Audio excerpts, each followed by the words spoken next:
Yes hello മക്കളെ, good evening, very good evening. Yes, അപ്പോൾ ഒരിക്കൽ കൂടി എന്താ പറയാ, നമ്മുടെ കുട്ടിക്കലാശം 2024 എല്ലാവർക്കും ഒരിക്കൽ കൂടി വളരെ ഹാർദവമായിട്ടുള്ള വെൽക്കം. അപ്പൊ എനിക്ക് തോന്നുന്നു എല്ലാവരും നല്ല സെറ്റ് ആയിട്ടിരിക്കുകയാണ്, റെഡി ആയിട്ടിരിക്കുകയാണ് അല്ലേ. അപ്പൊ ഞാൻ കുറെ കമന്റുകൾ കാണുന്നുണ്ട്. സൂര്യജിത്ത്, കിരൺജിത്ത്, EXP, അങ്ങനെ കുറെ പേരുണ്ട് അല്ലേ. ഞാൻ നേരത്തെ കണ്ടായിരുന്നു കുറച്ച് മുമ്പ്, അതായത് പഠിച്ചിട്ടില്ല എന്നൊക്കെ പറഞ്ഞിട്ട്. കിരൺജിത്ത് ഹായ്, എല്ലാവർക്കും ഹായ്, എല്ലാവർക്കും ഹായ്. യെസ്, എല്ലാവർക്കും ഹായ്. അപ്പോൾ പഠിച്ചിട്ടില്ല, പഠിച്ചു കഴിഞ്ഞിട്ടില്ല, ഭയങ്കര ഹാർഡാണ്, പേടിയാവണോ എന്നൊക്കെ പറഞ്ഞിട്ട് കണ്ടായിരുന്നു. നമ്മൾ ഇന്നലെ കഴിഞ്ഞല്ലേ ഹിസ്റ്ററിയും നമ്മുടെ എന്താ പറയുക പൊളിറ്റിക്കൽ സയൻസ് നമ്മൾ ഇന്നലെ ഫിനിഷ് ചെയ്തില്ലേ. നമ്മൾ ഓൾമോസ്റ്റ് നമ്മൾ ഫിനിഷ് ചെയ്തു ഇന്നലെ. ഇനി അതിൽ കുറച്ച് കാര്യങ്ങൾ കൂടെ, ഇത് ഇന്നലെ നമ്മൾ കുറച്ച് കാര്യങ്ങൾ ചെയ്യാന്ന് പറഞ്ഞിട്ടുണ്ടായിരുന്നു, അതും കൂടി ഉണ്ടായിരുന്നു. Yes, Devananda hi, creative things hi, yes Sajeev CC hi hi hi, Binukumar hello hi, ജോറോ, എല്ലാവരും ഉണ്ട്, എല്ലാവരും എത്തി. അപ്പൊ എല്ലാവരും അറ്റൻഡൻസ് ഇടാണ് അല്ലെ. അതുൽ വാസുദേവ്, അതുല്ല കണ്ടില്ലോ എന്ന് വിചാരിച്ചിരിക്കുന്നേ. Yes, Athul Vasudev hi, yes. അപ്പൊ എല്ലാവരും ഉണ്ട് സെറ്റ്. അപ്പൊ ഇന്ന് നമ്മളെന്താ, ഇന്നലെ നമ്മള് ഹിസ്റ്ററിയും പൊളിറ്റിക്സും ആയിരുന്നു. യെസ്, സാലിഹനെ കണ്ടല്ലോ. അൽഫോ, യെസ്, പ്രേമൻ TV, ദിയ, സജീവ്, ദിയ കുട്ടി ഹായ്, യെസ്, പ്രേമൻ, സാലിഹ ഉണ്ടല്ലോ, സാലിഹ വന്നിട്ടുണ്ട്, എല്ലാവരും വന്നിട്ടുണ്ട്. ഓക്കെ, അപ്പൊ എല്ലാവർക്കും ഒരിക്കൽ കൂടി സ്വാഗതം. നമ്മളപ്പോ എന്താണ് പറയാ, ഇന്ന് നമ്മളെ സംബന്ധിച്ചിടത്തോളം വളരെ ക്രൂഷ്യൽ ആയിട്ടുള്ള ഒരു ഡേ ആണ്. വേറെ ഒന്നുമല്ല, വരുന്ന ഒരു 2.5 മണിക്കൂറിൽ നമ്മൾ പഠിക്കാൻ പോകുന്നത് എന്താണ്, നമ്മൾ ജോഗ്രഫിയും നമ്മൾ എക്കണോമിക്സിനെയും കൂടെ നമ്മൾ മാസ്റ്റർ ചെയ്യാൻ പോവാണ് അല്ലേ. യെസ്, അപ്പൊ എല്ലാവർക്കും hi. Yes, Fida hi. Yes, okay fine. അപ്പോ നമ്മൾ ഇന്നത്തെ ക്ലാസ്സിൽ നമ്മൾ ഏതൊക്കെയാണ് നമ്മൾ ഡിസ്കസ് ചെയ്യുന്നത്? ജോഗ്രഫി, എനിക്ക് സ്ലൈഡ് ഒന്ന് തരും. യെസ്, നമ്മൾ ഇന്നത്തെ ക്ലാസ്സിൽ നമ്മൾ ജോഗ്രഫിയും എക്കണോമിക്സും ആണ് നമ്മൾ ഡിസ്കസ് ചെയ്യാൻ പോകുന്നത് അല്ലേ. അപ്പൊ ജോഗ്രഫിയിൽ നമുക്കറിയാം, നമുക്ക് 7 ചാപ്റ്റേഴ്സ് ഉണ്ട്. 7ാമത്തെ ചാപ്റ്റർ എന്ന് പറയുന്നത് ഓൺലി മാപ്പ് വർക്ക് ആണ്. Resource and development, forest and wild life, അതുപോലെ തന്നെ water resources, agriculture, minerals and energy resources, manufacturing industries എന്ന് പറയുന്നത് നമുക്ക് 6 chapters. Life lines of national economy എന്ന് പറയുന്നത് നമുക്ക് മാപ്പ് വർക്കുകൾ മാത്രമേ ഉള്ളൂ. യെസ്, അപ്പൊ എല്ലാവർക്കും ഹായ് കേട്ടോ. അപ്പൊ ഇതിന്റെ ഇടയിൽ ആരെങ്കിലും ഒക്കെ വിട്ടുവേണ്ടേ? അഫ്രീൻ താജുദ്ദീൻ, സന, യെസ്, എലോണ, അജു, എല്ലാവർക്കും ഹായ്. യെസ്. അപ്പൊ എല്ലാവരും റെഡി ആയിട്ടിരുന്നത്, എല്ലാവരും നല്ല ഉഷാറായിട്ട് അങ്ങോട്ട് ഇരുന്ന് പഠിക്കാന്ന് പറഞ്ഞു കഴിഞ്ഞാൽ നമ്മൾ തുടങ്ങുകയാണ്. അപ്പൊ തുടങ്ങി കഴിഞ്ഞ് പടപടയെന്ന് എനിക്ക് ആൻസേഴ്സ് വരണം. യെസ്, ഗോവിന്ദ് കുളൂർ, യെസ്, സൂര്യജിത്ത് വീണ്ടും വന്നിട്ടുണ്ട്. സൂര്യജിത്ത് ഇങ്ങനെ എന്താണ് പറയാ, ഹൃദയം വിട്ട് പൊലിപ്പിച്ചുകൊണ്ടിരിക്കുകയാണ്, ഹാർട്സ് മാത്രമേ ഉള്ളൂ. Okay, anyway thank you. അപ്പൊ എന്തായാലും ആദ്യം തന്നെ ഒന്ന് തീയിട്ടെ, ഒരു ഫയർ കൊടുത്ത് എങ്ങനെയുണ്ട് നോക്കട്ടെ, ഫയർ എങ്ങനെയുണ്ട് നോക്കട്ടെ, നിങ്ങളുടെ ഇന്നത്തെ ഫയർ വർക്ക് എങ്ങനെയുണ്ട് നോക്കട്ടെ. Yes, fire work start, fire works. Yes, സെറ്റാണ് സാർ. യെസ്, സെറ്റാണ്. അപ്പൊ നമ്മൾ സെറ്റാണ്. അപ്പൊ നമ്മുടെ ഫയർ വർക്ക് എങ്ങനെയുണ്ട് നോക്കട്ടെ. യെസ്, വരട്ടെ. യെസ്. നിവേദിത, എല്ലാരും വന്നിട്ടുണ്ട്. സോറോ, ദേവനന്ദ, യെസ്, വിനീത, കിഷോർ, പോരട്ടെ. പോരല്ലോ. Yes, set. ഓക്കെ, അപ്പൊ ഫൈൻ. അപ്പൊ എന്തായാലും നമുക്ക് പോവാം, ചാപ്റ്ററിലേക്ക് നമുക്ക് പോവാം. അതായത് നമ്മുടെ ഫസ്റ്റ് ചാപ്റ്റർ എന്ന് പറയുന്നത് എന്താ, റിസോഴ്സസ് ആൻഡ് ഡെവലപ്മെന്റ് അല്ലേ. അപ്പൊ അതിൽ നമുക്ക് പ്രധാനമായിട്ട് പഠിക്കാനുള്ള എന്തൊക്കെയാണ്? Resources, development of resource planning, land resources, soil as a resource, classification of soils, soil erosion and soil conservation. ഇത്രയും കാര്യങ്ങളാണ് നമുക്ക് പ്രധാനമായിട്ട് പഠിക്കാനുള്ളത് അല്ലേ. അപ്പൊ നമ്മുടെ ക്വസ്റ്റ്യനിലേക്ക് പോവാണ്. അപ്പൊ നമ്മുടെ ഫസ്റ്റ് ക്വസ്റ്റ്യനിലേക്ക് നമ്മൾ പോവാണ്. അപ്പൊ നമ്മുടെ ഫസ്റ്റ് ക്വസ്റ്റ്യൻ എന്ന് പറയുന്നത് ഇതാ വന്നു. യെസ്, സാലിഹേനെ വെച്ചിട്ട് തന്നെയാണ്, സാലിഹേനെ കൊണ്ടുള്ള ക്വസ്റ്റ്യൻ ആണ് അല്ലേ. Saliha is making A list of natural resources four A project. She puts wind energy under one column and call under another column. On what basis is she classifying the resources? അതായത് സാലിഹ ഇരുന്നിട്ട് ഇങ്ങനെ എന്താണ് പറയാ, wind എനർജീനെയും അതുപോലെ തന്നെ കോളിനെയൊക്കെ, അതായത് റിസോഴ്സസിനെ classify ചെയ്യാണ്. ഒരു എന്താ കോളം ഇതൊക്കെ വരച്ചിട്ട്, റോയിങ് കോളം ഒക്കെ വരച്ചിട്ട്. അപ്പൊ ആ രീതിയിൽ വരയ്ക്കുമ്പോ വിൻഡ് എനർജിനെ ഒരു കോളത്തിൽ ഇട്ടു, അതുപോലെ തന്നെ കോളിന് വേറൊരു കോളത്തിൽ ഇട്ടു, ഇങ്ങനെ ഇട്ടു. അപ്പൊ അങ്ങനെയാണെന്നുണ്ടെങ്കിൽ ഏത് ബേസിസിലാണ് സാലിഹ ഇതിനെ എന്ത് ചെയ്യുന്നതെന്നാണ് ചോദിച്ചിരിക്കുന്നത്, അതായത് ക്ലാസിഫൈ ചെയ്യുന്നതെന്നാണ് ചോദിച്ചിരിക്കുന്നത്. On the basis of origin, on the basis of ownership, on the basis of exhaustibility, on the basis of status of development. Yes, C. എല്ലാവരും സി ആണ്. ഒരാള് സി ഇട്ട് കഴിഞ്ഞാൽ എല്ലാവരും സി ഇടുകയാണ്. പറ്റില്ല, ഇത് നമ്മളെ സമ്മതിക്കില്ല. അതിൽ നിനക്ക് വേറെ എന്തെങ്കിലും പറയാനെങ്കിൽ പറയാം, അതിൽ മാത്രം ഞാനൊരു ചാൻസ് കൊടുത്തിട്ടുണ്ട്. Okay fine. യെസ്, പറയൂ. സി അല്ലാതെ ആൻസർ ആർക്കെങ്കിലും ഉണ്ടോ? സി അല്ലാതെ ആൻസർ? അതിൽ സി. Yes, okay fine. അപ്പൊ എന്താ ആൻസർ? സി തന്നെയാണ്. അപ്പൊ നമ്മൾ റിസോഴ്സിന്റെ ക്ലാസിഫിക്കേഷൻ എന്ന് പറയുന്നത് ബേസ്ഡ് ഓൺ ദി ഒറിജിൻ, നമുക്ക് ബയോട്ടിക് ആൻഡ് അബയോട്ടിക് റിസോഴ്സസ് ഉണ്ട്. Based on exhaustibility, renewable and non renewable energy, non renewable resources ഉണ്ട്. അതുപോലെ തന്നെ based on ownership, individual ownership, community based, national and international resources എന്ന് പറഞ്ഞിട്ട് നമ്മൾ ഓണർഷിപ്പിന്റെ ബേസിസിൽ നമ്മൾ റിസോഴ്സസിനെ ക്ലാസിഫൈ ചെയ്യും. Based on the status of development, potential, developed, stocks and reserves എന്ന് പറഞ്ഞിട്ട് 4 ആയിട്ട് നമ്മൾ വീണ്ടും എന്തിനാ റിസോഴ്സസിനെ ക്ലാസിഫൈ ചെയ്യും. അപ്പൊ ഇതുകൂടെ നമ്മളൊന്ന് മനസ്സിൽ ഓർത്തിരിക്കുക. Okay fine. അപ്പോൾ നമ്മൾ സെക്കൻഡ് ക്വസ്റ്റ്യനിലേക്ക് പോവാണ്. Match the following. യെസ്, അപ്പൊ കുറച്ച് റിസോഴ്സസ് കൊടുത്തിട്ടുണ്ട്, അതിന്റെ എക്സാമ്പിൾസും കൊടുത്തിട്ടുണ്ട്. അത് നമ്മളൊന്ന് മാച്ച് ചെയ്യാനാണ് പറഞ്ഞിരിക്കുന്നത്. Renewable resources, non renewable, national, international എന്ന് പറഞ്ഞിട്ട് കൊടുത്തിട്ടുണ്ട്. Forest and wild life, oceanic resources, roads, canals, minerals and fossil fuels. അപ്പൊ ഇത് മാച്ച് ചെയ്യുമ്പോൾ നമ്മൾ നോക്കിയേ, റിന്യൂവബിൾ റിസോഴ്സസ് നമ്മൾ ഇപ്പോൾ എടുത്ത് നോക്കുമ്പോൾ forest and wild life renewable ആണ് നമ്മളെ സംബന്ധിച്ചിടത്തോളം. ഓഷ്യാനിക് റിസോഴ്സസ് നമ്മൾ ചിന്തിക്കും അയ്യോ അത് റിന്യൂവബിൾ ആണെന്നൊരു സംശയം വന്നു. അപ്പൊ അത് നമ്മൾ കൺഫ്യൂഷൻ വന്നു. അപ്പൊ രണ്ടാമത്തേലേക്ക് നമ്മൾ പോവാണ്, നോൺ റിന്യൂവബിൾ. ഓക്കെ, നമുക്ക് പോയി കഴിഞ്ഞാൽ നേരെ തന്നെ അറിയാം രണ്ടാമത്തെ ആൻസർ എന്ന് പറയുന്നത് 4 ആണ്, മിനറൽസ് ആൻഡ് ഫോസിൽ ഫ്യൂവൽസ്. അപ്പൊ 2, 4 ആണ്. അതായത് ബി എന്ന് പറയുന്നത് 4 ആണ്. അപ്പൊ B4 വരുന്ന ഓപ്ഷൻസ് അപ്പൊ തന്നെ നോക്കാമല്ലോ. B4 വരുന്ന ഓപ്ഷൻ, ഒന്നാമത്തെ ഓപ്ഷൻ B4 വരുന്നതാണ്, 4ാമത്തേലും B4 വരുന്നതാണ്. അപ്പൊ ബിയും സിയും നമ്മൾ എലിമിനേറ്റ് ചെയ്തു. അപ്പൊ അതിനുശേഷം നമ്മൾ നോക്കേണ്ടത് എന്താ, A1 ആണ്, രണ്ടിലും A1 ആണ്. അപ്പൊ A1 തന്നെയാണ്. റിന്യൂവബിൾ റിസോഴ്സസ് എന്ന് പറയുന്നത് ഫോറസ്റ്റ് ആൻഡ് വൈൽഡ് ലൈഫ് ആണ്. ഓക്കെ, ക്ലിയർ ആയി. ഇനി നമുക്ക് നോക്കാൻ സാധിക്കും നാഷണൽ റിസോഴ്സസ് എന്ന് പറഞ്ഞിട്ട്. നാഷണൽ റിസോഴ്സ് എന്ന് പറയുമ്പോൾ എന്താ, റോഡ്സ്, കനാൽസ് ആൻഡ് റെയിൽവേ ആണ് നമുക്കറിയാം. അപ്പൊ സി എന്ന് പറയുന്നത് 3 ആണ്. അപ്പൊ A1 ആണ്, B4 ആണ്, അതുപോലെ തന്നെ സി എന്ന് പറയുന്നത് 3 ആണ്. അപ്പൊ അങ്ങനെയാണ് എന്നുണ്ടെങ്കിൽ തീർച്ചയായിട്ടും D 2 ആണ് അല്ലെ. അപ്പോ നമ്മുടെ ആൻസർ എന്ന് പറയുന്നത് എന്തായിരിക്കും?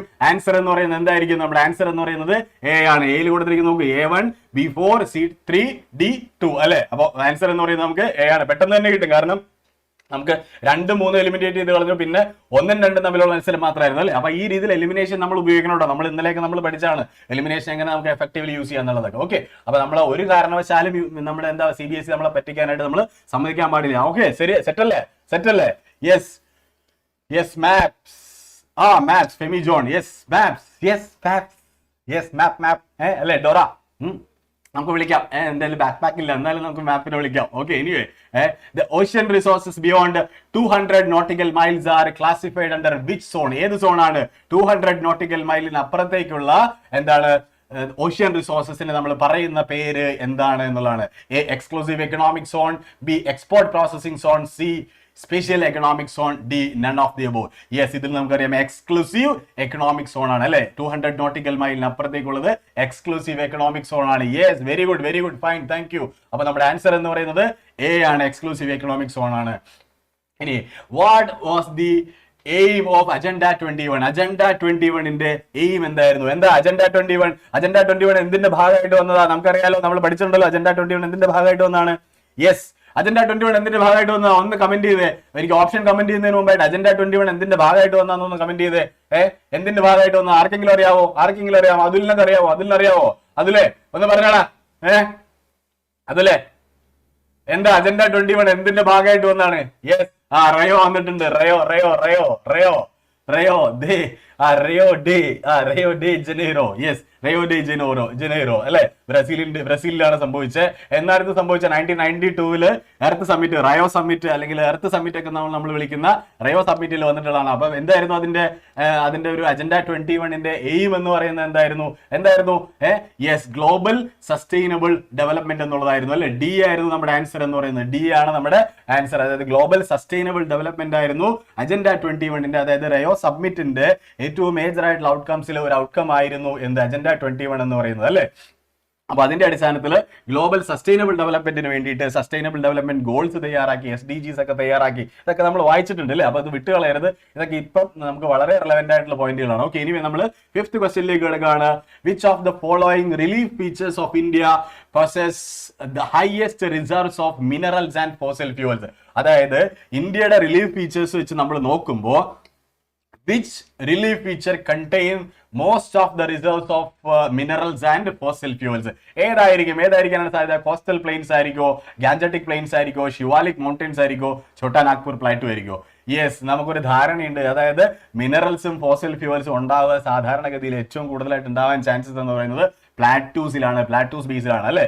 അപ്പോ എന്താണ് ആൻസർ എന്ന് പറയുന്നത്? നമുക്ക് എല്ലാവരും വന്ന് തന്നിട്ടുണ്ട് ആൻസർ എന്ന് പറയുന്നത്. Yes, Yashika, mister H, Saliha, Athul Vasudev, yes. പിന്നെ ആരൊക്കെയാണ്? ഒത്തിരി പേരുണ്ട്. EXP, Shanti Prabha, yes, Nandana Krishna. Yes, Athul Vasudev പിന്നെ ഇട്ടുകൊണ്ടിരിക്കുകയാണ്. അതുൽ വാസുദേവിന്റെ മാത്രമേ കാണാനുള്ളൂ. ഓക്കെ, എനിവേ ഇന്ന് അതുലിന് ഞാൻ ഒരു സാധനം വെച്ചിട്ടുണ്ട്. ഓക്കെ, അപ്പൊ ഓപ്ഷൻ നമ്മുടെ എന്താണ്? ഡി ആണ് ഓപ്ഷൻ എന്ന് പറയുന്നത്. Yes, right answer. അപ്പൊ 6th ക്വസ്റ്റ്യൻ എന്ന് പറയുന്നത് എന്താ? India has land under a variety of relief features. Which of the following features ensure the perennial flow of some rivers and provide facilities for tourism and ecological aspects? അതായത് ഇന്ത്യയുടെ relief features നമുക്കറിയാം. We have different kinds of relief features. അതായത് planes ഉണ്ട്, പ്ലാറ്റൂസ് ഉണ്ട്, islands ഉണ്ട്, mountains ഉണ്ട്, അല്ലെ? അപ്പൊ ഇതില് ഏതിലാണ് നമുക്ക് ഈ പറയുന്ന രീതിയിൽ പെരിനിയർ റിവേഴ്സിന്റെ ഫ്ലോ ഉണ്ടാവുന്നത്? ഒന്ന് ആലോചിക്കുക. പെരിനിയർ റിവേഴ്സ് എന്ന് പറഞ്ഞു കഴിഞ്ഞാൽ എന്താ? പെരിനിയർ റിവേഴ്സ് എന്ന് പറയുന്നത് year through out the year എന്താണ്? വെള്ളം ഉണ്ടായിരിക്കും, വാട്ടർ ഉണ്ടായിരിക്കും എന്നുള്ളതാണ്, അല്ലെ? അപ്പൊ അങ്ങനെയുള്ള ഇത് വരാനുള്ള സാധ്യത എവിടെയാണ്? മൗണ്ടൻസിലാണ് കൂടുതലും. പ്ലെയിൻസിനേക്കാൾ കൂടുതൽ മൗണ്ടൻസിലാണ്. എന്തുകൊണ്ടാണ്? എപ്പോഴും മൗണ്ടൻസിൽ സ്ട്രീം ലൈവ് ആയിരിക്കും. അപ്പൊ നമ്മൾ ഹിമാലയൻ റിവേഴ്സ് എടുത്ത് നോക്കുകയാണെന്നുണ്ടെങ്കിൽ നമ്മൾ അതിനെ പെരനിയൽ റിവേഴ്സ് എന്നാണ് പറയുന്നത്. നോൺ പെരനിയൽ റിവേഴ്സ് എന്ന് പറഞ്ഞു കഴിഞ്ഞാൽ എന്താ? ഇത് മൺസൂൺ സമയത്ത് മാത്രമാണ് കൂടുതലായിട്ട് എന്തുണ്ടാവുക? അതിൽ വാട്ടർ ഉണ്ടാവുക, വാട്ടർ അവൈലബിലിറ്റി എന്ന് പറയുന്നത്. അതേസമയം മൺസൂൺ അല്ലാത്ത സമയത്ത്, സമ്മർ സമയത്ത് എന്നൊക്കെ പറയുന്നത് സ്വാഭാവികമായിട്ട് എന്താ? അത് ഓൾമോസ്റ്റ് വാട്ടർ എക്സോസ്റ്റഡ് ആയിരിക്കും, അല്ലെ? അപ്പോൾ പെരനിയൽ റിവേഴ്സ് എന്ന് പറയുന്നത് എന്താണ്? മൗണ്ടൻസിന്റെ ഒരു ഫീച്ചർ തന്നെയാണ്. അപ്പൊ നമ്മുടെ ആൻസർ എന്ന് പറയുന്നത് എന്താണ്? ഡി ആണ് ആൻസർ. എല്ലാവരും റൈറ്റ് ആൻസർ ആണ് കൊടുത്തിരിക്കുന്നത്. ഡി അല്ലാതെ ഒരു ആൻസർ പോലും വന്നിട്ടില്ല. അപ്പൊ നിങ്ങളെല്ലാം പഠിച്ച് സെറ്റാക്കി വെച്ചേക്കാണല്ലോ. എന്നിട്ടാണോ പറയണേ ടെൻഷൻ ആണെന്ന് പറയണേ? കുമ്പിടി വന്നിട്ടുണ്ടല്ലോ, കുമ്പിടി. കുമ്പിടിനെ കാണാണ്ടല്ലോ. അവിടെയും കാണാം, ഇവിടെയും കാണുന്ന കുമ്പിടിയാണോ? അപ്പൊ ഇനിയിപ്പോ +2 പോകുമ്പോ കുറച്ച് കഴിയുമ്പോൾ അവിടെ നമ്മുടെ കുറെ നടക്കുന്നുണ്ടല്ലോ ഇന്ന്, അല്ലെ? ഓക്കെ, എനിവേ അപ്പൊ നമ്മുടെ 7th ക്വസ്റ്റ്യൻ എന്ന് പറയുന്നത് name the soil which is most widely spread in India. വളരെ ഈസി ആയിട്ടുള്ള ഒരു ആൻസർ ആണ് അതിന്റെ, അല്ലെ? നമുക്കറിയാം ഇന്ത്യയിൽ ഏറ്റവും കൂടുതൽ അവൈലബിൾ ആയിട്ടുള്ള, ഏറ്റവും കൂടുതൽ സ്പ്രെഡ് ചെയ്യപ്പെട്ടിട്ടുള്ള എന്താണ് സോയിലിന്റെ ടൈപ്പ്? ഇത്തവണ പലരുടെ ആൻസറുകൾ മാറിപ്പോയിട്ടുണ്ട്. ഡി എന്നൊക്കെ പറഞ്ഞ് വന്നിട്ടുണ്ട്, അല്ലെ? എ വന്നിട്ടുണ്ട്. യെസ്, അലൂവിയൽ സോയിൽ ആണ്. Yes, right answer is alluvial soil. Yes. അപ്പൊ ഞാനത് കൂടുതൽ എക്സ്പ്ലെയിൻ ചെയ്യേണ്ട കാര്യമാണ്, നമുക്ക് എല്ലാവർക്കും അറിയാം, അല്ലെ? അപ്പൊ 8th ക്വസ്റ്റ്യൻ എന്താ? Identify the soil with help of clues given below. ഈ താഴെ തന്നിരിക്കുന്ന ക്ലൂസ് വെച്ചിട്ട് നമ്മൾ ആ സോയിൽ ടൈപ്പ് ഏതാന്നുള്ളത് ഐഡന്റിഫൈ ചെയ്യാൻ. അതായത് ഒന്നാമത്തെ ക്ലൂ എന്ന് പറയുന്നത് develops in areas with high temperature and high rainfall. High ടെമ്പറേച്ചറും ഹൈ റെയിൻഫോളും എന്താണ്? ഇതിന്റെ ഒരു ഫീച്ചർ ആണ്. നമ്മളൊന്ന് ആലോചിച്ച് നോക്കി, ഏതായിരിക്കും? ഹൈ ടെമ്പറേച്ചറും വേണം, ഹൈ റെയിൻഫോളും വേണം എന്ന് പറഞ്ഞു കഴിഞ്ഞാൽ ഹൈ റെയിൻഫോൾ ഏരിയ എന്ന് പറയുന്നത് സ്വാഭാവികമായിട്ട് നമുക്കറിയാം വെസ്റ്റേൺ ഗാട്സ് ഏരിയാസ് നമുക്ക് ഹൈ റെയിൻഫോൾ ആണ്. അതുപോലെ തന്നെ എന്താണ്? നമ്മുടെ നോർത്ത് ഈസ്റ്റേൺ റീജിയൺ നമുക്ക് വെരി ഹൈ റെയിൻഫോൾ ഉള്ളതാണ്. ഇനി എന്താ? Is low in humus content. Humus content കുറവായിരിക്കും. സ്വാഭാവികമായിട്ട് എന്താ? ഹൈ റെയിൻഫോൾ വരുമ്പോൾ ഹ്യൂമസ് കണ്ടന്റ് കുറവായിരിക്കും. Found in the hilly areas of Karnataka, Kerala and Tamil Nadu. Yes, അതിൽ നമുക്ക് കിട്ടി. അതിൽ നമുക്ക് കൃത്യമായിട്ട് നമുക്ക് ആൻസർ കിട്ടുന്നു. എന്താണ്? Hilly areas of Karnataka, Kerala and തമിഴ്നാടുവിൽ നമുക്ക് വരുന്ന എന്താണ്? ലാറ്ററൈറ്റ് സോയിൽ, അല്ലെ? നമ്മള് റെഡ് സോയിൽ അല്ലെങ്കിൽ നമ്മൾ ചെമ്മണ്ണ് എന്നൊക്കെ പറയുന്ന ഒരു സംഗതി. ഡി ആണ് റൈറ്റ് ആൻസർ എന്ന് പറയുന്നത്, അല്ലെ? ഫോറസ്റ്റ് സോയിൽ, അതായത് നമ്മൾ ലാറ്ററൈറ്റ് സോയിൽ എന്ന് തന്നെ നമ്മൾ പറയണം അതിനെ. Okay, fine. എനിവേ നമ്മുടെ അടുത്ത ക്വസ്റ്റ്യൻ. Yes, define resources. റിസോഴ്സസിനെ ഒന്ന് ഡിഫൈൻ ചെയ്യൂ. റിസോഴ്സസ് എന്ന് പറഞ്ഞു കഴിഞ്ഞാൽ എന്താ? അതായത് everything available in our environment which can be used to satisfy our needs provided it is technologically accessible, economically feasible and culturally acceptable can be termed as resource. അതായത് resource എന്ന് നമ്മൾ എന്തിനാ പറയാ? അതായത് നമ്മുടെ എന്താ എൻവയോൺമെന്റിൽ അവൈലബിൾ ആയിട്ടുള്ള ഏതൊരു സംഗതി, എന്ത് സംഗതി ആയിക്കോട്ടെ, ബട്ട് അതിന്റെ ഒരു കണ്ടീഷൻ ഉണ്ട്. എന്താണ്? വിച്ച് ഇസ് ടെക്നോളജിക്കലി ആക്സസിബിൾ ആയിരിക്കണം. അതുപോലെ തന്നെ എന്താണ്? എക്കണോമിക്കലി ഫീസിബിൾ ആയിരിക്കണം. നമുക്ക് എന്താ പറയാ, വലിയ എക്കണോമിക് സ്ട്രെയിൻ ഒന്നും നമുക്ക് തരരുത്. നമുക്ക് എന്താണ് പറയാ, വളരെ ഈസി ആയിട്ട് നമുക്ക് ചെയ്യാനായിട്ട് സാധിക്കണം, അല്ലെങ്കിൽ എക്സ്ട്രാക്ട് ചെയ്തെടുക്കാനായിട്ട് സാധിക്കണം. ആൻഡ് കൾച്ചറലി അക്സെപ്റ്റബിൾ കൂടിയായിരിക്കണം. Can be termed as a resource. അപ്പൊ ഈ 3 കാര്യങ്ങളും ആലോചിച്ച് നമ്മൾ ഓർത്തിരിക്കുക. ടെക്നോളജിക്കലി ആക്സസിബിൾ ആയിരിക്കണം, അതുപോലെ തന്നെ എക്കണോമിക്കലി ഫീസിബിൾ ആൻഡ് അഫോർഡബിൾ ആയിരിക്കണം, സെയിം ടൈം കൾച്ചറലി ആക്സസിബിളും കൂടി ആയിരിക്കണം. അങ്ങനെയാണെങ്കിൽ മാത്രമാണ് നമ്മൾ അതിനെന്ത് പറയാ, നമ്മൾ റിസോഴ്സ് എന്ന് പറയാ, അല്ലെ? What are the 3 stages of resource planning? അപ്പൊ റിസോഴ്സ് പ്ലാനിങ് എന്ന് പറയുന്നത് വളരെ പ്രധാനപ്പെട്ട ഒരു ടോപ്പിക് തന്നെയാണ്. Identification and inventory of resources, അതൊരു പോയിന്റ് ആണ്. അതുപോലെ തന്നെ സെക്കൻഡ് സ്റ്റേജ് എന്ന് പറയുന്നത് evolving a planning structure endowed with appropriate technology skill and institutional setup for implementing resource development plans. അതായത് ഒരു പ്ലാനിംഗ് സ്ട്രക്ചർ എന്തിനു വേണ്ടിയിട്ട്, ഇതിനെ എക്സ്ട്രാക്ട് ചെയ്യുന്നതിന് വേണ്ടി ഒരു ടെക്നോളജി കാര്യങ്ങളൊക്കെ ആയിട്ട് എന്താണ് ഒരു പ്ലാനിംഗ് സ്ട്രക്ചർ നമ്മൾ ഇവോൾവ് ചെയ്യണം. Then matching the resource development plans with overall national development plans. അതായത് എന്താണ് പറയുക, ഈ റിസോഴ്സ് നമ്മൾ എക്സ്ട്രാക്ട് ചെയ്തിരിക്കുന്നത്, അതായത് സിമ്പിൾ ആണ്, ഒറ്റ കാര്യം ആലോചിക്കുക. അപ്പൊ ഇതിങ്ങനെ ജാർഗൻസ് മാത്രം പറഞ്ഞു വേണ്ട കാര്യമില്ല. ലൈക്ക് ഒരു റിസോഴ്സ് ഇപ്പൊ നമുക്ക് നമുക്ക് പെട്രോളിയം എന്ന് പറയുന്നത് നമുക്കൊരു റിസോഴ്സ് ആയിട്ട് നമുക്ക് കാണാം, അല്ലെങ്കിൽ ഒരു റിസർവ് ആയിട്ടോ നമ്മളൊരു മിനറൽ ആയിട്ടോ കാണാം, നമ്മുടെ ഒരു റിസോഴ്സ് ആണല്ലോ. അപ്പൊ അത് നമ്മൾ കണ്ടെത്തുന്നു, നമ്മുടെ രാജ്യത്തിന് അത് ആവശ്യമുള്ളതാണ്, നമ്മുടെ നേഷൻ അത് ആവശ്യമുള്ളതാണ്, അല്ലെ, നമ്മുടെ ഡെവലപ്മെന്റൽ ഗോൾസിനെ സംബന്ധിച്ചിടത്തോളം അത് ആവശ്യമുള്ളതാണ്. അപ്പൊ അത് എവിടെയാണ് എന്നുള്ളത് നമ്മൾ കണ്ടെത്തുക എന്നുള്ളത്. Yes, identify and inventory of resources across the regions of the country. This involves surveying, mapping and qualitative and quantitative estimation and measurement of the resources. അപ്പൊ ആ റിസോഴ്സ് എത്രത്തോളം ഉണ്ട് എന്നുള്ളത് നമ്മൾ മാപ്പ് ചെയ്ത് കണ്ടുപിടിക്കുന്നു, ഒന്നാമത്തെ സ്റ്റേജ്. രണ്ടാമത്തേത് ഒരു പ്ലാൻ നമ്മൾ സെറ്റ് ചെയ്യുന്നു, evolving a planning structure endowed with appropriate, ഏത് ടെക്നോളജി നമ്മൾ യൂസ് ചെയ്തിട്ട് ഇതിനെ എക്സ്ട്രാക്ട് ചെയ്യണം, ഈ പെട്രോളിയത്തെ നമ്മൾ എക്സ്ട്രാക്ട് ചെയ്യണം എന്നുള്ളത് നമ്മൾ പ്ലാൻ ചെയ്യുന്നു. The third one, matching the resource development plans with overall national development plans. അതായത് നമ്മുടെ നാഷണൽ ഡെവലപ്മെന്റ് പ്ലാൻസുമായിട്ട് മാച്ച് ചെയ്യുകയാണ്. ഈ 3 സ്റ്റേജസ് ആണ് എന്ത്, ഒരു റിസോഴ്സ് പ്ലാനിങ്ങിൽ ഒരു എഫക്റ്റീവ് ആയിട്ടുള്ള ഒരു റിസോഴ്സ് പ്ലാനിങ് എന്ന് പറയുന്നത്. ഇനി നമുക്ക് തെറ്റി പോകത്തില്ലല്ലോ, ഒരു കാരണവശാലും തെറ്റില്ലല്ലോ. റെഡി ആണല്ലോ, ക്ലിയർ ആണല്ലോ, ക്ലിയർ ആണല്ലോ, ക്ലിയർ ആണോ, ക്ലിയർ ആണോ, ക്ലിയർ ആണോ, ക്ലിയർ ആണെന്നുണ്ടെങ്കിൽ ഒരു ടാറ്റ വീശി കാണിച്ചേ, ഒരു ടാറ്റ വീശി കാണിച്ചേ, എല്ലാവരും ഒരു ടാറ്റ വീശി കാണിച്ചേ. യെസ്, വരട്ടെ വരട്ടെ വരട്ടെ വരട്ടെ. ക്ലിയർ ക്ലിയർ, സൂര്യജിത്തിന് ക്ലിയർ ആയിട്ടുണ്ട്, കുമ്പിടിക്ക് ക്ലിയർ ആയിട്ടുണ്ട്, യെസ്, ഗോവിന്ദ് കൊളൂരിന് ക്ലിയർ ആയിട്ടുണ്ട്, യെസ് യെസ് യെസ്, എല്ലാവർക്കും ക്ലിയർ ആയിട്ടുണ്ട്. Okay, thank you. അപ്പോ നമ്മൾ അടുത്ത question, right any 3 human activities which are responsible for land degradation India. Yes, എല്ലാവർക്കും ക്ലിയർ ആയിട്ടുണ്ട്, എല്ലാവരും ഡാറ്റ കാണിച്ചിട്ടുണ്ട്. ഞാൻ എല്ലാവരെയും പേരെടുത്ത്, റഹ്മദ് ഷാബിനാസ്, ഞാൻ ആദ്യം പറഞ്ഞവരുടെ പേരുകളൊക്കെ ഇപ്പൊ പറയുന്നില്ല കേട്ടോ, പറയാത്തവരുടെ പേരുകൾ മാത്രമാണ് ഞാൻ എടുത്തു പറയുന്നത് കേട്ടോ. അഫ്രീൻ താജുദ്ദീൻ വന്നിട്ടുണ്ട്, നിവേദിത വന്നിട്ടുണ്ട്, യെസ്, യാഷിക ഞാൻ നേരത്തെ പറഞ്ഞതാണ് അല്ലെ, ഡോൺ ഫിനിക്സ് അതാരാ എനിക്കറിയില്ല, മിസ്റ്റർ എച്ച് ഉണ്ട്. Okay, yes yes yes, okay. അപ്പൊ എന്താണ്, write any 3 human activities which are responsible for, അതായത് ലാൻഡ് ഡീഗ്രഡേഷന്റെ നമുക്ക് കാരണമാകുന്ന നമ്മൾ ഒരു 3 ഹ്യൂമൻ ആക്ടിവിറ്റീസ് പറയാൻ പറയുന്നേക്കാം. ഒന്നെന്താ, മൈനിങ് ആണ്. മൈനിങ് ആക്ടിവിറ്റീസ് ലാൻഡ് ഡീഗ്രഡേഷന് കാരണമാവുന്നുണ്ട്. ദെൻ ഓവർ ഗ്രേസിങ്, നമ്മൾ കാറ്റിൽസും അനിമൽസിനെയൊക്കെ നമ്മൾ റിയർ ചെയ്യുമ്പോൾ അത് ഓവർ ഗ്രേസിങ് എന്ന് പറയുന്നത് എന്താ, അതിന്റെ മേലെയുള്ള ഒരു ഗ്രീൻ ബെഡ് ഇല്ലാതാക്കുകയാണ് അല്ലെ, ഓവർ ഗ്രേസിങ് വരുമ്പോൾ. അപ്പൊ സ്വാഭാവികമായിട്ട് എന്താ, നാച്ചുറലി ഈ പറയുന്ന നമ്മുടെ എന്താ ലാൻഡ് ഡീഗ്രഡേഷൻ അത് കോസ് ആവുന്നുണ്ട്. അതുപോലെ തന്നെ ഓവർ ഇറിഗേഷൻ, നമുക്കറിയാലോ, നമ്മളിപ്പം നമുക്ക് ദാഹത്തിന് മാത്രമാണല്ലോ, ആവശ്യത്തിന് മാത്രമാണ് നമ്മൾ വെള്ളം കുടിക്കുക. കുറേ വെള്ളം ഇങ്ങനെ കുടിച്ചുകൊണ്ടേ ഇരിക്കുക എന്ന് പറഞ്ഞാൽ നമ്മുടെ വയറൊക്കെ വീർത്ത് ചിലപ്പോൾ പൊട്ടിപ്പോകുന്ന ഒരു അവസ്ഥയിലേക്ക് വരും അല്ലേ. അപ്പൊ അതുപോലെ ഓവർ ഇറിഗേഷൻ എന്ന് പറയുന്നത് അതിന്റെ ഫെർട്ടിലിറ്റിനെ കുറയ്ക്കും. എന്ന് പറഞ്ഞു കഴിഞ്ഞാൽ ഈ പറയുന്ന ഫെർട്ടിലൈസേഴ്സ് എല്ലാം ഇതിലല്ലെങ്കിൽ ഇതിൽ അടങ്ങിയിട്ടുള്ള പൊട്ടാഷ് കണ്ടന്റ് അതുപോലെയുള്ള സംഗതികളൊക്കെ എന്താ താഴേക്ക് ഇങ്ങനെ പെർക്കുലേറ്റ് ചെയ്ത് താഴേക്ക് പോയിക്കൊണ്ടിരിക്കും. അപ്പം ലാൻഡിന്റെ ക്വാളിറ്റി ഡിക്രീസ് ചെയ്യും. യെസ്, അപ്പൊ അതൊക്കെ ക്ലിയർ ആണല്ലോ. ഇതൊക്കെ ഒന്ന് ആലോചിച്ചിരുന്നേച്ചാൽ മതി. ജിനി ജോൺ, മാപ്സ്, യെസ്, നമ്മളിപ്പം ഇവിടെയല്ലേ നിൽക്കുന്ന, നമ്മുടെ ജോഗ്രഫി നമ്മൾ തുടങ്ങിയിട്ടുള്ളൂ, മാപ്സിലേക്കൊക്കെ നമുക്ക് വരാനുള്ള സമയമുണ്ടല്ലോ. We have enough time. Yes, okay.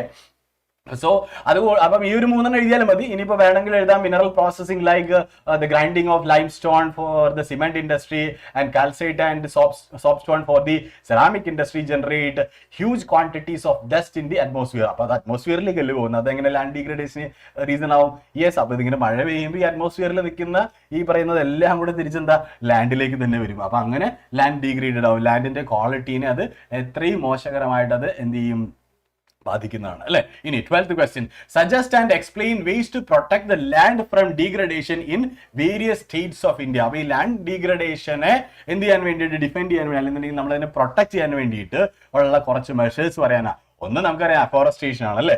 അതായത് നമ്മൾ എന്താണ് പറയാ, നമ്മള് ചെടികളൊക്കെ വെച്ച് മരങ്ങളൊക്കെ വെച്ച് ഇങ്ങനെ പിടിപ്പിക്കുക അല്ലെ, മരം വെച്ച് പിടിപ്പിക്കുക, മരങ്ങൾ വെച്ച് പിടിപ്പിക്കുക എന്ന് പറയുന്നത് അഫോറസ്ട്രേഷൻ എന്ന് പറയുന്നത് അല്ലെ. And proper management of grazing should be done. അതായത് ഗ്രേസിങ്ങിന് കൃത്യമായിട്ടുള്ള നോംസും കാര്യങ്ങളൊക്കെ ഉണ്ടായിരിക്കണം. ഓവർ ഗ്രേസിംഗ് ഒന്നും പാടില്ല. ഇങ്ങനെയുള്ള കാര്യങ്ങളിലൊക്കെ എന്താണ്, management of grazing should be done. Then planting of shelter belt belts of plants and control over grazing should be done. Yes, നേരത്തെ പറഞ്ഞത് തന്നെ. അതായത് ഈ പറയുന്ന രീതിയിൽ ഷെൽട്ടർ ബെൽറ്റുകൾ, ട്രീസ് വെച്ചിട്ടുള്ള ഷെൽട്ടർ ബെൽറ്റുകൾ. അപ്പോൾ ഈ പറയുന്ന എന്താണ് സോയിൽ ഇറോഡ് ചെയ്ത് പോവാതിരിക്കാൻ വേണ്ടിയിട്ട്, അല്ലെങ്കിൽ സോയിൽ ഡീഗ്രേഡ് ചെയ്തിരിക്കാനോ പോവാതിരിക്കാനൊക്കെ വേണ്ടിയിട്ട് ഷെൽട്ടർ ബെൽറ്റുകളായിട്ട് നമുക്കിങ്ങനെ എന്താണ് ട്രീസ് നമുക്ക് പ്ലാന്റ് ചെയ്യാനായിട്ട് സാധിക്കുന്നുള്ളത്. പിന്നെ then stabilisation of sand dunes by growing thorny bushes. അതായത് സാൻഡ് ഡ്യൂൺസ്, നമുക്കറിയാം സാൻഡ് ഡ്യൂൺസ് നമ്മുടെ എന്താണ് പറയുക, ഈ മണൽ തിട്ടകൾ അല്ലെ, ഇതിനെ സംരക്ഷിക്കാൻ വേണ്ടിയിട്ട്, അതിനെ പ്രിസർവ് ചെയ്യാൻ വേണ്ടിയിട്ട് എന്ത് ചെയ്യാനായിട്ട് സാധിക്കും? തോണി ബുഷസ്, അതായത് ഇതിന്റെ എഡ്ജസിൽ തോണി ബുഷസ് വെച്ച് കഴിയുമ്പോൾ ഇതിന്റെ എന്താണ് വേരുകൾ താഴത്തേക്ക് ഇങ്ങനെ ഇറങ്ങി വന്നു കഴിയുമ്പോൾ ആ ഏരിയ സ്ട്രോങ് ആവും. സ്വാഭാവികമായിട്ട് എന്താ അത് ഇറോഡ് ചെയ്യുന്നതൊക്കെ അവിടെ ബ്ലോക്ക് ചെയ്യപ്പെടും. Okay, fine. Then control of mining activities and proper management of waste land should be done. അതായത് മൈനിങ് ആക്ടിവിറ്റീസിൽ കൃത്യമായിട്ടുള്ള നോംസും അതുപോലെ തന്നെ എന്താണ് കൃത്യമായിട്ടുള്ള കൺട്രോൾസും വേണം എന്നുള്ളതാണ് പറയുന്നത് അല്ലെ. Then proper discharge and disposal of industrial effluents and waste after treatment. അതായത് ഇൻഡസ്ട്രിയൽ എഫ്ലുവൻസും ആൻഡ് വേസ്റ്റേജസും അതിനെ ഡിസ്പോസ് ചെയ്യുന്നതിന് കൃത്യമായിട്ടുള്ള നോംസ് ആൻഡ് റെഗുലേഷൻസ് വേണം. എന്നാൽ മാത്രമേ നമുക്ക് എന്താണ് ലാൻഡിന്റെ ക്വാളിറ്റി നമുക്ക് പ്രിസർവ് ചെയ്യാനായിട്ട് സാധിക്കുകയുള്ളൂ. അപ്പൊ ഇത്രയും കാര്യങ്ങളിൽ ഏതെങ്കിലും ഒക്കെ എഴുതിയാൽ മതി. അപ്പൊ ഇതൊക്കെ നമ്മുടെ തലയിൽ ഓർത്തിരുന്നാൽ മതി. ഇതൊക്കെ നമുക്ക് നമ്മുടെ കോമൺ സെൻസ് ഉപയോഗിച്ച് ഓർത്തിരിക്കാവുന്ന കാര്യങ്ങളല്ലേ ഉള്ളൂ അല്ലേ? റെഡി അല്ലേ? സെറ്റ് അല്ലേ? ഓക്കെ അല്ലേ? യെസ്. അങ്ങനെയാണെന്നുണ്ടെങ്കിൽ നമ്മൾ നെക്സ്റ്റ് ചാപ്റ്ററിലേക്ക് പോവാം. അപ്പൊ ഫസ്റ്റ് ചാപ്റ്റർ നമുക്ക് ഏകദേശം ക്ലിയർ അല്ലേ? അപ്പൊ ഫസ്റ്റ് ചാപ്റ്ററിൽ ഏകദേശം ഇത്രയും കാര്യങ്ങളൊക്കെ തന്നെയുള്ള ഏറ്റവും പ്രധാനമായിട്ട് എന്ന് പറയുന്നത്. അപ്പൊ ഫസ്റ്റ് ചാപ്റ്റർ നമ്മൾ സെറ്റായില്ലേ? സെറ്റ് ആയിട്ടുണ്ടല്ലോ. യെസ്. എല്ലാവരും തീ കൊടുത്തോണ്ടിരിക്കുകയാണ്. കംപ്ലീറ്റ് കത്തട്ടെ, കത്തി തകർക്കട്ടെ. യെസ്. സെക്കൻഡ് ചാപ്റ്റർ എന്താ? Forest and wild life resources, types and distribution of forest and wild life resources, conservation of forest and wild life in India. Then വളരെ പ്രധാനപ്പെട്ട ഒരു കാര്യം തന്നെയാണ് പ്രൊജക്ട് ടൈഗർ. ചില സ്ഥലങ്ങളിൽ പ്രൊജക്ട് ടൈഗർ ഇല്ല എന്ന് പറയുന്നത് ഡിലീറ്റഡ് പോർഷൻ ആണെന്ന് പറഞ്ഞിട്ട് കാണിക്കുന്നുണ്ട്. കൺഫ്യൂഷൻ വേണ്ട. അതായത് നമ്മുടെ rationalised text NCERT കൊടുത്തിരിക്കുന്നതിൽ project tiger ചെറിയൊരു പോർഷൻ കാണിച്ചിട്ടുണ്ട്. അപ്പൊ അതുകൊണ്ട് തന്നെ ഞാൻ ചെറിയൊരു ക്വസ്റ്റ്യനും കൂടെ ഉൾപ്പെടുത്തിയിട്ടുണ്ട്. Okay, fine. എനിവേ നമ്മുടെ ക്വസ്റ്റ്യൻസിലേക്ക് പോവാണ്. യെസ്, നമുക്ക് തുടങ്ങാം. നമ്മുടെ മൾട്ടിപ്പിൾ ചോയ്സിലേക്ക് നമ്മൾ തുടങ്ങാണ്. Which of the following states has the largest area under permanent forest? അതായത് ഈ കൊടുത്തിരിക്കുന്ന സ്റ്റേറ്റ്സിൽ ഏത് സ്റ്റേറ്റിലാണ് ഏറ്റവും കൂടുതൽ എന്താ പെർമനന്റ് ഫോറസ്റ്റ് ഉള്ളതെന്നാണ് ചോദിച്ചിരിക്കുന്നത്. നാഗാലാൻഡ്, ആസാം, മധ്യപ്രദേശ്, കേരള. യെസ്, ആരും കേരളയുടെ ഭാഗത്തില്ല. ആർക്കും കേരള വേണ്ട. യെസ്, ഡി ആർക്കും വേണ്ട. യെസ്, സി മാത്രമേ ഉള്ളൂ. മധ്യപ്രദേശ്. എന്താ നാഗാലാൻഡിൽ കാടില്ലടേ? നാഗാലാൻഡിലെങ്കിലും കാടില്ലേ? ആസാമിൽ കാടില്ലേ? ആസാമിൽ കാടേ ഇല്ലേ? ആസാമിൽ അത്രയും മഴ പെയ്യുന്ന സ്ഥലല്ലേ? കാടില്ലേ? പറ്റില്ല. രക്ഷയില്ലാന്നാണ് പറയുന്നത്. എല്ലാവരും സീഡ് ആൾക്കാരാ. M P. യെസ്. അയ്യോ, എനിക്ക് പേടിയാവുന്നു. സോറോ എന്തിനാ പേടിക്കണേ? സോറോ ഒന്നും പേടിക്കണ്ട, നമുക്ക് സെറ്റ് ആക്കാം. എല്ലാവരും റൈറ്റ് ആൻസർ പറയാനുണ്ട്. ഇപ്പം സോറോക്ക് പേടിക്കണ്ട കേട്ടോ, നമ്മൾ സെറ്റ് ആവും. Okay, fine. അപ്പൊ നമ്മുടെ ആൻസർ എന്ന് പറയുന്നത് എല്ലാവരും പറഞ്ഞതുപോലെ തന്നെ എന്താണ്? മധ്യപ്രദേശ് ആണ് നമ്മുടെ ആൻസർ എന്ന് പറയുന്നത്. റൈറ്റ് ആൻസർ മധ്യപ്രദേശ് ആണ്. ഓക്കെ, എനിവേ നമ്മൾ second question. Which of the following options represent potential measures that can be taken to mitigate the threats posed to the tiger population and biodiversity? അതായത് ബയോഡൈവേഴ്സിറ്റിക്കും ടൈഗർ പോപ്പുലേഷനും ത്രെറ്റ് ആയിട്ടുള്ള കാര്യങ്ങൾ, അതിന് എന്താണ് നമുക്ക് അതിന് against ആയിട്ട് നമുക്ക് എന്തെല്ലാം കാര്യങ്ങൾ, അല്ലെങ്കിൽ നമ്മൾ അവർ പ്രൊട്ടക്ട് ചെയ്യാൻ വേണ്ടിയിട്ട് ബയോഡൈവേഴ്സിറ്റിനെയും ടൈഗറിനെയും പ്രൊട്ടക്ട് ചെയ്യാൻ വേണ്ടിയിട്ട് എന്തെല്ലാം കാര്യങ്ങളാണ് നമുക്ക് ചെയ്യാൻ പറ്റുക എന്നുള്ളതാണ്. അപ്പൊ അതിൽ 1, 2, 3, 4 എന്ന് പറഞ്ഞിട്ട് 4 സ്റ്റേറ്റ്മെന്റ്സ് കൊടുത്തിട്ടുണ്ട്. ഈ സ്റ്റേറ്റ്മെന്റ്സിൽ ഏതൊക്കെയാണ് കറക്റ്റ് എന്നുള്ളതാണ് അറിയേണ്ടത്. അപ്പൊ എന്താ, ആദ്യം സ്റ്റേറ്റ്മെന്റുകൾ വായിച്ചു നോക്കുക, അതിൽ ഏതാ കറക്റ്റ് എന്നുള്ളത് നോക്കുക. ഒന്നാമത്തെ സ്റ്റേറ്റ്മെന്റ് ഇതാ: banning hunting, giving legal protection to their habitats and restricting trade in wildlife. Yes, അത് കറക്റ്റാ അല്ലേ? ഹണ്ടിങ് ബാൻ ചെയ്യണം, അതുപോലെ തന്നെ legal protection to their habitats, അത് ഒന്നാമത്തെ കറക്റ്റ് ആണ്. അപ്പൊ ഒന്നാമത്തെ എന്തായാലും ഉണ്ട്.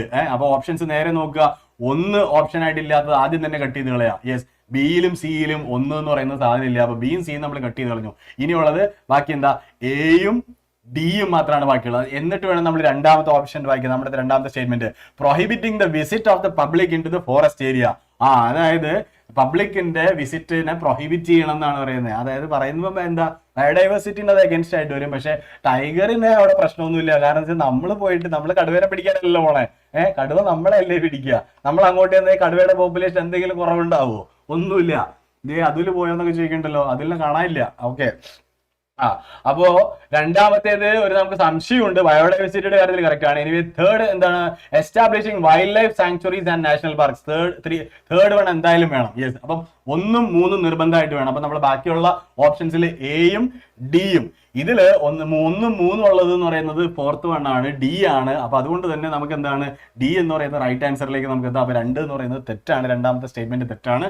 അതുകൊണ്ട് തന്നെ ആൻസർ നമുക്ക് എന്താണ്, ഡി ആയിരിക്കുന്നുള്ളതാണ്. Second, yes. ഇനി നമ്മുടെ തേർഡ് ക്വസ്റ്റ്യൻ, വീണ്ടും നമ്മൾ ഒന്ന് എന്താണ് പറയാ, ഒരു മാച്ച് ദ ഫോളോയിങ് വന്നിരിക്കുകയാണ്. Reserved forest, protected forest, unclassed forest, ഇത് തമ്മിൽ മാച്ച് ചെയ്യിക്കാനാണ്. യെസ്, എങ്ങനെ മാച്ച് ചെയ്യിക്കാം? റിസർവ്ഡ് ഫോറസ്റ്റ് നമ്മൾ മാച്ച് ചെയ്യിക്കുമ്പോൾ ഒന്ന് നോക്കിയേ, other forest and waste land belonging to both government and ഇതല്ല. ഒന്നിന്റെ ആൻസർ ഒരിക്കലും ഒന്നല്ല. രണ്ടാണോ, forest are regarded as most valuable as far as the conservation of forest and wild life. Yes, രണ്ടാമത്തേത് റിസർവ്ഡ് ഫോറസ്റ്റ് എന്ന് പറയുന്നത് രണ്ടാമത്തേതാണ്. ഒന്നിന്റെ ആൻസർ, ഒന്നിനെ മാച്ച് ചെയ്യുന്നത് 2 ആണ്. ഒന്നിനെ മാച്ച് ചെയ്യുന്ന 2 ഏതൊക്കെ ഓപ്ഷൻസ് ഉണ്ട്? ബിയും സിയും മാത്രമേ ഉള്ളൂ ഒന്നിനെ മാച്ച് ചെയ്യുന്ന 2 എന്ന് പറയുന്നത്. അതൊക്കെ അപ്പം എ ഡി എന്ന് പറയുന്ന 2 ഓപ്ഷൻസ് നമ്മൾ എലിമിനേറ്റ് ചെയ്തു. ദെൻ പ്രൊട്ടക്റ്റഡ് ഫോറസ്റ്റ് എന്ന് പറയുന്നത് എന്തായാലും ഒന്നാമത്തേതല്ല, ബാക്കിയുള്ളത് 3 ആണ്. അപ്പൊ 2ന്റെ ആൻസർ 3 ആണ്. അപ്പോൾ ബിയിലും സിയിലും നമ്മൾ നോക്കുക, എന്താണ് 2ന്റെ ആൻസർ തേർഡ് വൺ എന്ന് പറയുന്നത് വരുന്നത് സി എന്ന് പറയുന്ന ഓപ്ഷനിലാണ്. അപ്പൊ നമ്മൾ രണ്ടാമത്തെ വായിച്ചപ്പോൾ തന്നെ കിട്ടി. ഞാനിത് എന്തുകൊണ്ട് ഇങ്ങനെ പറയണമെന്ന് വെച്ച് കഴിഞ്ഞാൽ, ഈ ഒരു ശീലം നമുക്ക് എപ്പോഴും ഉണ്ടാവണം. അതായത് നമ്മൾ ആദ്യം തന്നെ ഈ പറയുന്ന രീതിയിൽ എന്തൊക്കെ എലിമിനേറ്റ് ചെയ്ത് കളയാന്നുള്ളത് ചിന്തിക്കുക. ഫസ്റ്റ് ഓഫ് ഓൾ നമ്മൾ എലിമിനേറ്റ് ചെയ്ത് കളയാനുള്ള സാധ്യതകൾ എന്തൊക്കെയാണെന്നുള്ളത് നോക്കിയിട്ട് എലിമിനേറ്റ് ചെയ്ത് കളഞ്ഞു കഴിഞ്ഞാൽ കുറെ കൂടി ഈസിയായി. 4 ഓപ്ഷൻസ് വരുമ്പോഴാണല്ലോ നമുക്ക് കൺഫ്യൂഷൻ ഉള്ളത്. അതേസമയം ഓപ്ഷൻസിന്റെ എണ്ണം കുറഞ്ഞു വന്നു കഴിഞ്ഞാൽ എന്താ, നമുക്ക് വളരെ ഈസിയാണ് ആൻസറിലേക്ക് എത്താൻ വേണ്ടിയിട്ട്. അപ്പൊ അതുകൊണ്ടാണ് ഈ എലിമിനേഷൻ മെത്തേഡ് എപ്പോഴും യൂസ് ചെയ്യണം. ഈവൻ നമുക്ക് ചിലപ്പം ചില കാര്യങ്ങൾ നമുക്ക് അറിയില്ല എങ്കിൽ പോലും നമുക്ക് റൈറ്റ് ആയിട്ടുള്ള ആൻസറിലേക്ക് നമുക്ക് എത്തിച്ചേരാനായിട്ട് സാധിക്കും. അപ്പൊ ഈ ടെക്നിക്ക് നമ്മൾ ഉപയോഗിക്കണം കേട്ടോ, കൃത്യമായിട്ട്. ഓക്കെ, എനിവേ നമ്മൾ ആൻസർ എന്തായിരുന്നു? നമ്മുടെ ആൻസർ എന്ന് പറയുന്നത് സി ആണ്, നമ്മൾ പറഞ്ഞ പോലെ. ദെൻ ഫോർത്ത് ക്വസ്റ്റ്യൻ എന്താ, substantial parts of the tribal belts in north eastern India have been deforested by. അല്ലെ, നോർത്ത് ഈസ്റ്റേൺ ഏരിയയിലെ ട്രൈബൽസിന്റെ എന്താണ്, substantial parts of the tribal belts in north eastern India have been deforested by. എന്താണ്, എന്തുകൊണ്ടാണ് സംഭവിച്ചിട്ടുള്ളത്? A shifting cultivation, B mining, C infrastructure development, D none of this. Yes, B. ഒരാൾ B ഇട്ട് കഴിഞ്ഞ് കഴിഞ്ഞാൽ എല്ലാവരും, അപ്പൊ ഇത് നിങ്ങൾ ആരെയോ കോപ്പി അടിച്ചുകൊണ്ടിരിക്കുന്നതാണല്ലേ, എനിക്ക് ഇപ്പോഴാണ് പിടികിട്ടിയത്, ആരെയോ കോപ്പി അടിച്ചുകൊണ്ടിരിക്കുന്ന. അപ്പൊ റൈറ്റ് ആൻസർ പറയാൻ പറ്റിയ ആൾക്കാർ ആരും ഇല്ലേ? ഒന്ന് ആലോചിച്ച് നോക്കിയേ. നോർത്ത് ഈസ്റ്റ് ഏരിയയില് എന്താണ് ഈ പറയുന്ന രീതിയിൽ ഡീഫോറസ്റ്റേഷൻ നടക്കുന്നത്? എങ്ങനെയാ, എന്തുകൊണ്ടാണ് നടക്കുന്നത് ഡീഫോറസ്റ്റേഷൻ നടക്കുന്നതിന്റെ റീസൺ? നോർത്ത് ഈസ്റ്റ് ഏരിയയിൽ ഡീഫോറസ്റ്റേഷൻ നടക്കുന്നതിന്റെ ഒരു റീസൺ എന്താണ്? യെസ്, സൂര്യജിത്ത്, സോറോ, ക്രിയേറ്റീവ് തിങ്സ്.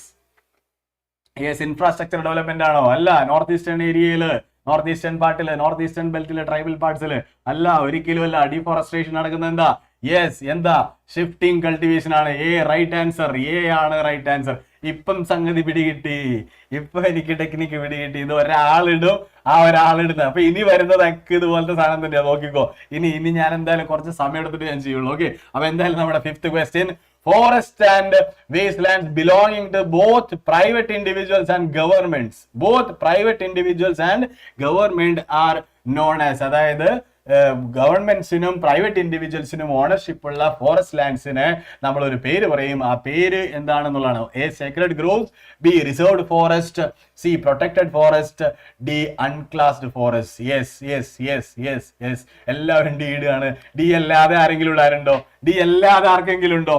അൺക്ലാസ്ഡ് ഫോറസ്റ്റ് എന്നാണ് പറഞ്ഞിരിക്കുന്നത്. Reserved, protected, Sacred. റിസർവ്ഡ് അല്ല എന്നുള്ളത് നമുക്കറിയാം. ഇനി സേക്രഡ് ഗ്രോവ്സ് ഉണ്ട്, അതുപോലെ തന്നെ എന്താണ്, പ്രൊട്ടക്റ്റഡും ഉണ്ട്, അൺക്ലാസ്ഡും ഉണ്ട്.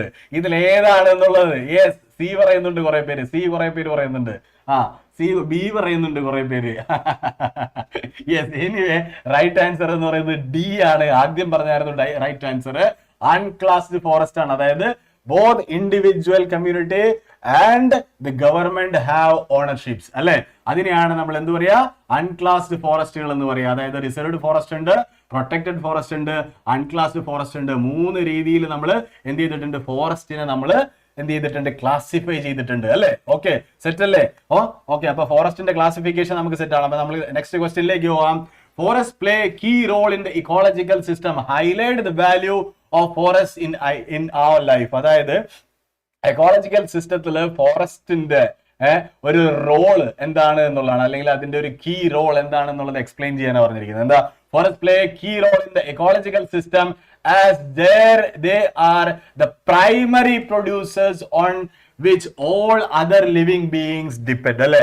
They are the primary producers. Forests are the primary producers. അതാണ് ഏറ്റവും വാലിഡ് ആയിട്ടുള്ള പോയിന്റ് എന്ന് പറയുന്നത് അല്ലെ? They are the primary producers on which all other living beings depend. It supports diverse flora and fauna which are part of our life. അല്ലെ? ഫോറസ്റ്റുകളിലാണ് diverse Flora and ഫോണ ഉള്ളത് അല്ലെ? It provide us with fruits, flowers, medicines, wood, etc. അങ്ങനെ കുറെ സാധനങ്ങൾ നമുക്ക് ആര് തരുന്നുണ്ട്? കുറെ സാധനങ്ങൾ നമുക്ക് ആര് തരുന്നുണ്ട്? ഫോറസ്റ്റ് തരുന്നുണ്ട്. അപ്പൊ അതുകൊണ്ട് forest play key role in the ecological system എന്ന് നമുക്ക് പറയാനായിട്ട് സാധിക്കും. അപ്പൊ സെറ്റല്ലേ? അപ്പൊ അങ്ങനെയാണെന്നുണ്ടെങ്കിൽ നമ്മൾ 7th ക്വസ്റ്റ്യനിലേക്ക് പോവാണ്. 7th ക്വസ്റ്റ്യൻ എന്താ? Classify the types of forest found in India and explain them. നമ്മൾ ഓൾറെഡി ഡിസ്കസ് ചെയ്തു reserved forest, protected forest, unclassed forest. അപ്പൊ റിസർവ്ഡ് ഫോറസ്റ്റ് എന്ന് പറഞ്ഞു കഴിഞ്ഞാൽ എന്താ? Reserved forest are regarded as the most valuable as far as the conservation of forest and wild life resources is concerned. Reserved forest ആണ് most valuable എന്ന് പറയുന്നത് first one. Then next level വരുമ്പോൾ എന്താ? Protected ഫോറസ്റ്റുകളാണ് അല്ലെ? Almost 1/3 of the total forest area is protected forest as declared by the forest department. This forest land is protected from any further depletion. അതായത് അത് ഡിപ്ലീഷന്റെ സ്റ്റേജസിലാണ്, പല സ്റ്റേജസിലാണ് നിൽക്കുന്നതെന്നുണ്ടെങ്കിൽ പോലും അതിനെ പ്രൊട്ടക്ട് ചെയ്ത് നിർത്തിയിരിക്കുകയാണ് എന്നുള്ളതാണ്. അൺക്ലാസ്ഡ് ഫോറസ്റ്റ് നമ്മൾ നേരത്തെ ഓപ്ഷനിൽ നമ്മൾ പറഞ്ഞിരുന്നു, ബോത്ത് ഗവൺമെന്റ്സ് ആൻഡ് എന്താ ഇൻഡിവിജ്വൽ ഹാവ് ദി ഓണർഷിപ്പ് അല്ലെ? These are the other forest and waste lands belonging to both government and private individuals and communities. Yes. അപ്പോൾ ഒരിക്കലും നമ്മൾ ഫോറസ്റ്റിന്റെ ക്ലാസിഫിക്കേഷൻ നമ്മുടെ ഇന്ന് പോയില്ല അല്ലെ? അപ്പൊ അങ്ങനെ ഒരു ക്വസ്റ്റ്യൻ വന്നു കഴിഞ്ഞാൽ നമ്മൾ വിട്ടുകളയില്ല. ഓക്കെ, നമ്മൾ സെറ്റ് ആണല്ലോ? യെസ്, സെറ്റാണോ? തീ കൊടുത്തേ. അനങ്ങുന്നില്ലല്ലോ, കമന്റ് ബോക്സ് അനങ്ങുന്നില്ല. യെസ്, ചാപ്റ്റർ ഫുൾ കവർ ചെയ്തിട്ടുണ്ട് ക്വസ്റ്റ്യൻസിൽ. ചാപ്റ്റർ ഫുൾ അല്ല, നമ്മള് പ്രധാനപ്പെട്ട പോയിന്റുകൾ തന്നെയാണ്. പ്രധാനപ്പെട്ട പോയിന്റുകൾ എന്ന് പറഞ്ഞു കഴിഞ്ഞാൽ കുറേ ഉണ്ട് അൺഇമ്പോർട്ടന്റ് ആയിട്ടുള്ള കാര്യങ്ങൾ, അതെല്ലാം നമ്മൾ വിട്ടുകളഞ്ഞിട്ടുണ്ട്. പക്ഷെ നമ്മളെ സംബന്ധിച്ചിടത്തോളം എന്താ? വിന്നേഴ്സിന്റെ കുട്ടിക്കലാശത്തിൽ അറ്റൻഡ് ചെയ്യുന്നവരെ സംബന്ധിച്ചിടത്തോളം ഒരു ക്വസ്റ്റ്യൻ പോലും നമ്മൾ ഔട്ട് ഓഫ് ദ ബോക്സ് നമുക്ക് വരാൻ പാടില്ല. നമുക്ക് എന്താ 80 ഔട്ട് ഓഫ് 80 നമുക്ക് സ്കോർ ചെയ്യാനായിട്ട് സാധിക്കണം. ആ രീതിയിലാണ് നമ്മൾ കൊട്ടിക്കലാശം നമ്മൾ സെറ്റ് ചെയ്തിരിക്കുന്നത്. സെറ്റാണ്, ഒന്നും പേടിക്കണ്ട. നോക്കിക്കോ, നിങ്ങൾ ഇത് കഴിയുമ്പോൾ ഈ ക്വസ്റ്റ്യൻസ് എടുത്തിട്ട് നമ്മുടെ ഈ 2 ലൈവ് ക്ലാസ്സുകൾ എടുത്തിട്ട് വേണമെന്നുണ്ടെങ്കിൽ നിങ്ങളൊന്ന് കമ്പയർ ചെയ്ത് നോക്കിക്കോ. ഈ ക്വസ്റ്റ്യൻസ് എല്ലാം അതിൽ നിന്ന് തന്നെയായിരിക്കും, ഈ പറയുന്നത് നമ്മൾ ഡിസ്കസ് ചെയ്തിട്ടുള്ള കാര്യങ്ങൾ തന്നെയായിരിക്കും. Yes, okay, fine. Then 8th question, nature worship is an age-old tribal belief has preserved several virgin forests in the pristine called sacred groves. Comment on the statement with the help of examples. അല്ലെ? എന്താ sacred groves നെ കുറിച്ചിട്ടാണ് ചോദിച്ചിരിക്കുന്നത്. Sacred groves are a form of nature worship practiced by the tribal people of India. ഇന്ത്യയിലെ tribal പീപ്പിളിന്റെ ഒരു age old കസ്റ്റമാണ് എന്താ? Sacred grooves എന്നുള്ള രീതിയിൽ ഫോറസ്റ്റിനെയും വൈൽഡ് ലൈഫിനെയും ഒക്കെ എന്ത് ചെയ്യുക എന്ന് പറയുന്നത്? വർഷിപ്പ് ചെയ്യുക, നേച്ചറിനെ വർഷിപ്പ് ചെയ്യുക എന്ന് പറയുന്നത് അല്ലേ? അപ്പോൾ നമുക്കറിയാം, നമ്മളിപ്പം ഇവിടുത്തെ ഒരു എക്സാമ്പിൾ നമ്മൾ നോക്കുകയാണെന്നുണ്ടെങ്കിൽ നമുക്ക് ശബരിമല എന്ന് പറയുന്നത്, കേരളത്തിൽ ശബരിമല എന്ന് പറയുന്നത് നമ്മളെപ്പോഴും അവിടെ പോകുന്ന ആളുകൾക്കറിയാം. ഞാനതൊരു ജാതി മതം ഒന്നും വെച്ചിട്ടല്ലാട്ടോ പറയുന്നത്, എല്ലാവർക്കും അവിടെ പോകാവുന്നതാണ്. അപ്പോൾ അവിടെ പോകുമ്പോൾ എപ്പോഴും പറയുമ്പോൾ എന്താ? അയ്യപ്പന്റെ പൂങ്കാവൻ എന്നാണ് എപ്പോഴും പറയുക അല്ലേ? അപ്പൊ എന്തുകൊണ്ടാണ് പറയുന്നതെന്ന് വെച്ചാൽ അതൊരു റിസർവ്ഡ് ഫോറസ്റ്റ്, റിസർവ്ഡ് എന്നുള്ള രീതിയിൽ നമുക്കൊരു സേക്രഡ് ഗ്രൂവ്സ് എന്ന് പറയാം. അതുപോലെ തന്നെ നമ്മൾ പണ്ട് തുടങ്ങിയ നമ്മൾ അമ്പലങ്ങളിലൊക്കെ കാണുന്ന സർപ്പക്കാവുകൾ, ഇങ്ങനെയുള്ള കാവുകൾ കാര്യങ്ങളൊക്കെ തീർച്ചയായിട്ടും എന്താണ്? ഇത്തരത്തിൽ സേക്രഡ് ഗ്രൂവ്സ് എന്ന് പറയാം. നമുക്ക് എന്താണ് പറയാ? പ്രിസർവ്ഡ് ഫോറസ്റ്റ് അല്ലെന്നുണ്ടെങ്കിൽ എന്താണ് പറയാ? ആളുകൾ വർഷിപ്പ് ചെയ്യുന്ന ഫോറസ്റ്റ് എന്ന് നമുക്ക് പറയാനായിട്ട് നമുക്ക് സാധിക്കുന്നുള്ളതാണ് അല്ലേ? അപ്പൊ tribes consider forest as gods and goddesses and preserved them in their pristine form. These patches of forest or parts of these forests have been left untouched by the local people and any interference with them is banned. ഇപ്പൊ നമുക്കറിയാം, നമ്മളിപ്പം last ഇപ്പൊ recent നമ്മൾ വളരെ ഹിറ്റായിട്ട് ഓടിക്കൊണ്ടിരിക്കുന്ന ഒരു മൂവിയാണ് എന്താ? മഞ്ഞുമൽ ബോയ്സ് എന്ന് പറയുന്നത് അല്ലെ? ഞാൻ കണ്ടിട്ടില്ല, ബട്ട് അവിടെ അതിലെ ഏറ്റവും പ്രധാനപ്പെട്ട ഒരു എന്താണ് പറയാ ഒരു ക്യാരക്ടർ എന്ന് പറയുന്നത് തന്നെ നമുക്ക് പറയാൻ സാധിക്കുക ഗുണ കേവ്സ് ആണ്. ഈ ഗുണ കേവ്സ് പോലെയുള്ള ഒരുപാട് സ്ഥലങ്ങളുണ്ട്. ഇപ്പൊ നമ്മൾ ഈ മതികെട്ടാൻ ശോല പോയി കഴിഞ്ഞ് കഴിഞ്ഞാൽ അവിടെ ഒരു ചെലന്തി മരം ഉണ്ട്, ഒരു 8 കാലി മരം എന്നൊക്കെ പറയുന്ന രീതിയിൽ. അവിടേക്ക് സാധാരണഗതിയിൽ ആളുകൾ വിടാറില്ല അതായത് അവിടെ പോകണമെന്നുണ്ടെങ്കിൽ നമ്മൾ അവിടെ ചെന്നിട്ട് മതികെട്ടാശോല പോയി കഴിഞ്ഞാൽ അവിടെ കുറേ സൈറ്റ് സീയിങ് പോകുന്ന സ്ഥലങ്ങളുണ്ട്. അവിടെ ചെന്ന് കഴിഞ്ഞ് കഴിഞ്ഞാൽ തന്നെ അവിടെ ഓട്ടോക്കാരോട് ചോദിക്കുമ്പോൾ അവർ നമ്മളൊന്ന് നോക്കും, ആരുടെ ഇവെന്നുള്ളത്. അങ്ങോട്ട് പോകാൻ പാടില്ല, അവിടെ പോയി കഴിഞ്ഞാൽ നിങ്ങൾ മരിച്ചു പോകും, അങ്ങനെയാണ് ഇങ്ങനെയാണ് എന്നൊക്കെയുള്ള രീതിയിൽ. എന്താണ് സംഗതി എന്ന് വെച്ച് കഴിഞ്ഞാൽ ഇത് വളരെ ഏജ് ഓൾഡ് ആയിട്ടൊരു കസ്റ്റമാണ്. ഇത് സ്വാഭാവികമായിട്ടും ആ ഏരിയനെ അല്ലെങ്കിൽ ആ ഫോറസ്റ്റിനെ അല്ലെങ്കിൽ ആ ഒരു കേവിനെ, ആ ഒരു ട്രീനെ പ്രിസർവ് ചെയ്യാൻ വേണ്ടിയിട്ട് അവിടുത്തെ ആളുകൾ ജനറേഷൻ ബൈ ജനറേഷൻ ഇങ്ങനെ കൈമാറിക്കൊണ്ടിരിക്കുന്ന ഒരു ഇൻഫർമേഷൻ ആണ് ഈ ഒരു പേടി എന്ന് പറയുന്ന ഒരു സംഗതി, അല്ലേ? അപ്പോൾ ഇങ്ങനെയാണ് ഈ സേക്രഡ് ഗ്രൂവ്സിനെ പ്രിസർവ് ചെയ്യുന്നത്. ഈ ഒരു ഐഡിയ നിങ്ങൾ മനസ്സിലാക്കി വെച്ച് കഴിഞ്ഞാൽ ഇതിന്റെ ആൻസർ കൃത്യമായിട്ട് എഴുതാൻ സാധിക്കും, അല്ലേ? Certain societies reserve particular tree that they have preserved from the time immemorial. The Mundas and the Santal of the Chotanagpur region worship Mahua and Kadamba trees. Yes, Mahua and Kadamba trees. Kadamba മരം നമ്മൾ കേട്ടിട്ടില്ലേ? ശ്രീകൃഷ്ണൻ കദംബ മരത്തിന്റെ മേലെ കയറി ഇരുന്നിട്ട് എന്താ രാധമാരുടെ മറ്റേ ഗോപികമാരുടെ ഡ്രസ്സൊക്കെ എടുത്തുകൊണ്ട് പോയിരുന്ന ഒരു കഥകളൊക്കെ നമ്മൾ കേട്ടിട്ടുണ്ട്, ഇല്ലേ?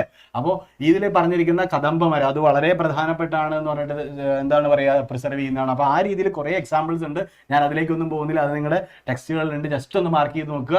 ഒന്നോ രണ്ടോ കാര്യങ്ങൾ മാത്രം ഒന്ന് ഓർമ്മയിൽ വെച്ചേക്കുക. ആവശ്യം വന്നു കഴിഞ്ഞാൽ നമ്മളെടുത്തിട്ട് എന്താ ആയുധം നമ്മൾ ഉപയോഗിക്കണം, അല്ലേ? Okay, set. അപ്പൊ നമ്മൾ എന്താ അടുത്ത ചാപ്റ്ററിലേക്ക് പോവാണ്, തേർഡ് ചാപ്റ്ററിലേക്ക് പോവാണ്. തേർഡ് ചാപ്റ്റർ എന്ന് പറയുന്നത് എന്താ, വാട്ടർ റിസോഴ്സസ് ആണ്, അല്ലേ? Third chapter water resources. അതിൽ നമുക്ക് പ്രത്യേകിച്ച് പഠിക്കാനുള്ള എന്താ, water scarcity and the reasons behind it. Yes, അത് നമുക്ക് പഠിക്കാനുണ്ട്. Then water conservation. അപ്പോൾ വാട്ടർ നമ്മൾ എപ്പോഴും ഒരു റിസോഴ്സിനെ കുറിച്ച് പഠിക്കുമ്പോൾ ആ റിസോഴ്സ് എന്താണ്, ആ റിസോഴ്സിന് എന്തെല്ലാം പ്രശ്നങ്ങളുണ്ട്, അതിന് നമുക്ക് എങ്ങനെ കൺസർവ് ചെയ്യാം, ഈ കാര്യങ്ങൾ നമ്മൾ ഒബ്വിയസ്ലി നമ്മൾ പഠിക്കും, അല്ലേ? Then multi purpose river projects and integrated water resource management, then rain water harvesting. ഇത്രയും കാര്യങ്ങളാണ് നമുക്ക് പ്രധാനപ്പെട്ട പോയിന്റുകൾ നമുക്ക് ഈ ചാപ്റ്ററിൽ പോകാനുള്ളത്. അപ്പൊ നമ്മൾ മൾട്ടിപ്പിൾ ക്വസ്റ്റ്യൻസിലേക്ക് പോവാം, മൾട്ടിപ്പിൾസിലേക്ക് പോവാം. നിങ്ങൾക്ക് ഓപ്ഷൻസ് ഇടാനുള്ള, നിങ്ങൾക്ക് ചാറ്റ് ഇടാനുള്ള അവസരം വീണ്ടും വരികയാണ്. യെസ്, റെഡിയാണോ? റെഡിയാണോ? റെഡിയാണോ? Are you ready? Are you ready? Are you ready? Are you ready? Ready ready ready? Yes yes yes yes yes yes yes or no? Yes or no? തീ കൊടുക്കോ, തീ കൊടുക്കോ, തീ കൊടുക്കോ. ആളെ കത്തട്ടെ, ആളെ കത്തട്ടെ, ആളെ കത്തട്ടെ. Yes yes yes. Devananda, Adnan Sageer, yes. Binukumar, Bijumol, yes. Saliha creative, yes yes yes yes. എനിക്ക് ചാറ്റ് വായിക്കാൻ പറ്റുന്നില്ല. Shanti Prabha, Rahmath, yes yes. നന്ദന കൃഷ്ണ, ദേവനന്ദയ്ക്ക് ഉണ്ട് കേട്ടോ. എല്ലാവരും ഞാൻ കണ്ടിട്ടുണ്ട്. അപ്പൊ എല്ലാവർക്കും ഹായ് ഉണ്ട് കേട്ടോ. എല്ലാവരും വന്നതിൽ സന്തോഷമുണ്ട്. ഓക്കെ, എനിവേ, അപ്പോൾ നമ്മൾ എന്താണ്, വാട്ടർ റിസോഴ്സസിലേക്ക് നമ്മൾ പോവാണ്, നമ്മുടെ ചാപ്റ്ററിലേക്ക് നമ്മൾ പോവാണ്, നമ്മുടെ ക്വസ്റ്റ്യനിലേക്ക് നമ്മൾ പോവാണ്. Yes, first question is the fresh water is mainly obtained from surface run off and groundwater that is continually being renewed and recharged through dash. അതായത് എന്താണ്, ഫ്രഷ് വാട്ടർ നമുക്ക് അവൈലബിൾ ആയിട്ടുള്ള ഫ്രഷ് വാട്ടർ എന്ന് പറയുന്നത് സർഫസ് റൺ ഓഫിലും അതുപോലെ തന്നെ ground വാട്ടറിലും അത് ഇങ്ങനെ കണ്ടിന്യൂസ്ലി റീസൈക്കിൾ ചെയ്തുകൊണ്ടിരിക്കുകയാണ്, റീചാർജ് ചെയ്തുകൊണ്ടിരിക്കുകയാണ്, റിന്യൂ ചെയ്തുകൊണ്ടിരിക്കുകയാണ്. അതിന് എന്ത് പേരാ പറയാ, എന്ത് സൈക്കിൾ എന്നാണ് പറയാ? സൾഫർ സൈക്കിൾ എന്നാണ് പറയാ?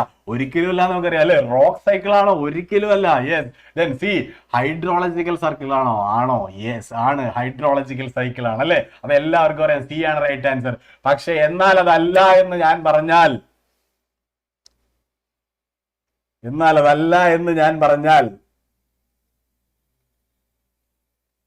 നിന്നോ? ചാറ്റ് നിന്നോ? ചാറ്റ് നിന്നോ? സംശയായോ? പറ്റൂല. അത് ഞാൻ പറഞ്ഞു, പറ്റൂല. അല്ല എന്ന് പറഞ്ഞാൽ പറ്റൂല. Yes, right answer. സമ്മതിക്കില്ല യാഷിക, ആരും സമ്മതിക്കുന്നില്ല. അപ്പൊ അത് തന്നെയാണ് ആൻസർ. സി ആണ് റൈറ്റ് ആൻസർ എന്ന് പറയുന്നത്. Okay, fine. അപ്പൊ എന്തായാലും ഞാൻ നിങ്ങളോടൊപ്പം തന്നെ പോവാണ്. Then 96.5% of the total volume of the world's water is estimated to exist as, അതായത് ഈ പറയുന്ന നമ്മുടെ ഗ്ലോബലി ഉള്ള വാട്ടറിന്റെ 96.5% വാട്ടർ എവിടെയായിരിക്കണേ നമുക്കറിയാലോ. എവിടെയാണ് സമ്മതിക്കേണ്ട, അത് നേരത്തെ കഴിച്ചിട്ടോ. ഓക്കെ, എനിവേ, അപ്പോ എന്താണ്, എവിടെയാണ് ഇരിക്കുന്നത്? 96.5% വാട്ടർ എവിടെയാണ് ഇരിക്കുന്നത്? ആൻഡ് ഓൺലി 2.5% ആസ് ഡാഷ്, അതായത് വെള്ളം സർവത്ര. നമ്മൾ എന്താ പറയാ, water everywhere, then not a drop to drink, അല്ലെ? നമുക്ക് വെള്ളം സർവത്ര, തുള്ളി കുടിക്കാനില്ലത്ര എന്ന് നമ്മൾ പറയുന്നത്. അപ്പൊ വെള്ളം സർവത്ര എവിടെയാണുള്ള? ഓഷ്യൻസിലാണുള്ള. കുടിക്കുന്ന വെള്ളം എന്ന് പറയുന്നത് എന്താ? ഫ്രഷ് വാട്ടർ ആണ്, അല്ലെ? അപ്പോ ഓഷ്യൻസ് ആൻഡ് ഫ്രഷ് വാട്ടർ. അപ്പൊ നമ്മുടെ ഓപ്ഷൻ എന്തായിരിക്കും? ബി ആയിരിക്കും. റൈറ്റ് ആൻസർ ബി ആണ്. എല്ലാവർക്കും കിട്ടി. യെസ്, എന്നൊക്കെ പറഞ്ഞിട്ടുണ്ട് Sijo Joseph. B. Okay, fine. Anyway, B ആണ് റൈറ്റ് ആൻസർ. നമ്മുടെ തേർഡ് ക്വസ്റ്റ്യൻ എന്ന് പറയുന്നത്, in India dash contributes approximately 22% of the total electricity produced. അതായത് ഇന്ത്യയിൽ പ്രൊഡ്യൂസ് ചെയ്യുന്ന ഇലക്ട്രിസിറ്റിയിൽ 22% ആരാണ് കോൺട്രിബ്യൂട്ട് ചെയ്യുന്നത്, ഏത് സെക്ടറിൽ നിന്നാണ്, അല്ലെങ്കിൽ ഏത് പവർ ജനറേറ്റിംഗ് മെത്തേഡ് ഉപയോഗിച്ചിട്ടാണ് എന്ത് ജനറേറ്റ് ചെയ്യുന്നത് എന്നുള്ളതാണ്. എല്ലാവരും ഓപ്ഷൻസ് ഇട്ടൊന്ന് പൊളിച്ച്, എല്ലാവരും ഓപ്ഷൻസ് ഇട്ടൊന്ന് പൊളിച്ച് കാണട്ടെ.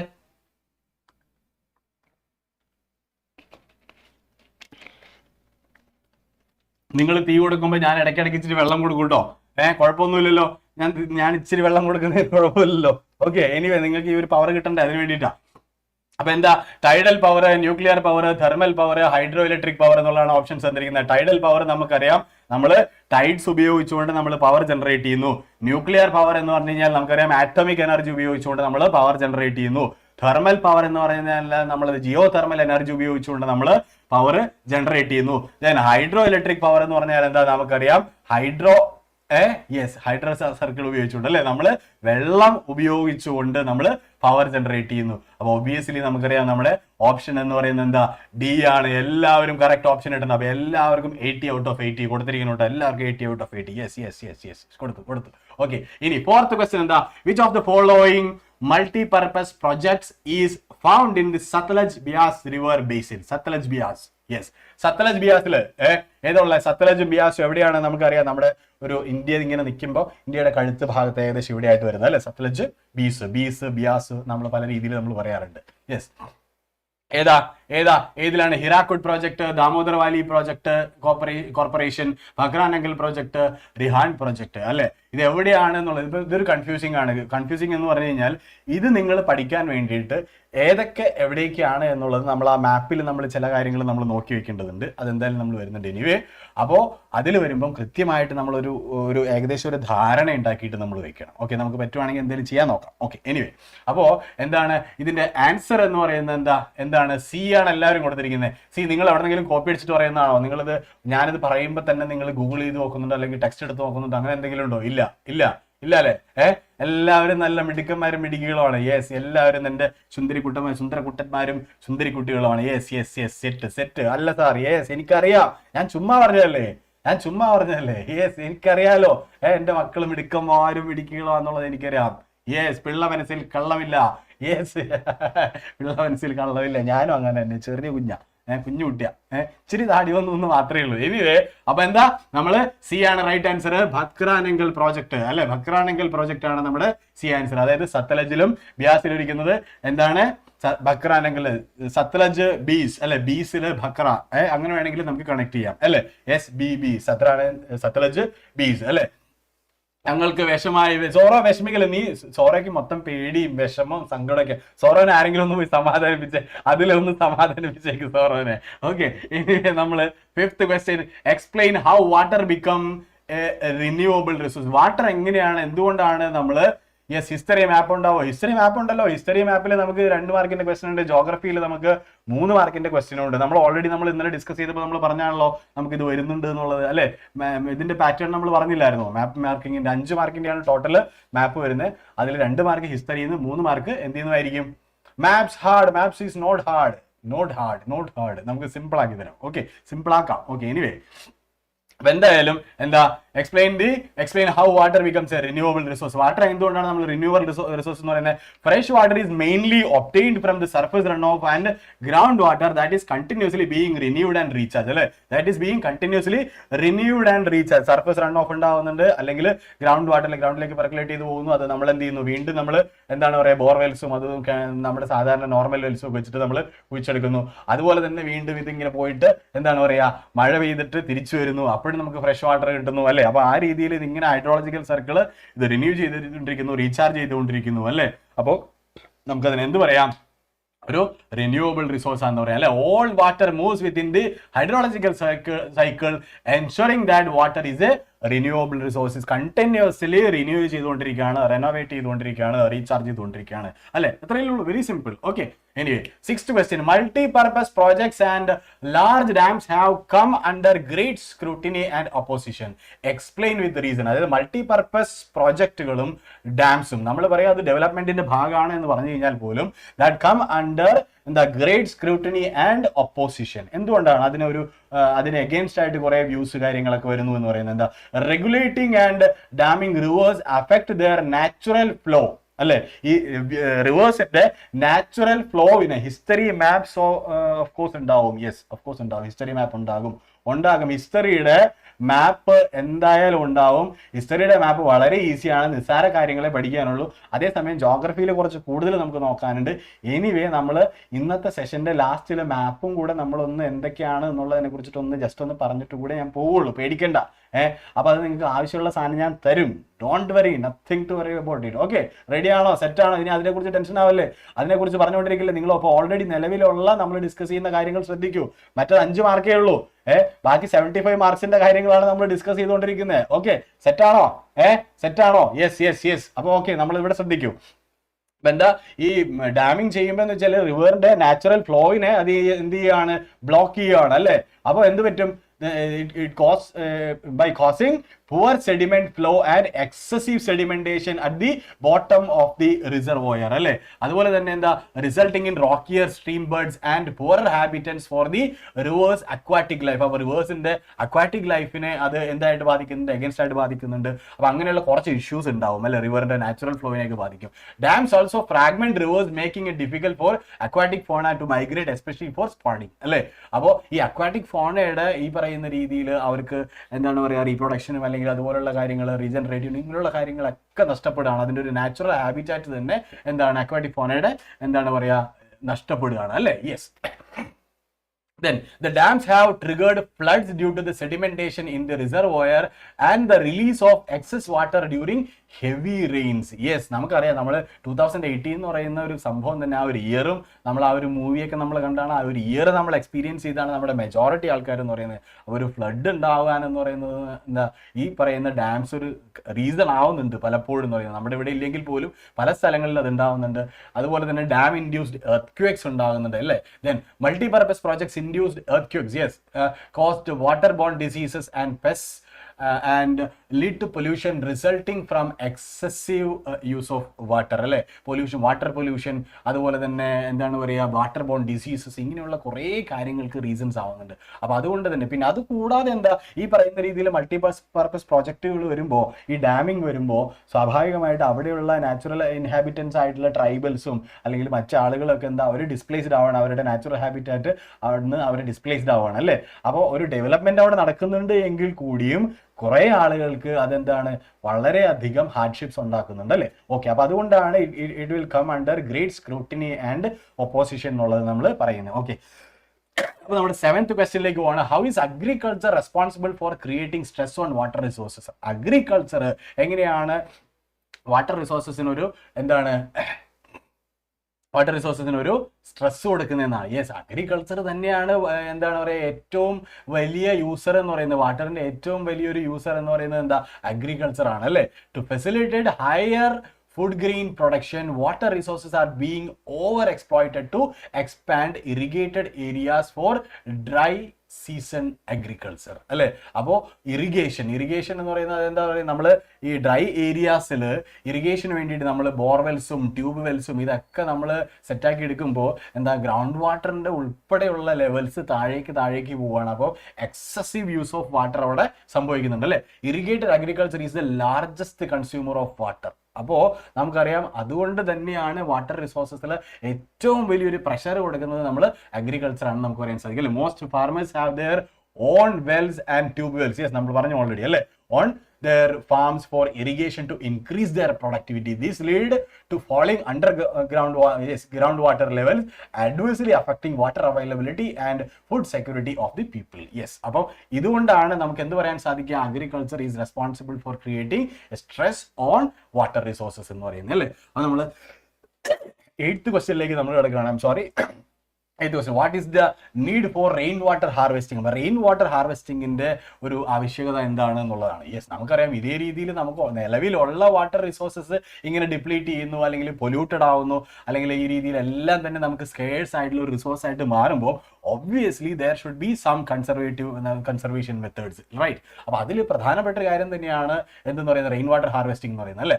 Rain water harvesting is needed to provide it for agriculture, collect drinking water, irrigate the fields and to moisten the soil. Yes, എന്തെല്ലാം ഇഷ്യൂസ് ഉണ്ടോ ഈ ഇഷ്യൂസ് എല്ലാം സോൾവ് ചെയ്യാൻ വേണ്ടിയിട്ട് നമുക്ക് റെയിൻ വാട്ടർ ഹാർവെസ്റ്റിംഗ് നമുക്ക് ഉപയോഗിക്കാം. അങ്ങനെ ചിന്തിച്ചാൽ മതി. നമ്മളൊന്ന് ആലോചിച്ച് നോക്കൂ, ഒരു കൺസർവേഷൻ നടക്കുന്ന എന്തിനു വേണ്ടിയിട്ടാണ്? ഒരു ഇഷ്യൂ ഉണ്ട് അല്ലെ, അല്ലെങ്കിൽ അത് ഡിപ്ലീറ്റ് ചെയ്യുന്ന അല്ലെങ്കിൽ ആ റിസോഴ്സസിനെ എന്താണ് പറയുക എക്സോസ്റ്റ് ചെയ്യുന്ന രീതിയിൽ എന്തെങ്കിലും ഇഷ്യൂസ് ഉണ്ട്. ആ ഇഷ്യൂസിനെ കൗണ്ടർ ചെയ്യാൻ വേണ്ടിയിട്ട് അല്ലെങ്കിൽ അതിനെ ടാക്കിൾ ചെയ്യാൻ വേണ്ടിയിട്ടാണ് നമ്മൾ എന്ത് ചെയ്യുന്നത്? സ്വാഭാവികമായിട്ട് ഇത്തരത്തിലുള്ള മെഷേഴ്സ് നമ്മൾ എടുക്കുന്നത്. അപ്പോൾ ആ സംഗതി വെച്ച് അങ്ങോട്ട് തള്ളിക്കൊടുത്തു കഴിഞ്ഞാൽ എന്താ, അത് സെറ്റായി, റെഡി അല്ലേ, വേറെ ഇഷ്യൂസ് ഇല്ലല്ലോ. അപ്പോൾ നമ്മളത് ആലോചിച്ച് ചെയ്താവുന്ന കാര്യമുള്ളൂ, ഇതൊന്നും നമ്മൾ ബൈഹാർട്ട് ചെയ്യേണ്ട കാര്യങ്ങളില്ല. Yes, rain water harvesting is a viable alternative both socio economically and എൻവയോൺമെന്റലി ടു മൾട്ടിപർപ്പസ് പ്രോജക്ട്സ്. അപ്പോൾ നമ്മൾ മൾട്ടിപർപ്പസ് പ്രോജക്റ്റുകൾ എന്ന് പറയുന്നത് എപ്പോഴും തന്നെ നമ്മൾ ഇറിഗേഷനും അതുപോലെ തന്നെ ഇലക്ട്രിസിറ്റി പ്രൊഡക്ഷനും എന്താണ് പറയുക അഗ്രികൾച്ചറിനും ഇതിനൊക്കെ വേണ്ടിയിട്ടാണ് നമ്മൾ പറയപ്പെടുന്നത്, ഇൻഡസ്ട്രിയൽ ഡെവലപ്മെന്റിനൊക്കെ വേണ്ടിയിട്ടുള്ളത്. പക്ഷേ ഇതേ കാര്യങ്ങൾ തന്നെ നമുക്ക് റെയിൻ വാട്ടർ ഹാർവെസ്റ്റിംഗിലൂടെ നമുക്ക് ചെയ്യാൻ പറ്റും. അഗ്രികൾച്ചറിനും ഇറിഗേഷനും അല്ലെങ്കിൽ ഫ്രഷ് വാട്ടറിന്റെ യൂസേജിനും ഒക്കെ വേണ്ടിയിട്ട് നമുക്ക് എന്ത് ചെയ്യാൻ പറ്റും? റെയിൻ വാട്ടർ ഹാർവെസ്റ്റിംഗ് നമുക്ക് നടത്താനായിട്ട് സാധിക്കും. അത് എൻവയോൺമെന്റ് ഫ്രണ്ട്ലി കൂടിയാണ്, അതുപോലെ തന്നെ നമുക്ക് എക്കണോമിക്കലി വയബിളും കൂടിയാണ്, ഫീസിബിൾ ആയിട്ടുള്ള ഒരു കാര്യം കൂടിയാണ്. അപ്പോൾ അത്തരം രീതിയിൽ നമുക്ക് നോക്കുകയാണെന്നുണ്ടെങ്കിൽ അതൊരു വളരെ ഈസി ആയിട്ടുള്ള ഒരു മെത്തേഡാണ്. നമുക്ക് എന്താ പറയുക, നമുക്ക് എല്ലാവർക്കും അവലംബിക്കാവുന്ന അല്ലെങ്കിൽ എല്ലാവർക്കും പ്രാക്ടീസ് ചെയ്യാൻ പറ്റുന്ന ഒരു മോഡൽ കൂടിയാണ് റെയിൻ വാട്ടർ ഹാർവെസ്റ്റിംഗ് എന്ന് പറയുന്നത്. ഓക്കെ, അപ്പോൾ 9th question, who proclaimed dams as the temples of modern India? Why? ആരാണ് എന്ത് പറഞ്ഞിട്ടുള്ളത്? അതായത് ഡാംസ് എന്ന് പറയുന്നത് എന്താണ് പറയുന്നത്, ഇന്ത്യയിലെ ടെമ്പിൾസ് ആണ് അല്ലെങ്കിൽ മോഡേൺ ഇന്ത്യയുടെ ടെമ്പിൾസ് ആണെന്ന് പറഞ്ഞിട്ടുള്ള ആരാ പറഞ്ഞിട്ടുള്ളത്?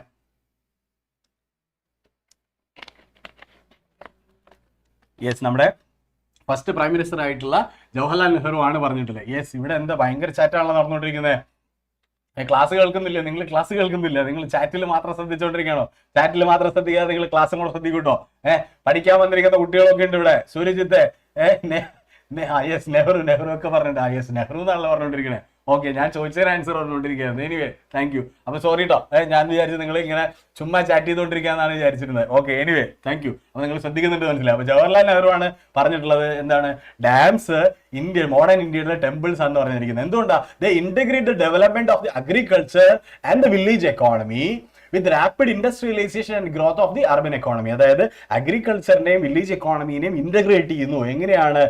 ഈ രീതിയിൽ റാപ്പിഡ് അർബനൈസേഷനും അതുപോലെ തന്നെ rapid growth of the urban economy. They provide water for irrigation. അതായത് എന്താണ്, കുറെ കാര്യങ്ങളുണ്ട് നമുക്കിത് പറയാനാണെന്നുണ്ടെങ്കിൽ അല്ലേ. ഇറിഗേഷന് സപ്ലൈ ഉണ്ട് water. They provide water for electricity generation, നമ്മൾ ഓൾറെഡി പറഞ്ഞു. Provide water supply four domestic and industrial uses, helps in flood control, provide recreation, yes, helps in inland navigation, useful for fish breeding. അപ്പൊ ഇത്തരം കുറെ കാര്യങ്ങൾ നമ്മൾ എഴുതി വെച്ചാൽ മതി. എന്തൊക്കെയാണ് അതുകൊണ്ടുള്ള യൂസ് എന്നുള്ള എഴുതി വെച്ച് കഴിഞ്ഞാൽ നെഹ്റു ഇങ്ങനെ പറഞ്ഞു എന്നും കൂടെ പറഞ്ഞു വെച്ച് കഴിഞ്ഞാൽ നിങ്ങൾക്ക് ഫുൾ മാർക്കായി. സെറ്റ് അല്ലേ?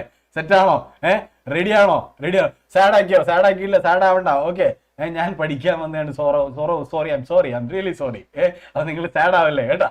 ഓക്കെ, സെറ്റാണ്. ഓക്കെ, ഷോ, ഞാൻ ഇത്ര പറഞ്ഞപ്പോഴേക്ക് നിങ്ങൾ വിഷമിച്ചോ? ഇങ്ങനെ വിഷമിക്കല്ലേ, ഇങ്ങനെ വിഷമിക്കാതെ ഇതിന് മാത്രം നേരം ഉണ്ടാവുള്ളൂ.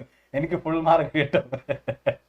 ഓക്കെ, അപ്പോൾ 10th question, what is bamboo drip irrigation? അപ്പോൾ നമ്മൾ റെയിൻ വാട്ടർ ഹാർവെസ്റ്റിംഗ് പറഞ്ഞ പോലെ വേറൊരു സംഗതിയാണ് നമുക്ക് എന്ത് പറയാൻ പറ്റുക, ഒരു irrigation method, bamboo drip irrigation. അതായത് നമ്മൾ കണ്ടിട്ടുണ്ടാവും, മിക്കവാറും ടി വിയിലൊക്കെ ആയിരിക്കും കണ്ടിട്ടുണ്ടാവുക. ബട്ട് മോസ്റ്റ്ലി എന്താണ് പറയുക, നോർത്ത് ഈസ്റ്റേൺ സ്റ്റേറ്റ്സിലാണ് ഇത് കൂടുതലായിട്ട് പ്രാക്ടീസ് ചെയ്യുന്നത്. ഹില്ലി ഏരിയാസിലാണ് പ്രാക്ടീസ് ചെയ്യാനായിട്ട് സാധിക്കുക. നമ്മൾ തന്നെ ഇപ്പോൾ നമ്മൾ പല സ്ഥലങ്ങളിൽ പോയി കഴിഞ്ഞാൽ ഇപ്പോൾ നമ്മൾ കുറച്ച് ഹൈ റേഞ്ച് ഏരിയസിലൊക്കെ ഇപ്പോൾ നമ്മൾ ഇടുക്കിയോ മൂന്നാറോ ആ റീജിയനിലേക്കൊക്കെ പോയി കഴിഞ്ഞാലും പല സ്ഥലങ്ങളിലൊക്കെ കാണാൻ സാധിക്കും.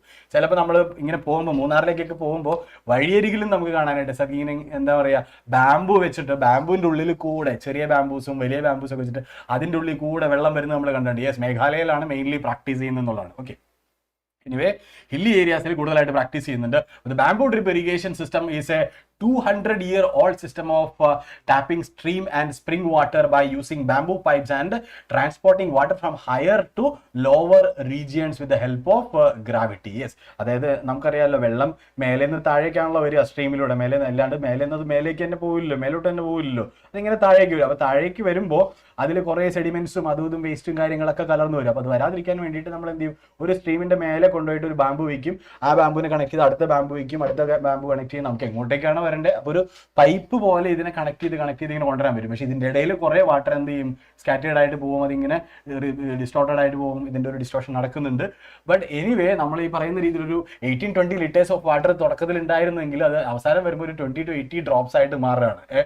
ആ ഒരു അവസ്ഥയിലേക്ക് വരും. എനിവേ നമുക്കതൊരു നല്ലൊരു മെത്തേഡ് തന്നെയാണ്. ഈ പറയുന്ന ഹൈലാൻഡ് ഏരിയാസിലൊക്കെ നമുക്ക് നല്ലൊരു മെത്തേഡായിട്ട് നമ്മൾ യൂസ് ചെയ്യുന്നുണ്ട് അല്ലേ. അപ്പോൾ ഇതാണ് ഒരു ബാംബൂ ഡ്രിപ്പ് ഇറിഗേഷൻ എന്ന് പറയുന്നത്. അപ്പോൾ അതിന്റെ കോൺസെപ്റ്റ് മനസ്സിലാക്കിയിരിക്കുക. നിങ്ങൾക്ക് സിമ്പിൾ ആയിട്ട് നിങ്ങൾ ശുദ്ധമായിട്ടുള്ള നിങ്ങളുടെ ഇംഗ്ലീഷിൽ നല്ല അടിപൊളിയായിട്ട് എഴുതി വയ്ക്കാനായിട്ട് സാധിക്കും. ഓക്കെ, അപ്പോൾ നമ്മൾ അടുത്ത ചാപ്റ്ററിലേക്ക് പോവാണ്. അഗ്രികൾച്ചർ എന്ന് പറയുന്നതാണ് next chapter. Chapter number 4 agriculture. അഗ്രികൾച്ചറിൽ എന്തൊക്കെയാണ് പഠിക്കാനല്ലേ? Types of farming, cropping patterns, major crops, അതുപോലെ തന്നെ food crops other than grains, technological and institutional reforms. ഇത്രയും കാര്യങ്ങളാണ് പ്രധാനപ്പെട്ട പോയിന്റുകൾ അഗ്രികൾച്ചറിൽ. അപ്പൊ നമ്മൾ വീണ്ടും സെറ്റായോ? ഓപ്ഷൻസ് പറയാൻ വേണ്ടിയിട്ട് വീണ്ടും സെറ്റ് ആയെങ്കിൽ ഒന്ന് തീ കൊടുത്തേ. കമന്റ് ബോക്സ് ഒന്ന് കത്തിച്ചേ. കാണട്ടെ. തീ കൊടുക്ക്. തീ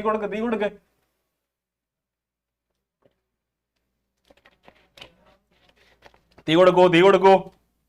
യെസ്, നമ്മൾ 4th ചാപ്റ്ററിലെത്തി. ഇന്ന് നമ്മൾ കുറച്ചുകൂടെ ഫാസ്റ്റ് ആയിട്ടാണ് പോയിക്കൊണ്ടിരിക്കുന്നത് അല്ലേ? ഇന്നലെ നമ്മൾ എനിക്ക് തോന്നുന്നത് ഈ സമയത്ത് നമ്മൾ 2 ചാപ്റ്റർ കഴിഞ്ഞിട്ടുണ്ടായിരുന്നുള്ളൂ. തീ വരട്ടെ. കത്തട്ടെ അങ്ങോട്ട്. യെസ്, ഷമീർ ലത്തീഫ് വന്നു. ഇജാദി spelling.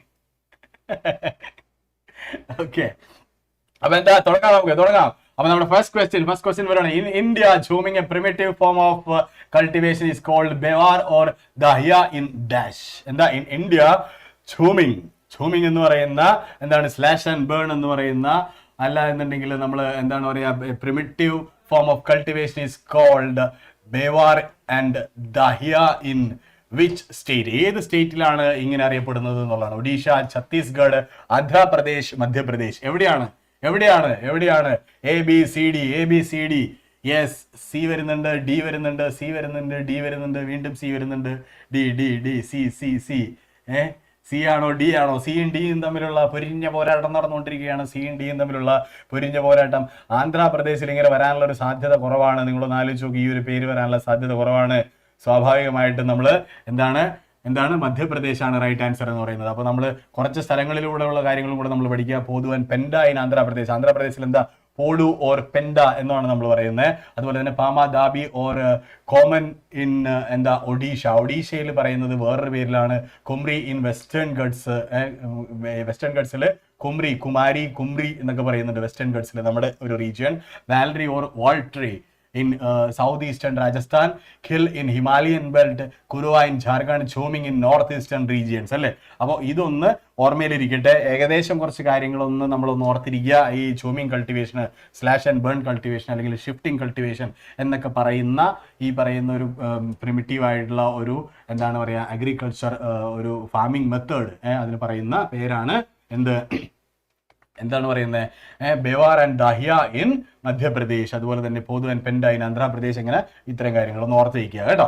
Okay, then second question. The green revolution was successful in Punjab, Haryana. അതായത് ഇപ്പൊ നമ്മൾ ഇന്ത്യ എടുക്കുകയാണെങ്കിൽ Punjab, then Haryana and parts of Rajasthan. അപ്പോൾ ഒരു ഏരിയയിലാണ്. അപ്പോൾ ഈ ഒരു ഏരിയയിലാണ് കിടക്കുന്നത് അല്ലേ? അപ്പോൾ മധ്യപ്രദേശ് ഇല്ല എന്നുള്ളത് നമുക്കറിയാം. ഗുജറാത്ത് എന്ന് പറയുന്നത് വീണ്ടും താഴേക്ക് പോകണം, രാജസ്ഥാന്റെ അപ്പുറത്തേക്ക് പോകണം. അപ്പം വീണ്ടും സാധ്യതയുള്ളത് വെസ്റ്റേൺ ഉത്തർപ്രദേശും ഈസ്റ്റേൺ ഉത്തർപ്രദേശുമാണ് ചാൻസസ് ഉള്ളത് അല്ലേ?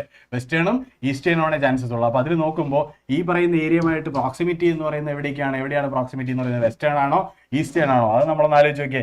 വെസ്റ്റേൺ ആയിരിക്കും ഈസ്റ്റേൺ ആയിരിക്കും? ഈസ്റ്റേൺ എന്ന് പറയുമ്പോൾ ഈ സൈഡാണ്, വെസ്റ്റേൺ എന്ന് പറയുമ്പോൾ ഈ സൈഡാണ്. യെസ്, അപ്പോൾ വെസ്റ്റേൺ ഉത്തർപ്രദേശാണ്. വെസ്റ്റേൺ ഉത്തർപ്രദേശാണ് റൈറ്റ് ആൻസർ എന്ന് പറയുന്നത് അല്ലേ? യെസ്, ആ ഒരു ഏരിയ ആണ്. അവിടെയായിരുന്നു ഗ്രീൻ റെവല്യൂഷന്റെ സക്സസ് എന്ന് പറയുന്നത്. Yes, what is common between primitive subsistence farming and intensive subsistence farming? അതായത് ഫാമിംഗ് മെത്തേഡ്സ് ആണ് അല്ലെ, ടൈപ്സ് ഓഫ് ഫാമിംഗ് ആണ്. അപ്പൊ അത് വരുമ്പോൾ അതിൽ പ്രിമിറ്റീവ് സബ്സിസ്റ്റൻസ് ഫാമിങ്ങിലും ഇന്റൻസീവ് സബ്സിസ്റ്റൻസ് ഫാമിങ്ങിലും കോമൺ ആയിട്ടുള്ള ഒരു കാര്യം എന്താണെന്നുള്ളതാണ്. അപ്പൊ ഇതിൽ രണ്ടിലും കോമൺ ആയിട്ടുള്ളത് നമുക്കറിയാം, സബ്സിസ്റ്റൻസ് ഫാമിംഗ് ആണ് കോമൺ ആയിട്ടുള്ളത് അല്ലെ? അപ്പൊ സബ്സിസ്റ്റൻസ് ഫാമിംഗ് എന്ന് പറയുന്നത് ഫോർ സെൽഫ് എന്നുള്ളതാണ്. അപ്പൊ ഫോർ സെൽഫ് എന്ന് പറയുമ്പോൾ കൂടുതലായിട്ട് നമ്മൾ മനസ്സിലാക്കേണ്ട ഒരു കാര്യം, it is not at all producing commercial crops or something they don't produce commercially alle, something they don't produce in large scale alle. Yes, Mohammed Safwan ഞാൻ വന്നു. യെസ്, സഫ്വാനെ കണ്ടില്ലല്ലോ എന്ന് ആലോചിച്ചുകൊണ്ടിരിക്കുകയായിരുന്നു. ഓക്കെ, അപ്പോൾ what is common between primitive subsistence and എന്താ പറയുക intensive subsistence farming? Yes, എന്താണ് both require the use of modern machinery, both are done on large ട്രാക്ട്സ് of land, both require large amounts of credit, both are labour intensive. Yes, സ്വന്തമായിട്ടുള്ള ആവശ്യത്തിന് വേണ്ടിയിട്ടാണ്. അപ്പോൾ modern മെഷീനറിയോ കാര്യങ്ങളോ ഒന്നും ഉപയോഗിക്കില്ല, അവിടെ ഉണ്ടാവില്ല. ലാർജ് ഏരിയാസിൽ നമ്മൾ കൃഷി ചെയ്യലുണ്ടാവില്ല, ലാർജ് എമൗണ്ട്സിന്റെ ആവശ്യമില്ല. ദെൻ എന്താ ബോത്ത് ആർ ലേബർ ഇൻറ്റൻസീവ് എന്ന് പറഞ്ഞു കഴിഞ്ഞാൽ ഞാനും എൻ്റെ വീട്ടുകാരും എൻ്റെ കൂട്ടുകാരും ഒക്കെ ചേർന്നിട്ട് നടത്തുന്ന ഒരു ഫാമിംഗ്, അത്രയേ ഉള്ളൂ അല്ലെ, സബ്സിസ്റ്റൻസ് ഫാമിംഗ് ആണ്. അപ്പോൾ അതിന്റെ ആൻസർ എന്താണ്? ഡി എന്നുള്ളതാണ് അതിന്റെ ആൻസർ എന്ന് പറയുന്നത് അല്ലെ. ഡി ആണ് അതിന്റെ ആൻസർ. സബ്സിസ്റ്റൻസ് ഫാമിംഗ് ആണ്, സബ്സിസ്റ്റൻസ് ഫാമിംഗ്. യെസ്, അപ്പോൾ ഡി ആണ് റൈറ്റ് ആൻസർ എന്ന് പറയുന്നത്. യെസ്, സഫാൻ വന്നു കഴിഞ്ഞപ്പോൾ തന്നെ സഫാന്റെ ക്വസ്റ്റ്യനും വന്നു. സഫാൻ ഇതിന്റെ ആൻസർ നീ തന്നെ പറയണം. Safwan uses a high-yielding variety HYV seeds and chemical fertilizers to increase his wheat production. Which type of farming is? Sorry, Kamal alla Safwan. അവിടെ പേര് മാറ്റാൻ പറഞ്ഞു. ഓക്കെ, എനിവേ, അപ്പൊ എന്താ ഏത് ടൈപ്പ് ഓഫ് ഫാമിംഗ് ആണ് സഫ്വാൻ പ്രാക്ടീസ് ചെയ്യുന്നത് എന്നുള്ളതാണ് ചോദിച്ചേക്കണേ. അപ്പൊ മനസ്സിലായില്ലേ ഞാൻ നിങ്ങളെയൊക്കെ ശ്രദ്ധിക്കേണ്ടത് എന്നുള്ളത്. അപ്പൊ സഫ്വാന്റെ പേര് ഞാൻ അവിടെ ഇട്ടു. രണ്ടാമത്തേൽ വന്നപ്പോ കമൽ എന്നുള്ള പേരുമായിട്ട് സഫ്വാൻ ആക്കാൻ ഞാൻ മറന്നുപോയി. സഫ്വാൻ വന്നല്ലോ, സാലിഹ സഫ്വാൻ വന്നു, കണ്ടില്ലേ? സഫ്വാൻ വന്നത് കണ്ടില്ലേ? സഫ്വാൻ ആൻസർ പറഞ്ഞേ ഏത് ടൈപ്പ് ഓഫ് ഫാമിംഗ് ആണ്? ഹൈ ഈൽഡിംഗ് വെറൈറ്റീസ് നമ്മൾ ഉപയോഗിക്കുമ്പോ അതും കെമിക്കൽ ഫെർട്ടിലൈസേഴ്സ് ഒക്കെ നമ്മൾ ഉപയോഗിക്കുന്നത് ഏത് ടൈപ്പ് ഓഫ് ഫാമിംഗിലാണ്? ഇന്റൻസീവ് സബ്സിസ്റ്റൻസ് ഫാമിംഗിലാണോ, പ്രിമിറ്റീവിലാണോ, കമേഴ്സ്യൽ ഫാമിംഗിലാണോ, ഓർഗാനിക് ഫാമിംഗിലാണോ? ഒന്നാലോചിച്ച് നോക്കൂ. സബ്സിസ്റ്റൻസ് ഫാമിംഗ് എന്ന് പറയുമ്പോൾ നമ്മൾ എന്താ കെമിക്കൽ ഫെർട്ടിലൈസേഴ്സോ ഹൈ ഈൽഡിംഗ് വെറൈറ്റീസോ ഒക്കെ വെച്ച് നമ്മൾ ഹൈ ഇൻവെസ്റ്റ്മെന്റിലേക്കൊന്നും നമ്മൾ പോകുന്നില്ല അല്ലെ. ദെൻ കൊമേഴ്സ്യൽ ഫാമിംഗ് ആണോ എന്ന് വെച്ചാൽ കൺഫ്യൂഷൻ ഉണ്ട്. ഓർഗാനിക് ഫാമിംഗ് ആണോ? അല്ല. കാരണം എന്താണ്? കെമിക്കൽ ഫെർട്ടിലൈസേഴ്സ് യൂസ് ചെയ്യുന്നുണ്ട്. അപ്പൊ അതല്ല എന്നുള്ളത് നമുക്ക് മനസ്സിലായപ്പോൾ നമ്മുടെ ആൻസർ എന്ന് പറയുന്നത് എല്ലാവരും പറഞ്ഞു സഫ്വാനെ അറിയില്ല. സഫ്വാൻ അറിയാൻ വേണ്ടിയിട്ടാണ് ഞാൻ പറഞ്ഞത്. ഇവിടെ ഒന്ന് ആലോചിച്ച് നോക്കിയേ, ഇവിടെ ഒന്ന് ഈ ക്വസ്റ്റ്യൻ എടുത്തിട്ട് ഒന്ന് ശ്രദ്ധിച്ചു നോക്കിയേ. എന്താണ്? നമ്മൾ high yielding varieties of seeds ഉപയോഗിക്കുന്നുണ്ട്, കെമിക്കൽ ഫെർട്ടിലൈസേഴ്സ് നമ്മൾ അവിടെ ഉപയോഗിക്കുന്നുണ്ട്, യൂസ് ചെയ്യുന്നുണ്ട് അല്ലേ. അപ്പൊ സബ്സിസ്റ്റൻസ് ഫാമിംഗ് എന്ന് പറഞ്ഞു കഴിഞ്ഞാൽ സ്വന്തം ആവശ്യത്തിനുള്ള ഫാമിംഗ് ആണ്. അപ്പൊ അവിടെ ലാർജ് സ്കെയിൽ പ്രൊഡക്ഷൻ ഇല്ല, സ്മോൾ സ്കെയിൽ പ്രൊഡക്ഷൻ ഉള്ളൂ. നമ്മുടെ വീട്ടുകാരൊക്കെ കൂടെ ചേർന്നിട്ടാണ് ആ ഫാമിംഗ് നടത്തുന്നത്, ചെറിയൊരു ഏരിയയിൽ നടത്തുന്നു.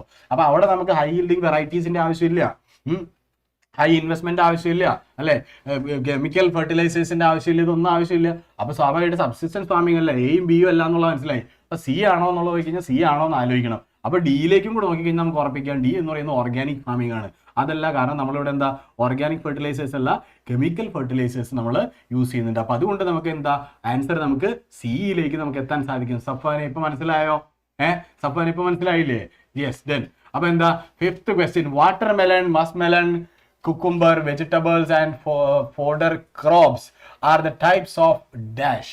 എന്ത് ക്രോപ്സ് ആണെന്നാണ് ചോദിക്കുന്നത്. വാട്ടർ മെലണും മസ്ക് മെലണും കുക്കുംബറും ഒക്കെ ഏത് ടൈപ്പ് ഓഫ് ക്രോപ്സ് ആണെന്നാണ് ചോദിക്കുന്നത്. Zaid, kharif, rabi, D, none of this. ഏതാണ് ആൻസർ? പോരട്ടെ. A A A A B B B C C C C Zaid. എല്ലാവരും സയ്യിദാണ് പറയുന്നത്. യെസ്. അപ്പൊ അങ്ങനെയാണെങ്കിൽ ആൻസർ സയ്യിദ് തന്നെയായിരിക്കും അല്ലെ. എ ആണ് ആൻസർ എന്ന് പറയുന്നത്. Then sixth one, fill in the blanks. Barley എന്താണ്? റാബി ക്രോപ്പ് ആണ്. ബാർലി എന്ന് പറയുന്നത് റാബി ക്രോപ്പ് ആണ്. കോട്ടൺ എന്ന് പറയുന്നത് ഖാരിഫ് ക്രോപ്പ് ആണ്. Then next, dash is a Zaid crop. ഏതാണ് സയ്യിദ് ക്രോപ്പ് എന്നാണ് ചോദിച്ചിരിക്കുന്നത്. Barley, rabi, cotton, kharif, dash wheat ആണോ, മസ്റ്റർഡ് ആണോ, സോയാബീൻ ആണോ, കുക്കുംബർ ആണോ? യെസ്. ഏതാണ് സെയ്ദ് ക്രോപ്പ് എന്നുള്ളതാണ് ചോദ്യം. ഏതാണ് സെയ്ദ് ക്രോപ്പ്? വീറ്റ് ആണോ, മസ്റ്റർഡ് ആണോ, സോയാബീൻ ആണോ, കുക്കുംബർ ആണോ? യെസ്, നമ്മൾ ഓൾറെഡി ലാസ്റ്റ് ക്വസ്റ്റ്യനിൽ നമ്മൾ പറഞ്ഞിട്ടുണ്ട്. അപ്പൊ അതുകൊണ്ട് കൂടുതൽ പോകണ്ട. ഡി ആണ് ആൻസർ എന്ന് പറയുന്നത്, കുക്കുംബർ എന്നുള്ളതാണ് answer.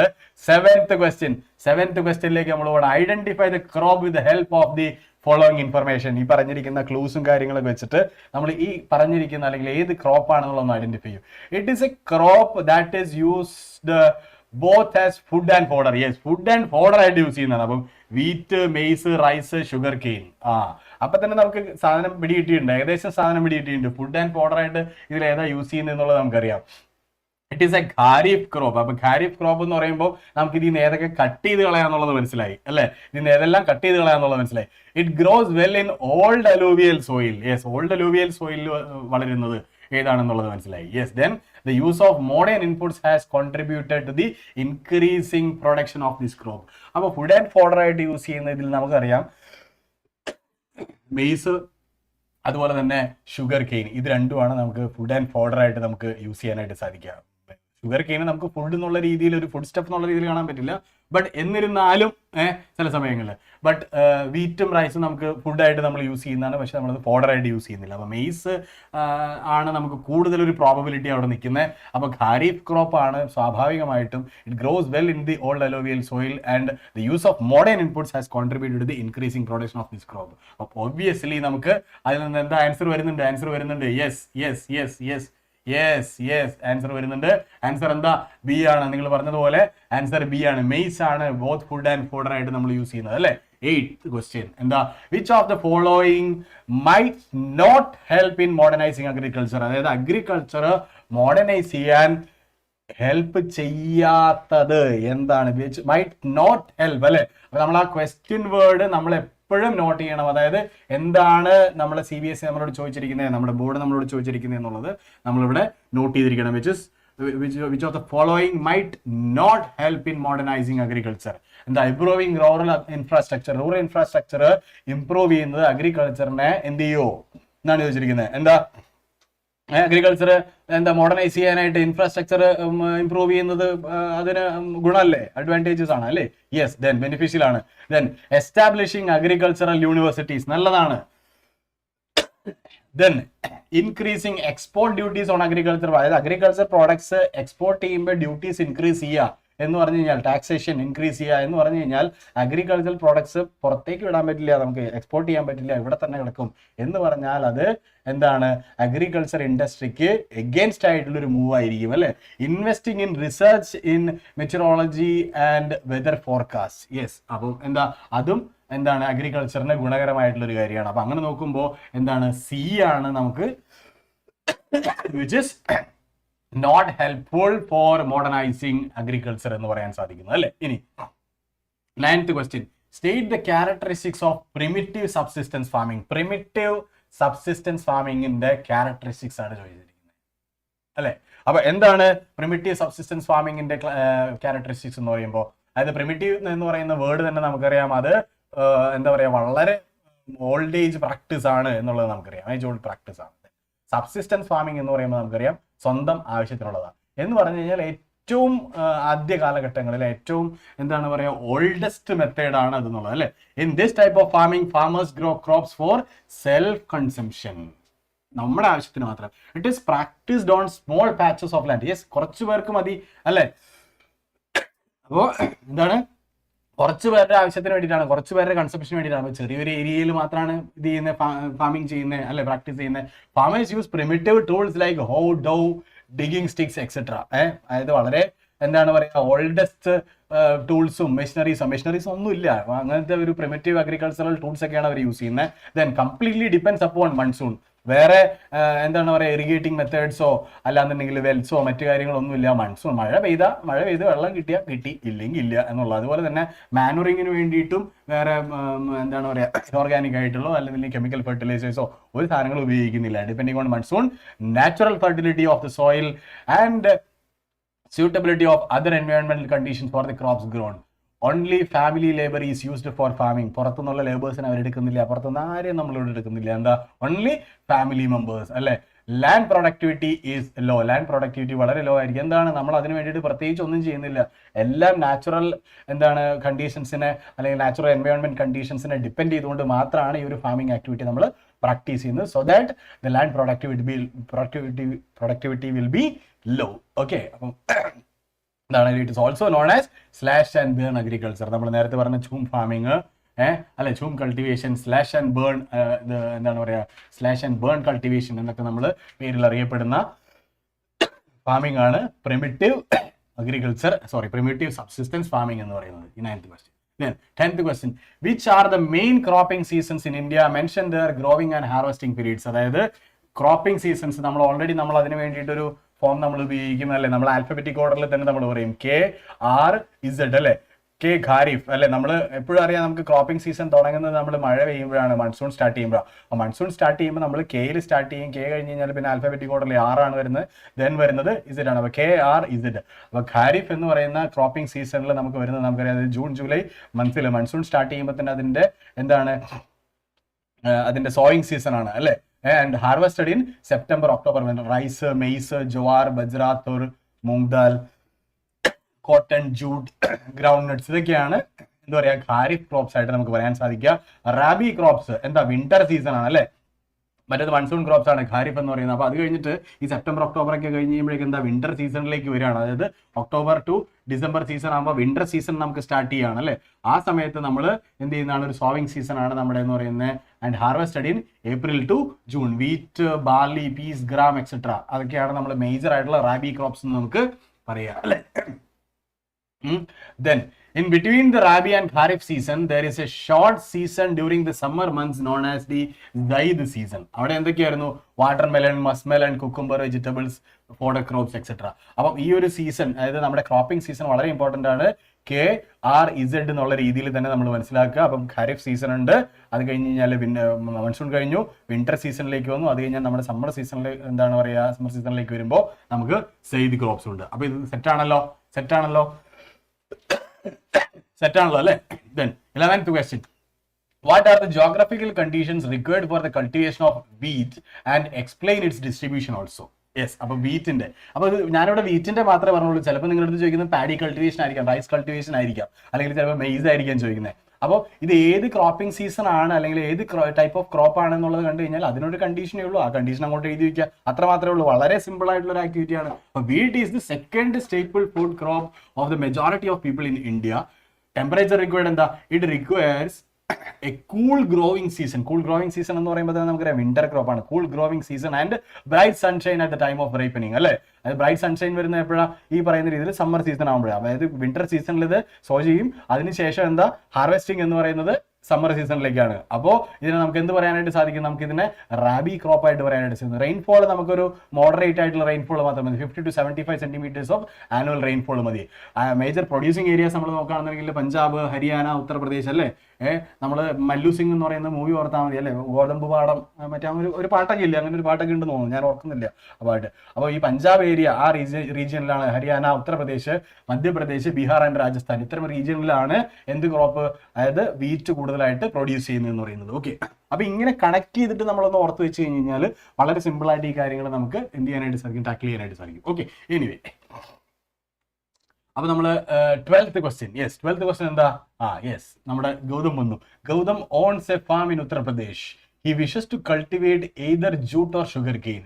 Which crop out of these two should he cultivate keeping in mind the conditions required for their growth? Explain. അതായത് ഗൗതം എന്ന് പറയുന്നത് ഉത്തർപ്രദേശിലെ ഒരു ഫാർമറാണ്. അപ്പൊ പുള്ളിക്കാരന് എന്താ ജൂട്ട് അല്ലെങ്കിൽ ഷുഗർ കെയിൻ കൾട്ടിവേറ്റ് ചെയ്യണം. പക്ഷേ ഉത്തർപ്രദേശിലെ കണ്ടീഷൻസ് വെച്ചിട്ട് ഏത് ക്രോപ്പ് ഇത് ചെയ്യുന്നുള്ള കൺഫ്യൂഷനിലാണ് പുള്ളി ഇരിക്കുന്നത്. അപ്പൊ എന്താ ഉത്തർപ്രദേശിലെ കണ്ടീഷൻസ് നമ്മളൊന്ന് പറഞ്ഞു കൊടുക്കാം.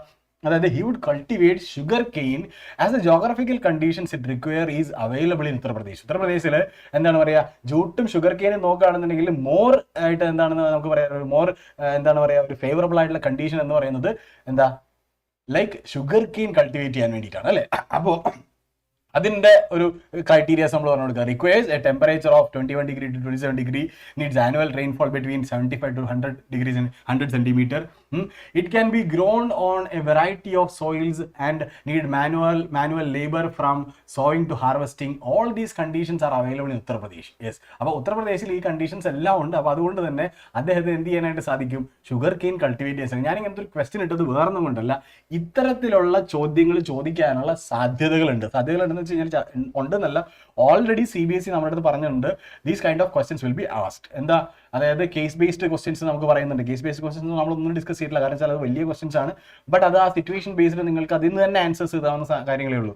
അതിൽ ഓൾറെഡി ആൻസേഴ്സ് ഉണ്ടാവും, ആ കേസിൽ തന്നെ പറഞ്ഞിരിക്കുന്ന കേസിൽ തന്നെ ആൻസേഴ്സ് ഉണ്ടാവും. അപ്പോൾ അതുകൊണ്ട് ഞാൻ അതിലേക്ക് പോയിട്ടില്ല. But these kind of questions are like competency based questions. അതായത് നമ്മുടെ തിങ്കിങ്, നമ്മുടെ അനാലിറ്റിക്കൽ സ്കില്ല്, നമ്മുടെ ലോജിക്കൽസ്, നമ്മുടെ റീസണിങ് സ്കില്ല്, ഇങ്ങനെയുള്ള കുറേ കാര്യങ്ങൾ വെച്ചിട്ട്. അപ്പോൾ ഇങ്ങനത്തെ ഒരു കണ്ടീഷൻ തന്നു കഴിഞ്ഞ് കഴിഞ്ഞാൽ എന്താണ്, നിങ്ങൾക്ക് ഏത് കണ്ടീഷൻ, അതായത് ഈ ഒരു കണ്ടീഷൻ ഏതിന് ഫേവറബിൾ ആണെന്ന് നോക്കിയിട്ട് നിങ്ങളൊരു ഡിസിഷൻ എടുക്കുന്നു.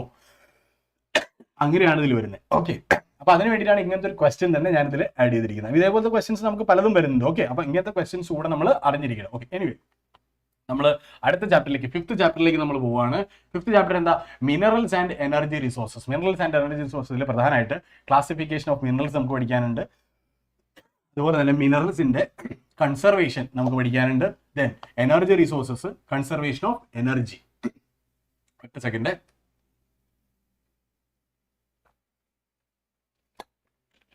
ഇത്രയും പഠിപ്പിച്ച കാര്യങ്ങൾ ഏകദേശമൊക്കെ ധാരണയായിട്ടുണ്ടെന്നുണ്ടെങ്കിൽ ഒന്ന് തീയിട്ട് ആ കമന്റ് ബോക്സ് ഒന്ന് കത്തിച്ച് കളഞ്ഞേ, കമന്റ് ബോക്സ് ഒന്ന് കത്തിച്ച് കളഞ്ഞേ. നോക്കട്ടെ. യെസ്, ഇതൊക്കെ തന്നെ വരാൻ പോണുള്ളൂ കേട്ടോ, ഇതില്ലാതെ വേറൊന്നും വരാൻ പോണില്ല. ഇത് തന്നെ വരുള്ളൂ. ഈ പറഞ്ഞ കാര്യങ്ങളൊക്കെ തന്നെ നമ്മൾ ഡിസ്കസ് ചെയ്യുന്ന കാര്യങ്ങളൊക്കെ തന്നെയാണ് വരുന്നത്. അപ്പൊ അതുകൊണ്ട് ആ കാര്യങ്ങൾ നിലവിൽ ക്ലിയർ ആണെന്നുണ്ടെങ്കിൽ കമന്റ് ബോക്സ് ഒന്നും കൂടെ തീ കൊടുത്ത് കത്തിക്കും. ഞാൻ ഇച്ചിരി വെള്ളം ഒഴിക്കട്ടെ.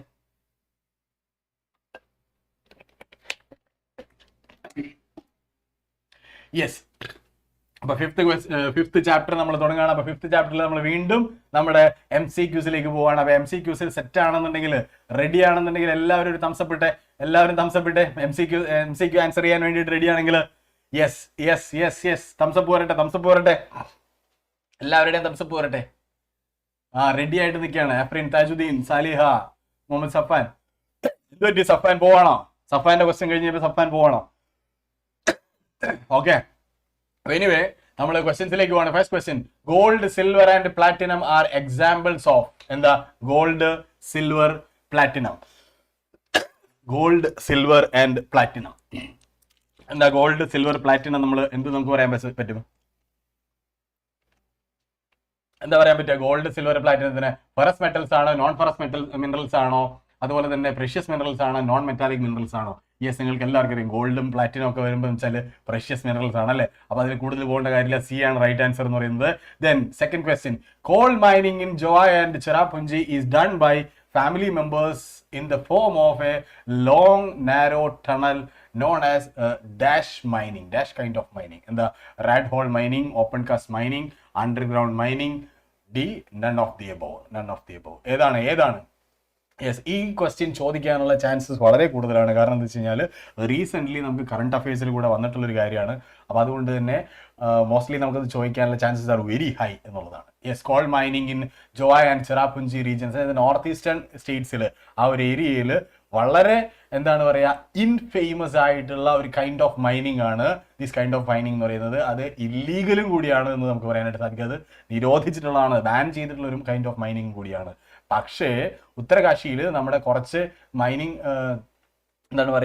ചെയ്തുകൊണ്ടിരിക്കുന്ന കുറച്ച് ആളുകൾ ആ ഒരു കാശിയിലെ ഒരു മൈനിൽ പെട്ടുപോയ സമയത്ത് അവരെ രക്ഷിക്കാൻ വേണ്ടിയിട്ട് ഈ കൈൻഡ് ഓഫ് മൈനിങ് ആണ് നമ്മൾ യൂസ് ചെയ്ത് ഒരു 2 months 3 months ബാക്ക് എന്നുള്ളത് നമുക്ക് പറയാം. യെസ്, എന്തായിരുന്നു? റാറ്റ് ഹോൾ മൈനിങ് ആണ്. അപ്പൊ നമുക്കറിയാം നാരോ ടണൽ എന്ന് പറയുമ്പോൾ തന്നെ നമുക്ക് മനസ്സിലാക്കാം റാറ്റ് ഹോൾ മൈനിങ് ആണെന്നുള്ളത് അല്ലേ. Then third question, being malleable, ductile and a good conductor, dash is mainly used in electrical cables, electronics and chemical industries. Yes, malleable ആണ്, ductile ആണ്, അതുപോലെ തന്നെ good electric conductor ആണ് എന്ന് പറയുമ്പോൾ തന്നെ ഈ പറഞ്ഞിരിക്കുന്നതിൽ ഏതാണെന്നുള്ളത് നമുക്കറിയാം അല്ലേ. സ്റ്റീൽ ആണോ, മാംഗനീസ് ആണോ, കോപ്പർ ആണോ? യെസ്, സ്റ്റീൽ ആണോ, മാംഗനീസ് ആണോ, കോപ്പർ ആണോ? യെസ്, സി, സ്റ്റീൽ ആണ് അല്ലേ. സ്റ്റീൽ ആണെന്നുള്ളത് നമുക്ക് ക്ലിയർ ആണ്. അപ്പോൾ ഞാനതിൽ കൂടുതൽ ഡീറ്റെയിൽ അതിലേക്ക് പോകുന്നില്ല. The principal lignite reserves are found in dash in Tamil Nadu and are used for the generation of electricity. ഏതാണ്? lignite reserves in Tamil Nadu. Yes, Neyveli lignite നമുക്ക് എല്ലാവർക്കും അറിയാം അല്ലേ. നെയ്വേലി ലിഗ്നൈറ്റ്, സി ആണ് റൈറ്റ് ആൻസർ. യെസ്, കുറേ പേര് എല്ലാവരും C പറയുന്നുണ്ട്. ഇനി അടുത്തത് ഞാൻ കുഴയ്ക്കുന്ന ഒരു ക്വസ്റ്റ്യൻ തരാം എന്തായാലും. അല്ലേ, നമ്മൾ അതിലേക്ക് പോയിട്ടില്ല. ഓക്കെ, അപ്പോൾ ഇത് ചെറിയൊരു ചാപ്റ്റർ. അപ്പൊ അതുകൊണ്ട് തന്നെ അധികം മൾട്ടിപ്പിൾ ക്വസ്റ്റ്യൻസ് നോക്കില്ല, 4 ക്വസ്റ്റ്യൻസേ മൾട്ടിപ്പിൾ ഉണ്ടായിരുന്നുള്ളൂ. എന്തായാലും അതൊന്ന് ഓർത്തിരിക്കുക കേട്ടോ. Okay, then define A mineral, name the hardest and softest mineral. A mineral is A homogeneous naturally occurring substance with a definable internal structure. അപ്പൊ മിനറൽ എന്താണ് എന്ന് ചോദിച്ചു കഴിഞ്ഞാൽ ഈ 3 കാര്യങ്ങൾ ആലോചിച്ച് ഓർത്തിരിക്കുക. ഹോമോജിനസ് സ്ട്രക്ചർ ആയിരിക്കും അതിന്, അതായത് ഹെട്രോജിനസ് അല്ല, ഹോമോജിനസ്, ഒരേ സ്ട്രക്ചറിലാണ് അത് വരിക. നാച്ചുറലി ഒക്കറിംഗ് ആയിരിക്കും. നമ്മളത് ഉണ്ടാക്കിയെടുക്കുന്ന ഒരു സാധനമല്ല, അതൊരു നാച്ചുറലി ഒക്കറിംഗ് സബ്സ്റ്റൻസ് ആയിരിക്കും. Then with a definable internal structure. Most hardest mineral ചോദിച്ചു കഴിഞ്ഞാൽ ഡയമണ്ട് ആണ്. സോഫ്റ്റസ്റ്റ് മിനറൽ ചോദിച്ചു കഴിഞ്ഞാൽ ടാൽക്ക് ആണ്. നമ്മൾ ടാൽക്കം പൗഡറിലൊക്കെ യൂസ് ചെയ്യുന്ന ടാൽക്ക് ഉണ്ട് അല്ലേ, ചെറിയ അതാണ് നമ്മൾ ഏറ്റവും സോഫ്റ്റസ്റ്റ് ആയിട്ട് മിനറൽ. ഹാർഡസ്റ്റ് മിനറൽ ചോദിച്ചു കഴിഞ്ഞാൽ ഡയമണ്ട് ആണ്. അപ്പോൾ ഇത് നമ്മൾ അറിഞ്ഞിരിക്കണം തീർച്ചയായിട്ടും. Okay, 6th question, explain 3 factors that make mineral extractions commercially viable. അപ്പോൾ മിനറൽ എക്സ്ട്രാക്ഷൻസ്, എനിക്ക് തോന്നുന്നു കഴിഞ്ഞ ദിവസം ആരൊക്കെയോ ക്വസ്റ്റ്യൻസ് ചോദിച്ചിട്ടുണ്ടായിരുന്നു എൻ്റെ അടുത്ത്. അപ്പോൾ ഈ മിനറൽ എക്സ്ട്രാക്ഷൻ കൊമേഴ്സ്യലി വയബിൾ ആകുന്നതിനുള്ള അതിനുള്ള കണ്ടീഷൻസ് അതിൻ്റെ ഒരു പ്രീ കണ്ടീഷൻസ് എന്തൊക്കെയാണ്? ഒന്ന്, the concentration of mineral in the or, അതായത് ഓറിന്റെ അവൈലബിലിറ്റി. ഓർ എന്ന് പറഞ്ഞു കഴിഞ്ഞാൽ മിനറലിന്റെ ഒരു കോൺസെൻട്രേഷൻ, വേറെ എന്തൊക്കെയോ മെറ്റീരിയലുമായിട്ട് ചേർന്നിട്ട് മിനറൽ ഇങ്ങനെ ഇരിക്കുന്നു, അല്ലെങ്കിൽ ഒന്നോ രണ്ടോ മിനറൽസ് അല്ലെങ്കിൽ രണ്ടിലധികമോ മിനറൽസ് ഇങ്ങനെ ഒരുമിച്ച് ചേർന്നിരിക്കുന്നതിന് നമ്മൾ ഓർ എന്ന് നമ്മൾ, അല്ലെങ്കിൽ വേറെ എന്തെങ്കിലും സബ്സ്റ്റൻസുമായിട്ട് ചേർന്നിരിക്കുന്നതിന് നമ്മൾ ഓർ എന്ന് പറയും. അപ്പൊ ഈ ഓറിൽ ഈ പറയുന്ന ഒരു പെർട്ടിക്കുലർ മിനറലിന്റെ കോൺസെൻട്രേഷൻ എത്രത്തോളം ഉണ്ട്? ഇപ്പൊ 70% ഉണ്ടാവാം, ചിലപ്പോൾ 60% ആയിരിക്കാം, ചിലപ്പോൾ 80% ഉണ്ടാവാം, ചിലപ്പോൾ 90% ഉണ്ടാവും. അപ്പം ആ ഒരു ഓറിൽ അതിന്റെ കോൺസെൻട്രേഷൻ എത്രത്തോളം കൂടുന്നോ അത്രത്തോളം നമുക്ക് അവിടെ ആ ഓർ നമുക്ക് അവൈലബിൾ ആണ്, ആ മിനറൽ നമുക്ക് അവൈലബിൾ ആണല്ലോ. അപ്പൊ അതുകൊണ്ട് അതേസമയം ഇപ്പോൾ കുറേ ഏരിയയിൽ നിന്ന് എടുത്തു കഴിഞ്ഞാൽ ഇപ്പോൾ ഗോൾഡ് എന്ന് പറയുന്നത് നമ്മൾ കുറേ സാധനം നമ്മളിങ്ങനെ അതിനെ നമ്മൾ എന്താണ് പറയുക റിഫൈൻ ചെയ്ത് എടുക്കുമ്പോഴാണ് ഒരു തരി ഗോൾഡ് എങ്കിലും നമുക്ക് കിട്ടുക. അപ്പോൾ അതൊരു എന്താണ് പറയുക വലിയൊരു എക്സ്പെൻസീവ് ആയിട്ടുള്ള ഒരു പ്രൊസീജിയറാണ് അല്ലേ. അപ്പോൾ അത് തന്നെ നമ്മൾ ആലോചിച്ചാൽ മതി. അപ്പോൾ ഓറിൽ മിനറലിന്റെ കോൺസെൻട്രേഷൻ കൂടുതലാണോ ഇല്ലയോ എന്നുള്ള ഒരു സാധനം. And the ease of extraction, ഈ മെത്തേഡ്സ് അല്ലെങ്കിൽ technology for extraction, then closeness to the market. ഈ 3 കാര്യങ്ങളാണ് ഏറ്റവും പ്രധാനമായിട്ട് നമ്മൾ എന്താണ് ഒരു ഓറിന്റെ എക്സ്ട്രാക്ഷൻ അല്ലെങ്കിൽ മിനറലിന്റെ എക്സ്ട്രാക്ഷൻ കമേഴ്ഷ്യലി വയബിൾ ആക്കുന്നത്. അപ്പോൾ അതൊരു കൊമേഴ്സ്യൽ അല്ലെങ്കിൽ ഒരു മിനറലിന്റെ റിസർവിനെ ഒരു മൈൻ എന്നുള്ള രീതിയിൽ കൺവേർട്ട് ചെയ്യുന്നതും ഈ പറയുന്ന 3 പ്രീ കണ്ടീഷൻസിൽ ഏതെങ്കിലും 1-2 കണ്ടീഷൻസ് അല്ലെങ്കിൽ 2-3 കണ്ടീഷൻസോ അല്ലെങ്കിൽ 3 കണ്ടീഷൻസോ സാറ്റിസ്ഫൈ ചെയ്യുമ്പോഴാണ് ആ ഒരു മിനറൽ റിസർവ് എന്ന് പറഞ്ഞിട്ട് നമ്മൾ പറയുന്ന കാര്യത്തെ നമ്മൾ എന്ത് ചെയ്യുന്നത്, അതിനെ നമ്മൾ ഒരു മൈനായിട്ട് കൺവേർട്ട് ചെയ്യുന്നത്. റിസർവ് ആണ്, അത് അവിടെ ഇരിക്കുന്നതാണ്, പക്ഷെ അത് മൈൻ ആവുമ്പോൾ എന്താ നമ്മളതിനെ എക്സ്ട്രാക്ട് ചെയ്യാൻ തുടങ്ങി അല്ലേ. എക്സ്ട്രാക്ട് ചെയ്യാൻ തുടങ്ങണം എന്നുണ്ടെങ്കിൽ എന്ത് വേണം? ഈ പറയുന്ന കാര്യങ്ങൾ എന്താണ്, ഈ പറയുന്ന 3 കണ്ടീഷൻസിൽ മെജോറിറ്റി കണ്ടീഷൻസ് സാറ്റിസ്ഫൈ ചെയ്യണം. അപ്പോൾ മാത്രമാണ് നമ്മൾ എന്ത് ചെയ്യുക, ഈ മിനറൽസിനെ നമ്മൾ അല്ലെങ്കിൽ ഈ ഓറിൽ നിന്ന് നമ്മൾ ഇതിനെ എക്സ്ട്രാക്ട് ചെയ്യാനായിട്ട് നമ്മൾ തുടങ്ങുക. ഓക്കെ, അപ്പോൾ then 7th question, differentiate between ferrous and non ferrous metals minerals. ഫെറസും നോൺ ഫെറസും. അപ്പോൾ ഫെറസ് നമുക്കറിയാം എന്താ അയൺ കണ്ടന്റ് ഉണ്ട്, നോൺ ഫെറസിൽ എന്താ അയൺ കണ്ടന്റ് ഇല്ല. ഫെറസ് മിനറൽസ് എന്താ, they have an important role in the development of metallurgical industries അല്ലെ. അതായത് അയൺ ഓർ മാംഗനീസ് പോലുള്ളതാണ് നമ്മൾ എക്സാമ്പിൾസ് നമുക്ക് പറയാൻ പറ്റുക. ഈ നോൺ ഫെറസ് മിനറൽസിന്റെ യൂസേജ് എന്താ, they play an important role in a number of engineering and electrical industries. Example എന്താ, ലെഡ്, സിങ്ക്, ഗോൾഡ് എക്സെട്ര. ഇതിനെയാണ് നമ്മൾ നോൺ ഫെറസ്. അപ്പോൾ ഫെറസ് നോൺ ഫെറസ് നോക്കി കഴിഞ്ഞാൽ ഏറ്റവും ആദ്യം തന്നെ പറയേണ്ട ഒരു കാര്യം, ഫെറസ് എന്ന് പറഞ്ഞാൽ അയൺ കണ്ടന്റ് ഉണ്ട്, നോൺ ഫെറസിൽ അയൺ കണ്ടന്റ് ഇല്ല. ഓക്കെ, അപ്പോൾ ഇതാണ് ഇതിന്റെ പ്രധാനപ്പെട്ട ക്രൈറ്റീരിയ എന്ന് പറയുന്നത്, നമ്മൾ ഡിഫറൻഷിയേറ്റ് ചെയ്യുന്നത്. Okay, then how has mining become a problem for workers and the environment? അതായത് മൈനേഴ്സിനും അതേപോലെ തന്നെ എൻവയോൺമെന്റിനും എങ്ങനെയാണ് ഈ മൈനിങ് ആക്ടിവിറ്റി ഹാംഫുൾ ആവുന്നത്? അതായത് പ്രോബ്ലംസ് ഫോർ മൈനേഴ്സ് നമ്മൾ നോക്കുകയാണെന്നുണ്ടെങ്കിൽ, the miners have to work under tough conditions where no natural light is available. നമ്മൾ നേരത്തെ പറഞ്ഞായിരുന്നു, റൈഡ് ഹോൾ മൈനിങ് പറഞ്ഞപ്പോൾ നമ്മൾ പറഞ്ഞായിരുന്നു ഉത്തരകാശിയിൽ കുറേ പേര് മൈനിൻ്റെ ഉള്ളിൽ കുടുങ്ങിപ്പോയി. എന്ന് വെച്ചാൽ ഈ മൈൻ ഇടിഞ്ഞു വീഴാനുള്ള സാധ്യതകളുണ്ട്. ഇവരിങ്ങനെ കുഴിച്ച് അടിയിലേക്ക് പോകുമ്പോൾ നാച്ചുറൽ ലൈറ്റ് ഇല്ല. അപ്പോൾ ടഫ് കണ്ടീഷനിൽ ഇവർ വർക്ക് ചെയ്യേണ്ടതായിട്ട് വരും. There is always a risk of collapse of the mine roof അല്ലേ, inundation with water and fire. അപ്പൊ ഇങ്ങനെ വളരെ ഡേഞ്ചറസ് ആയിട്ടുള്ള, വളരെ ഹാർഡസ്റ്റ് ആയിട്ടുള്ള, വളരെ ടഫസ്റ്റ് ആയിട്ടുള്ള കണ്ടീഷൻസിലായിരിക്കും ഇവർ വർക്ക് ചെയ്യുന്നത്. ആര്? മൈനേഴ്സ് വർക്ക് ചെയ്യുന്നത്. മൈനേഴ്സും മേജേഴ്സും അല്ല കേട്ടോ. മൈനേഴ്സ് എന്ന് പറഞ്ഞാൽ മൈനിങ് ആക്ടിവിറ്റി ചെയ്യുന്ന ആളുകൾ, അത്രേ ഉദ്ദേശിച്ചിട്ടുള്ളൂ. Okay, anyway, miners are at great risk of getting affected with pulmonary diseases. 2 രീതിയിലാണ്. ഒന്ന്, താഴേക്ക് ചെല്ലുമ്പോൾ ഈ പറയുന്ന എയർ ക്വാളിറ്റി വളരെ മോശമായിരിക്കും. അതുപോലെ തന്നെ ഡസ്റ്റിൻ്റെ ഒക്കെ എന്താണ് പറയുക പ്രസൻസ് അത്രയും കൂടുതലായിരിക്കും. അപ്പോൾ സ്വാഭാവികമായിട്ട് അവർക്ക് പൾമനറി ഡിസീസസ്, അതായത് എന്താണ് പറയുക ലങ് ഡിസീസസ് കൂടുതലായിട്ട് വരാനുള്ള ചാൻസസ് വളരെ ഹൈ ആണ്.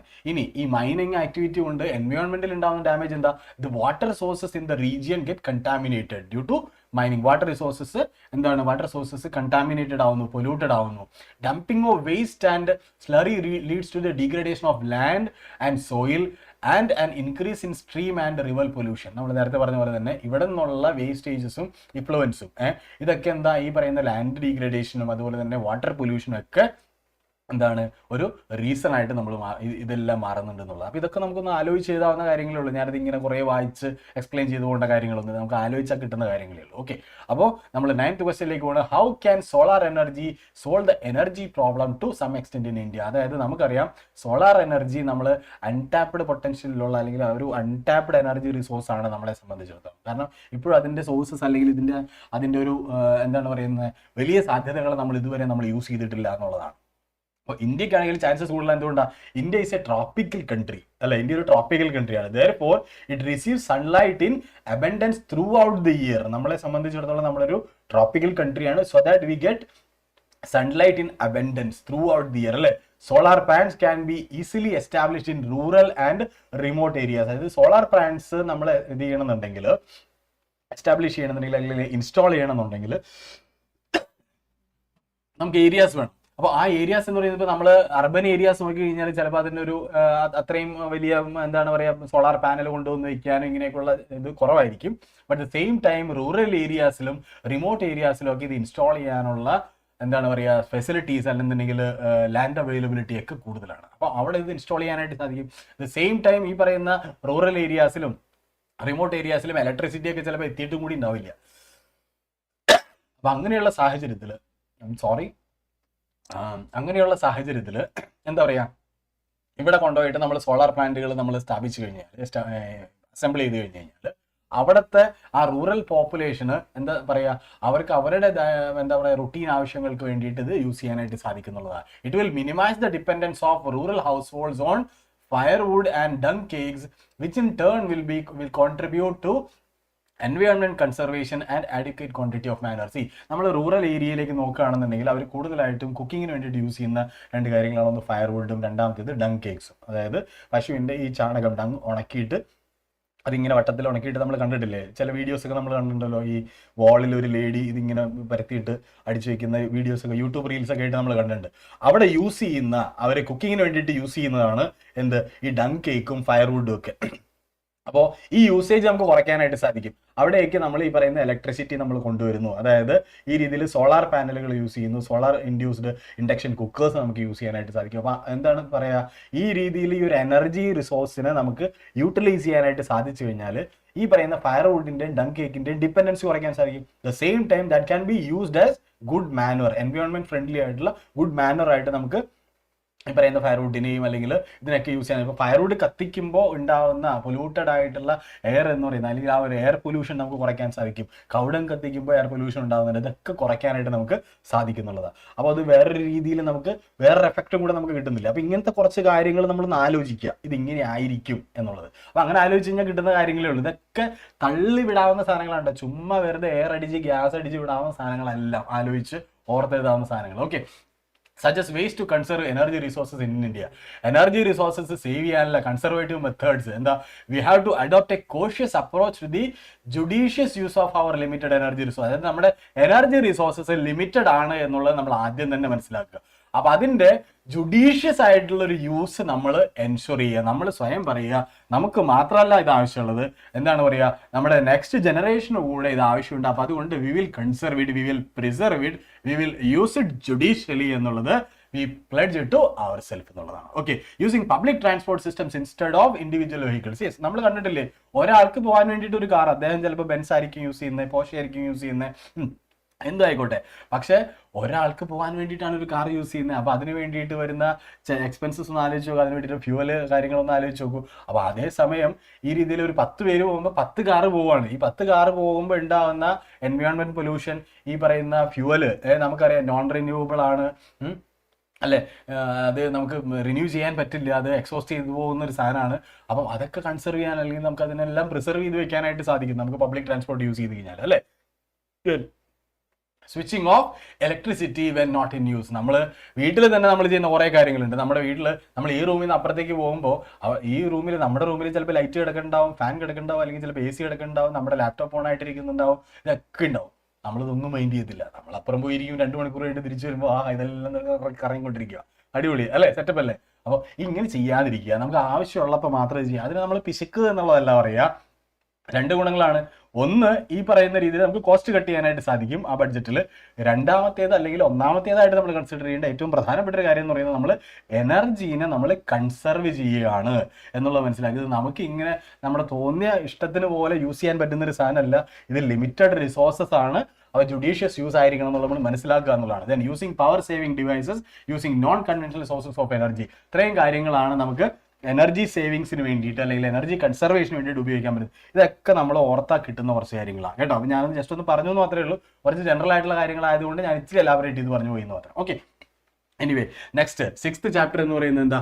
Manufacturing industries. അതായത് നമ്മുടെ ലാസ്റ്റ് ചാപ്റ്റർ എന്ന് പറയുന്നത് മാനുഫാക്ചറിങ് ഇൻഡസ്ട്രി ആണ്. അപ്പൊ മാനുഫാക്ചറിങ് ഇൻഡസ്ട്രി 5 ചാപ്റ്റർ നമ്മൾ കഴിഞ്ഞു. Sir G20 included. G20 included എന്ന് വെച്ച് കഴിഞ്ഞാൽ നമ്മൾ കാണിച്ചിട്ടില്ല.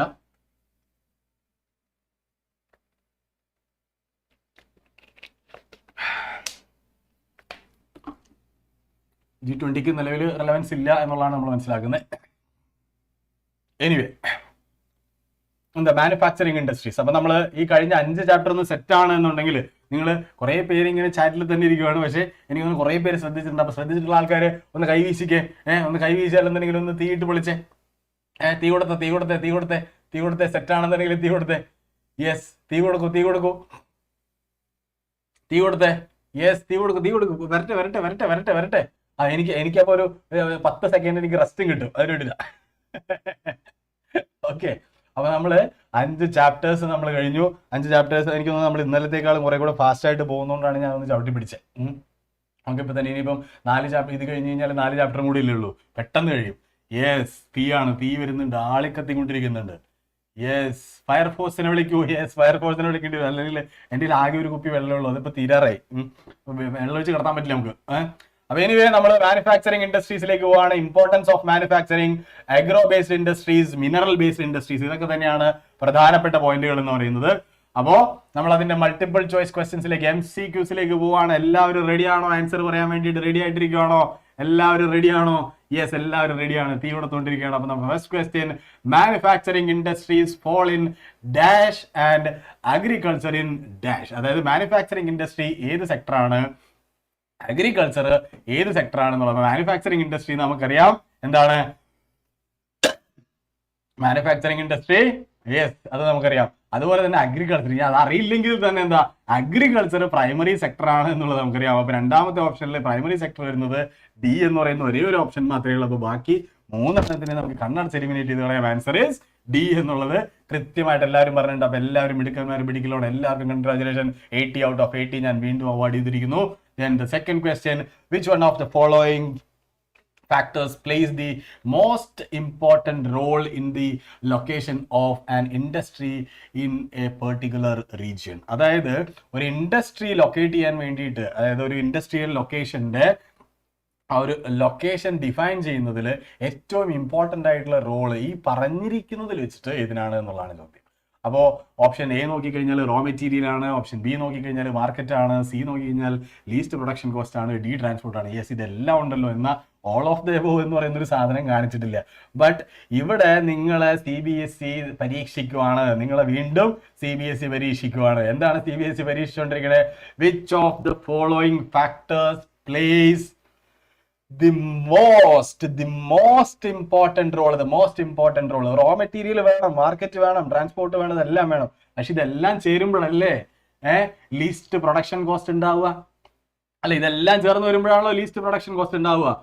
യെസ്, അപ്പൊ അങ്ങനെയാണ് നമ്മളെ CBSE നമ്മളെ പരീക്ഷിച്ച ആൻസർ എന്ന് പറയുന്നത് സി ആണ്. ഇതെല്ലാം ചേർന്ന് വരുമ്പോൾ ലീസ്റ്റ് പ്രൊഡക്ഷൻ കോസ്റ്റിലേക്ക് നമ്മൾ വരും. അപ്പൊ മോസ്റ്റ് ഇമ്പോർട്ടന്റ് എന്നുള്ളതാണ്. കണ്ടോ, അതായത് മോസ്റ്റ് ഇമ്പോർട്ടന്റ് റോൾ എന്നാണ് ചോദിച്ചിരിക്കുന്നത്. ബാക്കി എല്ലാത്തിനും റോൾ ഉണ്ട്, എല്ലാം ഉണ്ട്, വേണം എന്നുള്ളതാണ്. പക്ഷെ ചോദ്യം എന്തായിരുന്നു, നമ്മുടെ ക്വസ്റ്റ്യൻ എന്ന് പറയുന്നത് എന്തായിരുന്നു? മോസ്റ്റ് ഇമ്പോർട്ടന്റ് റോൾ എന്നുള്ളതാണ് ചോദിച്ചിരിക്കുന്നത്. അപ്പൊ അതുകൊണ്ട് സി ആണ് ആൻസർ. ഈ രീതിയിലും ചോദിക്കാം. അപ്പൊ അതുകൊണ്ട് കൃത്യമായിട്ട് ആ ക്വസ്റ്റ്യനെ നമ്മൾ എന്താണ് പറയാ, നമ്മൾ വളരെ ക്ലോസ് ആയിട്ട് നമ്മൾ അത് വാച്ച് ചെയ്യണം. എന്താണ് ചോദിച്ചിരിക്കുന്നത് എന്നുള്ളത് നമ്മൾ മനസ്സിലാക്കണം കേട്ടോ.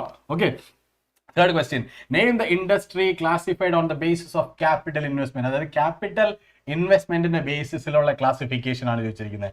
ജോയിന്റ് വെഞ്ചർ ആണോ, പ്രൈവറ്റ് സെക്ടർ ആണോ, ലാർജ് സ്കെയിൽ ആണോ, പബ്ലിക് സെക്ടർ ആണോ എന്നുള്ളതാണ് ചോദിച്ചിരിക്കുന്നത്. അല്ലെ, ജോയിന്റ് വെഞ്ചർ നമുക്കറിയാം, ജോയിന്റ് സെക്ടർ നമുക്കറിയാം.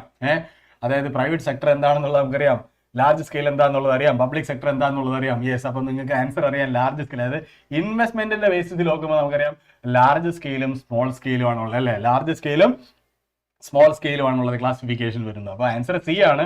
അപ്പൊ സ്മോൾ സ്കെയിൽ ഇൻഡസ്ട്രി എന്ന് പറഞ്ഞു കഴിഞ്ഞാൽ നമുക്കറിയാം 1 crore rupees ഇൻവെസ്റ്റ്മെന്റിൽ താഴെയുള്ള 1 കോടി എന്നൊക്കെ പറയുമ്പോൾ സ്മോൾ സ്കെയിൽ വളരെ ചെറുതാ. അല്ലെ, 1 കോടി രൂപ ചെറിയ ഒരു ഇൻഡസ്ട്രിയാണ് 1 കോടി രൂപയുടെ.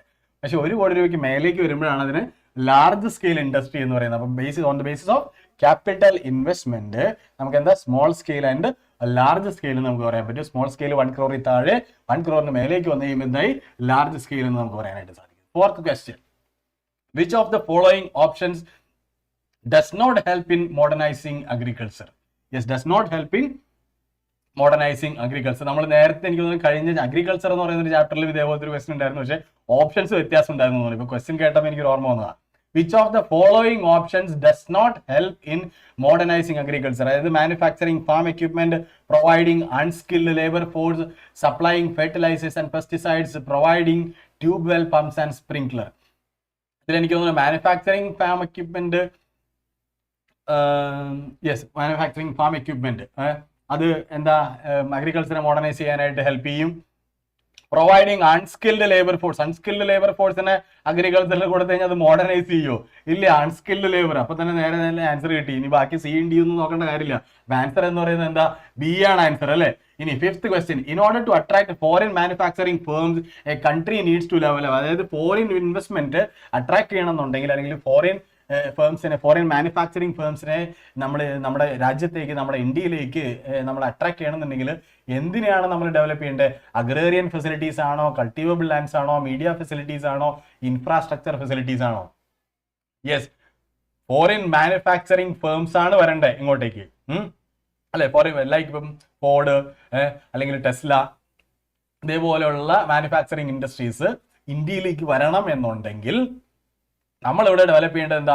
യെസ്, ഡി ആണ്. ഇൻഫ്രാസ്ട്രക്ചർ ഫെസിലിറ്റീസ് ആണ് ഡെവലപ്പ് ചെയ്യേണ്ടത്. അഗ്രേറിയൻ ഡെവലപ്മെന്റ് ഫെസിലിറ്റീസോ കൾട്ടിവബിൾ ലാൻഡ്സോ മീഡിയ ഫെസിലിറ്റീസോ ഒന്നും കൊടുത്തിട്ട് കാര്യമില്ല. എന്താണ്? നമുക്ക് ഇൻഫ്രാസ്ട്രക്ചർ ഫെസിലിറ്റീസ് നമുക്ക് നല്ല രീതിയിൽ ഡെവലപ്പ് ചെയ്യാനായിട്ട് സാധിച്ചാൽ മാത്രമാണ് ഫോറിൻ മാനുഫാക്ചറിങ് ഫേംസ് ഇന്ത്യയിലേക്ക് വരുള്ളൂ, നമ്മുടെ രാജ്യത്തേക്ക് വരുള്ളൂ. ആൻസർ എന്താ? ഡി, ഇൻഫ്രാസ്ട്രക്ചർ ഫെസിലിറ്റീസ് ആണ് ആൻസർ എന്ന് പറയുന്നത് അല്ലേ. ദെൻ സിക്സ്ത് ക്വസ്റ്റ്യൻ, MCQs കഴിഞ്ഞു. Yes, manufacturing sector is considered as the backbone of general and economic development. Examine the statement in the context of India. അതായത് എന്താ ജനറൽ എക്കണോമിക് ഡെവലപ്മെന്റിന്റെ ബാക്ക്ബോൺ ആണ് എന്ത്? Manufacturing sector എന്ന് പറയുന്നത്. അത് എന്തുകൊണ്ട് അങ്ങനെ പറയാൻ കാരണം എന്നുള്ളതാണ് ചോദിക്കുന്നത്. എന്തുകൊണ്ടാ?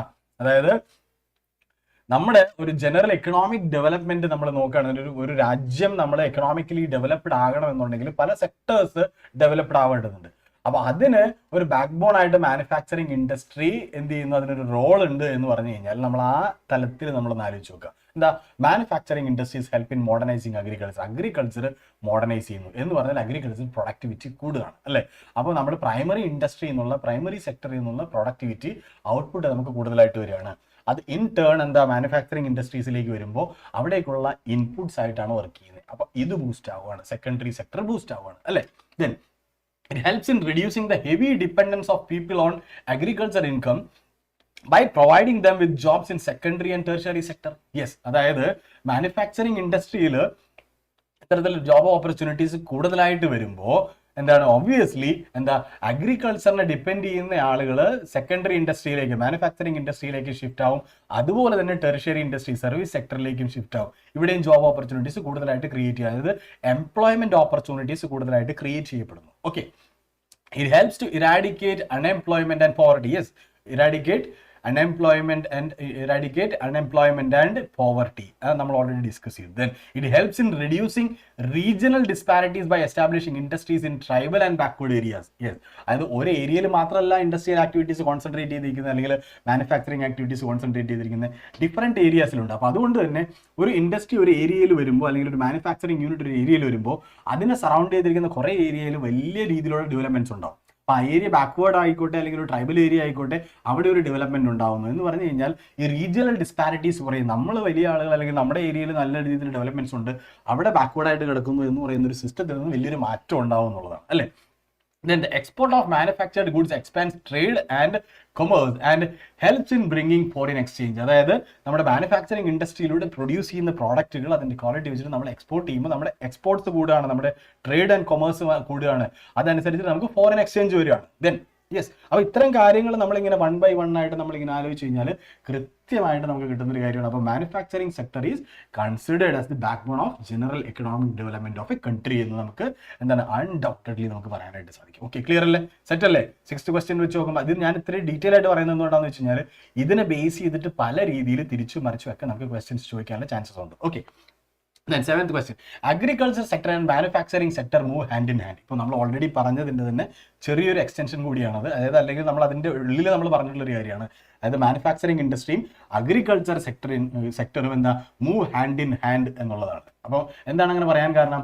The given statement means that agriculture and manufacturing industries are not exclusive of each other and are quite interconnected. They are interconnected. നമ്മൾ നേരത്തെ പറഞ്ഞു അല്ലേ, agro industries in India have given a major boost to agriculture by raising its productivity and efficiency. അതായത് agro based industries, agro based manufacturing industries എന്ന് പറഞ്ഞു കഴിഞ്ഞാൽ ഏറ്റവും modernised ആയിട്ടുള്ള ടൂൾസും മെഷീൻസും എക്യുപ്മെന്റ്സും ഒക്കെ മാനുഫാക്ചർ ചെയ്യുന്നു.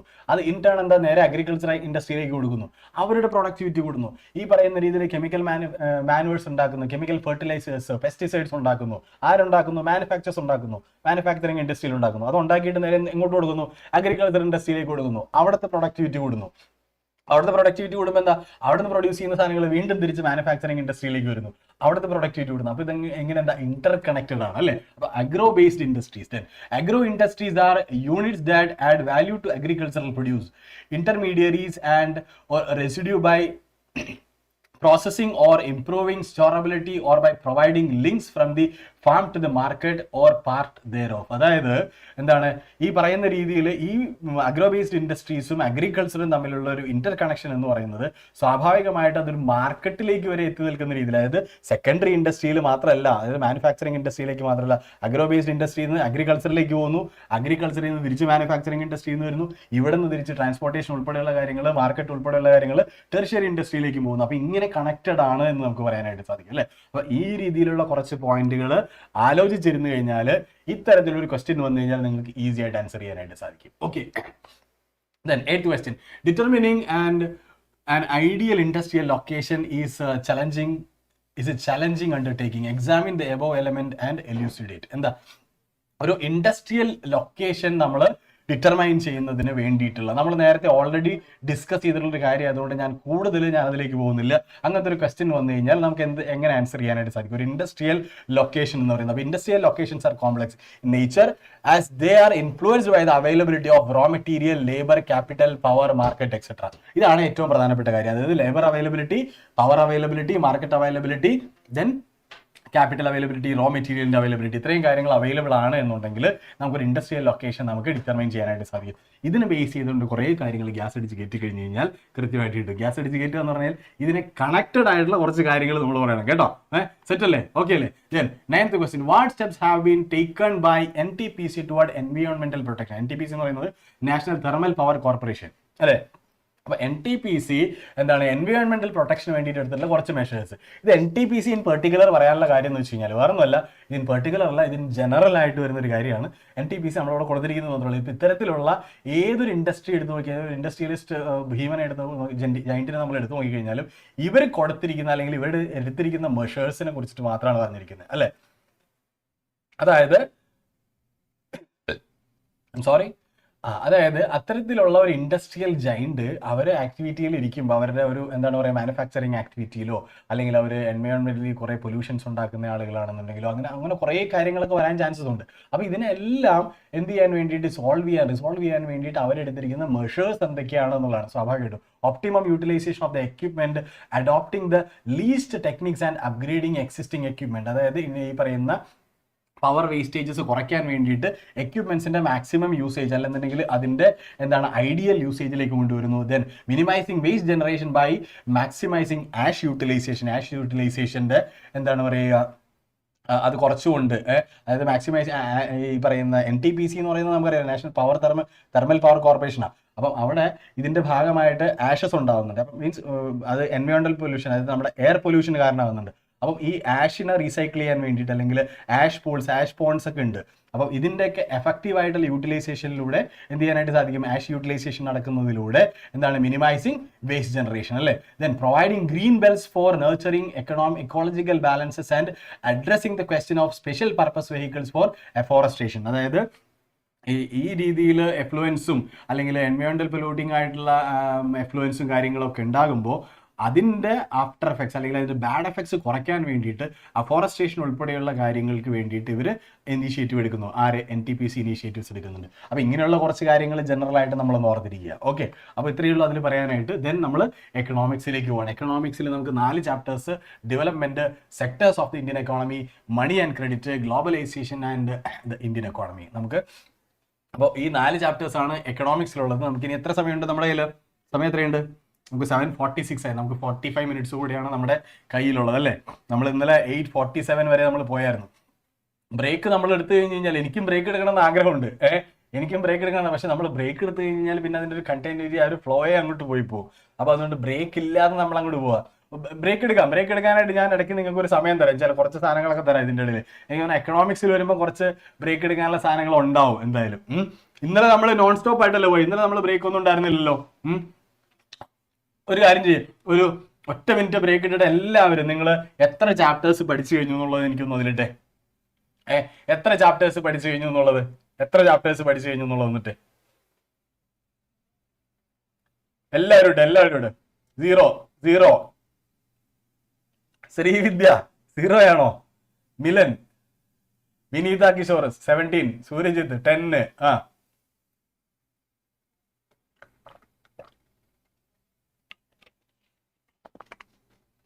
യെസ് 17, 13.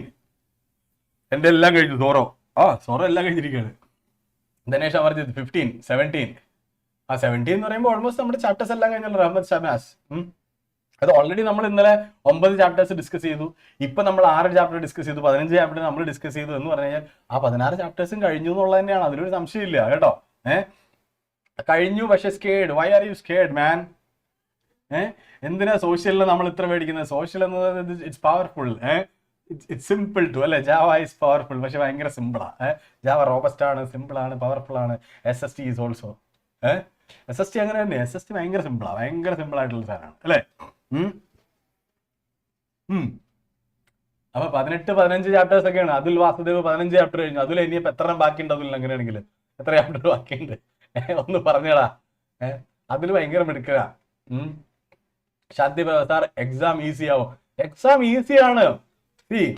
എക്സാമിൽ ഒരു പാടില്ല. നിങ്ങളൊന്ന് ആലോചിച്ച് നോക്കും. ഇപ്പൊ നമ്മൾ ഇന്നലെ ഡിസ്കസ് ചെയ്ത കുറെ കാര്യങ്ങൾ, ഇന്നിപ്പോ നമ്മൾ ഇതുവരെ ഡിസ്കസ് ചെയ്തിട്ടുള്ള കുറച്ച് കാര്യങ്ങൾ, ഇതൊന്നും നമ്മൾ ബൈഹാർട്ട് ചെയ്യേണ്ടതായിട്ടുള്ള കാര്യങ്ങളല്ല. ഇതൊക്കെ ചുമ്മാ നമുക്ക് ആലോചിച്ച് നമ്മൾ ഓർത്ത് കഴിഞ്ഞാൽ എന്താണ് പറയുക, അല്ലെങ്കിൽ നമ്മൾ ചുമ്മാ നമ്മുടെ കോമൺ സെൻസ് ഉപയോഗിച്ചാൽ കിട്ടുന്ന കാര്യങ്ങളേ ഉള്ളൂ. ആ രീതിയിൽ ചിന്തിക്കും ഭയങ്കര സിമ്പിളായിട്ട്. പിന്നെ നല്ല രീതിയിൽ ഉറക്കം വേണം. എനിക്ക് പ്രധാനമായിട്ട് പറയാനുള്ള കാര്യം ഇതാ, നല്ല രീതിയിൽ ഉറക്കം വേണം. ഹെവി ഫുഡ്സ് നിങ്ങൾ ഉപയോഗിക്കാൻ പാടില്ല. ലൈറ്റ് ഫുഡ്സ് കഴിക്കുക, നന്നായിട്ട് വെള്ളം കുടിക്കുക. അറിയാം ഇപ്പം നമ്മുടെ ചൂടുകാലവും കാര്യങ്ങളൊക്കെയാണ്. അപ്പോൾ അതുകൊണ്ട് വെള്ളം നന്നായിട്ട് കുടിക്കുക, നന്നായിട്ട് ഉറങ്ങുക, നല്ല വിശ്രമം വേണം. എക്സാമിനെ കുറിച്ചിട്ട് ആലോചിച്ച് ഒരു ടെൻഷനും വേണ്ട. എന്താണെന്ന് വെച്ച് കഴിഞ്ഞാൽ നമ്മൾ ഇന്നലത്തെ ക്ലാസ് ഒന്നുകൂടെ കാണുക, ഇന്നത്തെ ക്ലാസ് ഇത് കഴിയുമ്പോൾ ഒന്നുകൂടെ കാണുക. അതായത് ഈ ക്വസ്റ്റ്യൻസ് തന്നെ ഒന്നുകൂടെ കണ്ടുകൊണ്ടിരിക്കുക. ഇത് മാത്രമേ ഉള്ളൂ. ഇതിൽ കൂടുതലൊന്നും സംഭവിക്കാൻ പോകുന്നില്ല. എത്രയേ ഉള്ളൂ, സിമ്പിളാണ്, വളരെ സിമ്പിളാണ്. അപ്പോൾ അതുകൊണ്ട് exam will be easy. Okay, social പവറാണ്, സോഷ്യൽ ഈസ് പവർഫുൾ. എഴുതാൻ കിട്ടണില്ല എന്ന് പറഞ്ഞാൽ നിങ്ങൾ ഒറ്റ കാര്യം ആലോചിച്ചാൽ മതി. നിങ്ങൾക്ക് എന്തെങ്കിലും പോയിന്റ്സ് മനസ്സിലുണ്ടോ, നിങ്ങളതൊരു ഫുൾ സെന്റൻസ് ആയിട്ട് എഴുതണം ഒരു നിർബന്ധമില്ല. നിങ്ങളുടെ പോയിന്റ്സ് നിങ്ങളുടെ കയ്യിലുണ്ടെങ്കിൽ ആ പോയിന്റ്സ് അങ്ങോട്ട് എഴുതിയിരിക്കുക. ആ പോയിന്റ് മാത്രം. ഇപ്പം നമ്മളിപ്പോൾ കണ്ടപ്പം കുറേ ഭയങ്കരമായിട്ട് സെന്റൻസസ് ഒക്കെ ആയിട്ട് ജാർഗൺസ് ഒക്കെ ഉപയോഗിച്ചിട്ട് ചെയ്തിട്ടുണ്ട് അല്ലേ. I only get 9 hours for sleep. അത് വളരെ കുറവാണ്. 9 മണിക്കൂർ ഉറങ്ങാൻ കിട്ടുള്ളൂ എന്നാണ് പറയണേ. ഓക്കെ, ദെൻ അപ്പോൾ നമ്മൾ അങ്ങനെയാണെന്നുണ്ടെങ്കിൽ നമ്മൾ എക്കണോമിക്സിലേക്ക് പോവാണ്. ഡെവലപ്മെന്റ് എന്ന് പറയുന്നത് നമ്മുടെ ഫസ്റ്റ് ചാപ്റ്ററിലേക്ക് പോവാണ്. അപ്പോൾ ഫസ്റ്റ് ചാപ്റ്ററിൽ നമുക്ക് എന്താ, different people have different goals about, എന്താണ്, different opinions, different views about development. Then national development നമ്മൾ പഠിക്കാനുണ്ട്. സസ്റ്റൈനബിലിറ്റി ഓഫ് ഡെവലപ്മെന്റ് അല്ലെങ്കിൽ സസ്റ്റൈനബിൾ ഡെവലപ്മെന്റിനെ കുറിച്ച് നമുക്ക് പഠിക്കാനുണ്ട്. ഇത്രയും കാര്യങ്ങളാണ് നമുക്ക് പഠിക്കാനുള്ളത് അല്ലേ. Yes okay. അപ്പോൾ ഫസ്റ്റ് ക്വസ്റ്റ്യൻ, ഓപ്ഷൻസ് പോരട്ടെ. ഓപ്ഷൻസ് വരട്ടെ. ഉറക്കം കൂടിയാൽ കുഴപ്പമുണ്ടാവും സാർ, തടി വെക്കും കുറച്ച്, ഇച്ചിരി തടി വെക്കുമെന്ന് മാത്രമേ ഉള്ളൂ ഉറക്കം കൂടി കഴിഞ്ഞാൽ. അതിലെ which one of the following is the correct meaning of average income?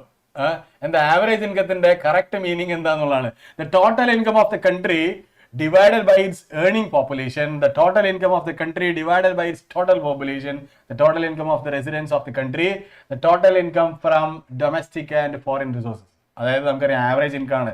അപ്പൊ total income by total population എന്നുള്ളത് നമുക്കറിയാം അല്ലേ. അപ്പൊ ബി ആണ് നമ്മുടെ ആൻസർ എന്ന് പറയുന്നത്. എന്താണ് ആവറേജ് ഇൻകം എന്ന് പറയുന്നത്? Total income of the country divided by total population of the country. Then second question, which of the following measures the population of the literate population in the 7 and above age group? Which of the following measures the population of the literate population in the 7 and above age? അതായത് 7 and above ഏജിലുള്ളതിൽ literate ആയിട്ടുള്ള ആളുകളെ measure ചെയ്യുന്ന എന്താണ് എന്നുള്ളതാണ്. അപ്പൊ അതിൽ തന്നെ നമുക്കറിയാം ലിറ്ററസി എന്നുള്ളത് നമുക്കറിയാം ലിറ്ററേറ്റ് പോപ്പുലേഷൻ ആണ് അല്ലെ.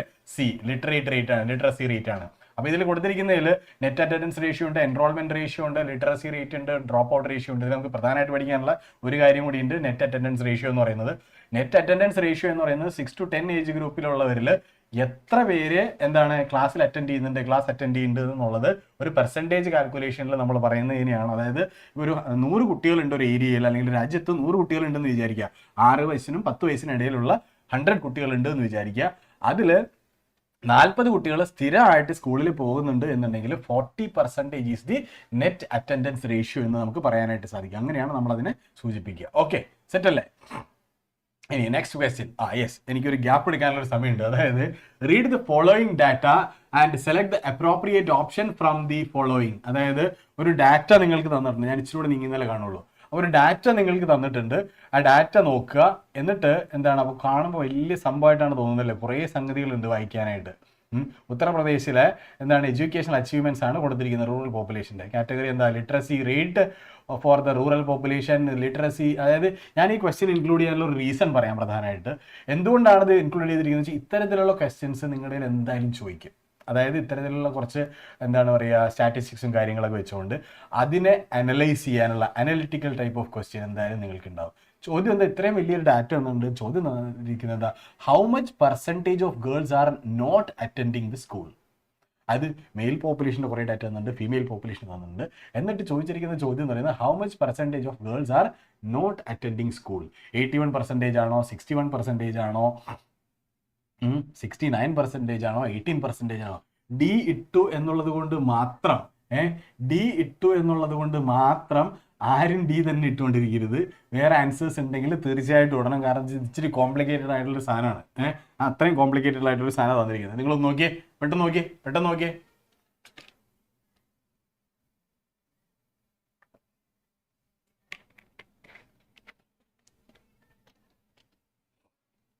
യെസ്, 100 മൈനസ് 82 18 എന്ന് പറഞ്ഞിട്ട് സൂര്യജിത്ത് വളരെ വ്യക്തമായിട്ട് സംഗതി ഇട്ടിട്ടുണ്ട്. വിഡ്ഡികൻ മുഹമ്മദ് ഹുസൈൻ ഇട്ടിട്ടുണ്ട് 100 മൈനസ് 82.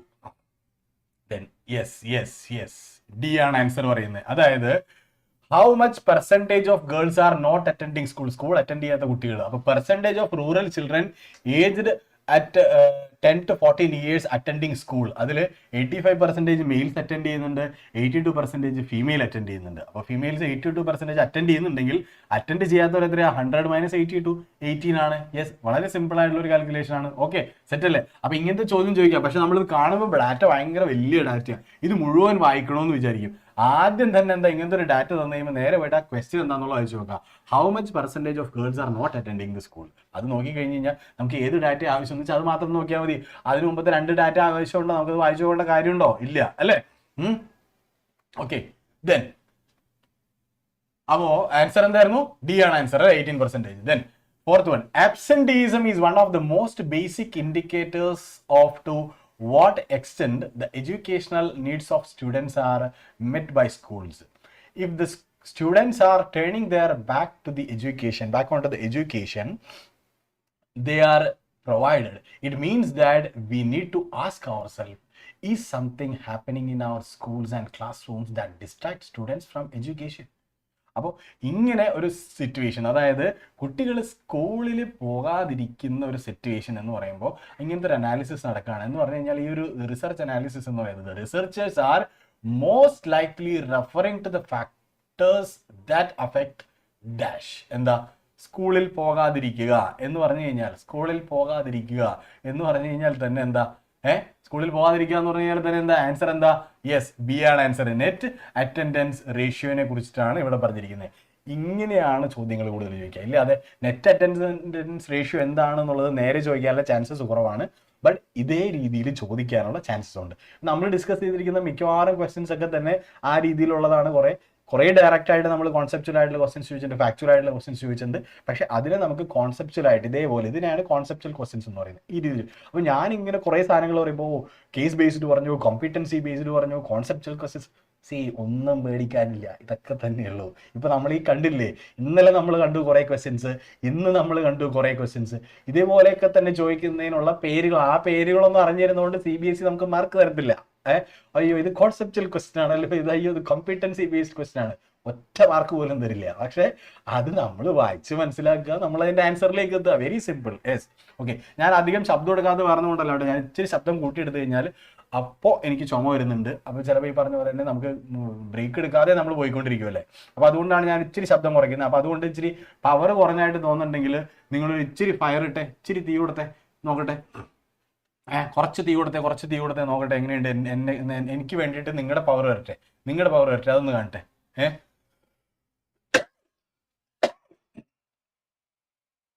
യെസ്. അപ്പൊ എന്നോട് ഇഷ്ടമുള്ള പിള്ളേരാണ്, എൻ്റെ സ്വന്തം മക്കളാണ്. Thank you so much. Yes. Okay, അപ്പൊ എന്താ നെറ്റ് അറ്റൻഡൻസ് റേഷ്യോ ആണ് ഇതിന്റെ ആൻസർ എന്ന് പറയുന്നത് അല്ലേ. അപ്പൊ നെറ്റ് അറ്റൻഡൻസ് റേഷ്യോ. ഇനി നെക്സ്റ്റ് ക്വസ്റ്റ്യൻ എന്താ? What Jawaharlal Nehru thought as the temples of independent India or modern India, that is dams, have already displaced 11 million Indians. What is this an example of? എന്താ, അതായത് Nehru already modern ഇന്ത്യയുടെ temples ആണ് dams എന്ന് പറഞ്ഞാൽ, ഇതേ dams തന്നെ almost 11 lakh ഇന്ത്യൻസിനെ അവരുടെ നാച്ചുറൽ ഹാബിറ്റാറ്റിൽ നിന്ന്, അല്ലെങ്കിൽ അവരുടെ നാച്ചുറൽ ആവാസ വ്യവസ്ഥയിൽ നിന്ന് എന്ത് ചെയ്തിട്ടുണ്ട്? ഡിസ്പ്ലേസ് ചെയ്തിട്ടുണ്ട്. ഈ ഒരു ഇഷ്യൂ എന്ന് പറഞ്ഞു കഴിഞ്ഞാൽ എന്താണ് എന്നുള്ളതാണ് ചോദിച്ചിരിക്കുന്നത്. അതായത് ഇത് എന്തിന് എക്സാമ്പിൾ ആണ് എന്നുള്ളതാണ് ചോദിച്ചിരിക്കുന്നത്. നമുക്കറിയാം ഡെവലപ്മെന്റ് എന്ന് പറയുന്നത്. അപ്പോൾ ഡെവലപ്മെന്റ് എന്ന് പറയുമ്പം ഒരു ഗ്രൂപ്പിന് ഡെവലപ്മെന്റ് എന്ന് ചിന്തിക്കുന്ന ഐഡിയാസ് അല്ലെങ്കിൽ ആക്ടിവിറ്റീസ് മറ്റൊരു ഗ്രൂപ്പിന് അത് ഡെവലപ്മെന്റ് ആയിരിക്കില്ല. Different people have different goals ഉള്ളത് അല്ലേ. അപ്പൊ അങ്ങനെ വരുമ്പോൾ കോൺഫ്ലിക്റ്റിംഗ് ഡെവലപ്മെന്റൽ ഗോൾസ് എന്ന് പറയുന്നതാണ് ആ ഒരു കോൺസെപ്റ്റ് അല്ലേ. എ ആണ് ആൻസർ. തീർച്ചയായിട്ടും നിങ്ങളൊക്കെ മിടുക്കന്മാരും പിടിക്കണം, എനിക്കറിയാം. ആൻസർ കറക്റ്റ് ആയിട്ട് വരുന്നുണ്ട്.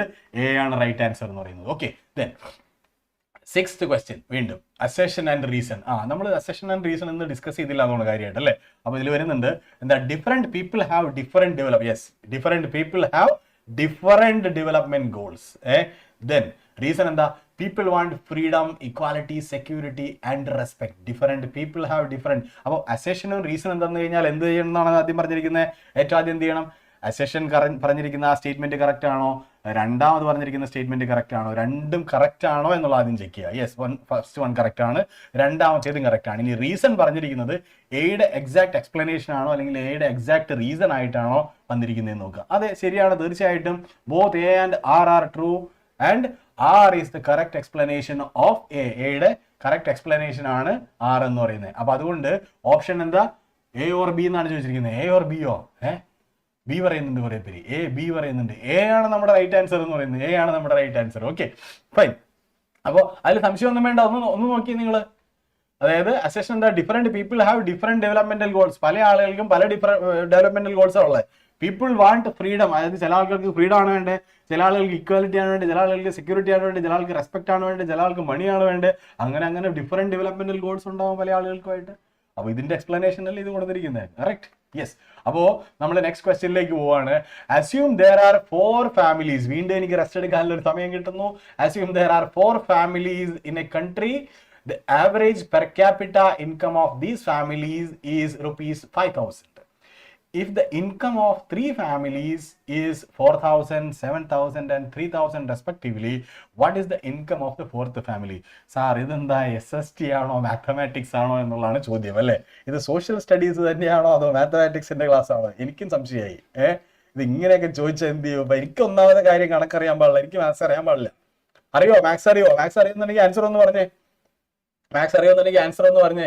സൂര്യജിത്തെ ആ ആൻസറിന്റെ എക്സ്പ്ലനേഷൻ കൂടി ഇട്ടേക്കടാ. വേറെ ശരത് സാർ, ആ ശരത് സാറിനെ വിളിക്കൂ. ശരത് സാറിനെ വിളിച്ചാൽ ഇത് ആൻസർ ചെയ്യാൻ പറ്റുള്ളൂ എന്നാണ് പറയണേ. ശരത് സാറിനെ വിളിക്കണം.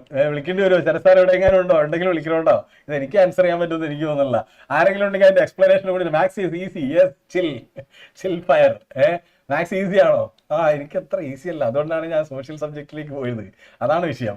ഓക്കെ, അതൊന്ന് ആലോചിച്ചേ, പെട്ടെന്നൊന്ന് ആലോചിച്ചേ. വേറെ ഒന്നുമല്ല, ഇവിടെ 4 ഫാമിലീസ്, ഒരു രാജ്യത്ത് ആകെ 4 ഫാമിലീസ് ഉള്ളൂ. അതായത് അവരുടെ ആവറേജ് ഇൻകം എന്ന് പറയുന്നത് 5000 ആണ്.